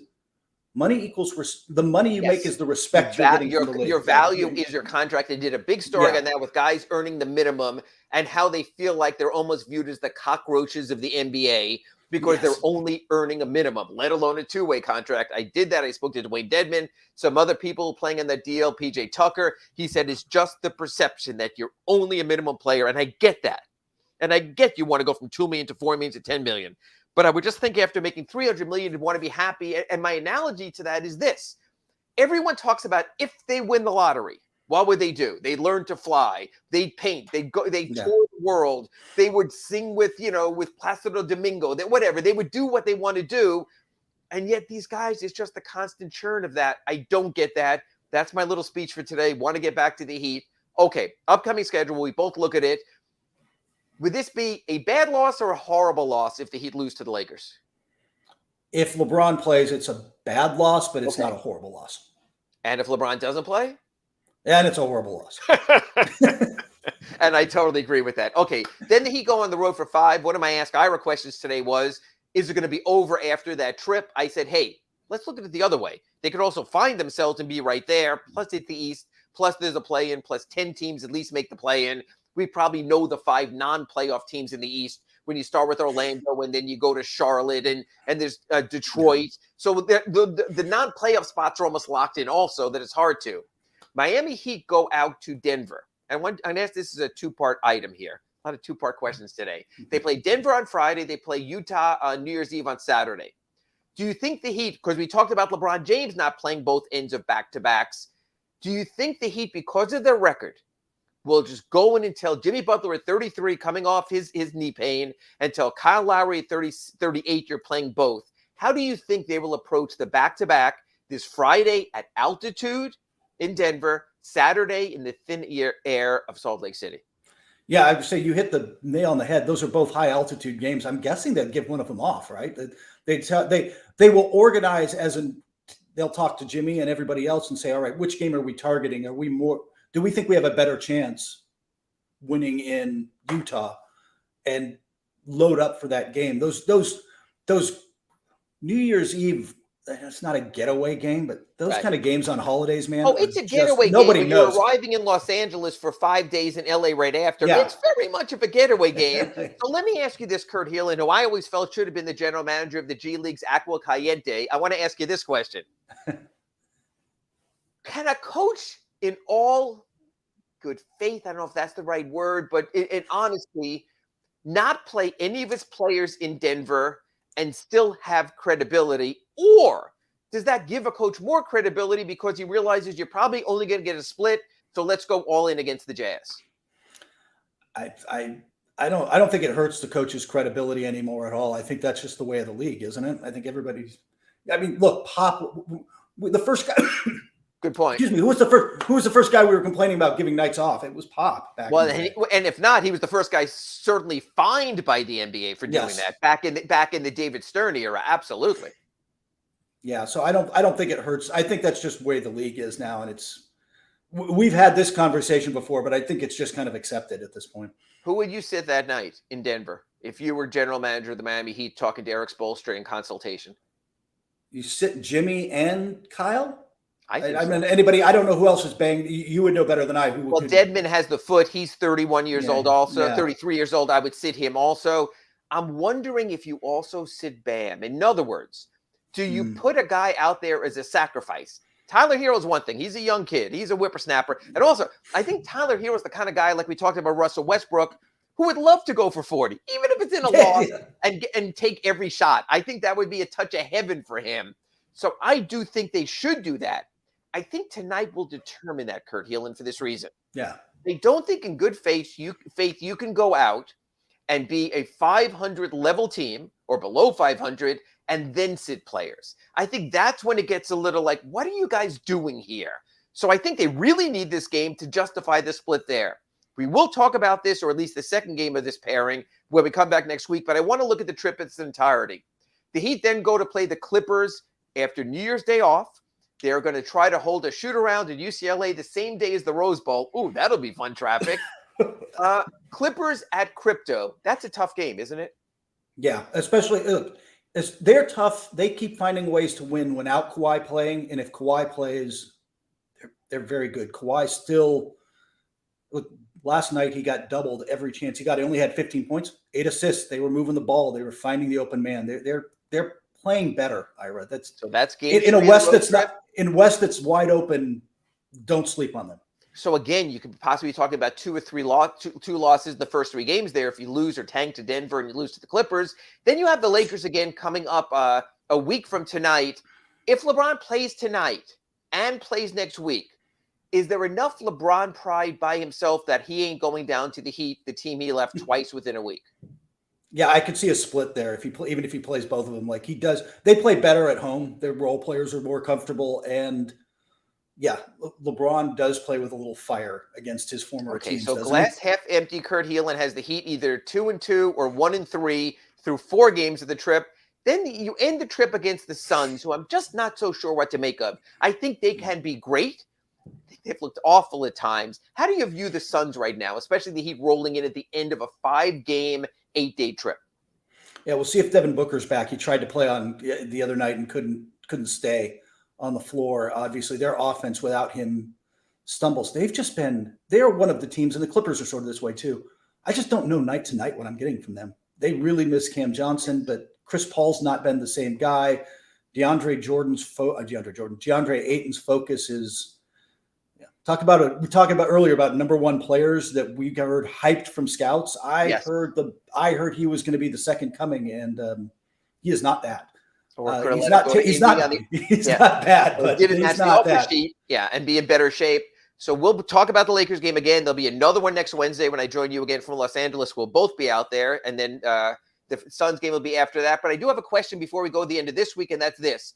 The statute of limitations on Christmas trees. When we see Kurt Heelan again next week on the 3rd, I believe it is, will there be a Christmas tree, or will that be boxed in out of the house? That'll be out of the house and in front. It goes down, if not New Year's Day, the next day. Yeah. All right. I think that's more than reasonable. We'll get a sense of who the Heat are and what they are when we talk next week. We'll be through the game against the Lakers tonight, against Denver, against Utah, and against the Clippers. So I think we'll have a real sense of whether we're going up, whether we're going down, and whether we have anything to talk about. I'm sure we'll come up with something, but he's Kurt Heelan, Pro Basketball Talk, NBCSports.com. I'm Ira Winderman from the South Florida Sun Sentinel, and you've been listening and watching, hopefully, this week's edition of RedRecover.com, Inside the Paint. Happy New Year, everyone. You've been listening to the RedRecover.com Inside the Paint Show with Ira Winderman and Kurt Heelan. Go to RedRecover.com to learn more about red light with videos, blog posts, and 40 years of medical research to treat pain, inflammation, and overall well-being. Use code BIG-O to get a 10% discount. The RedRecover.com Inside the Paint Show is mastered by executive producer Sean Stanley. Please search Big O Radio Show on most platforms. Subscribe and smash the like button.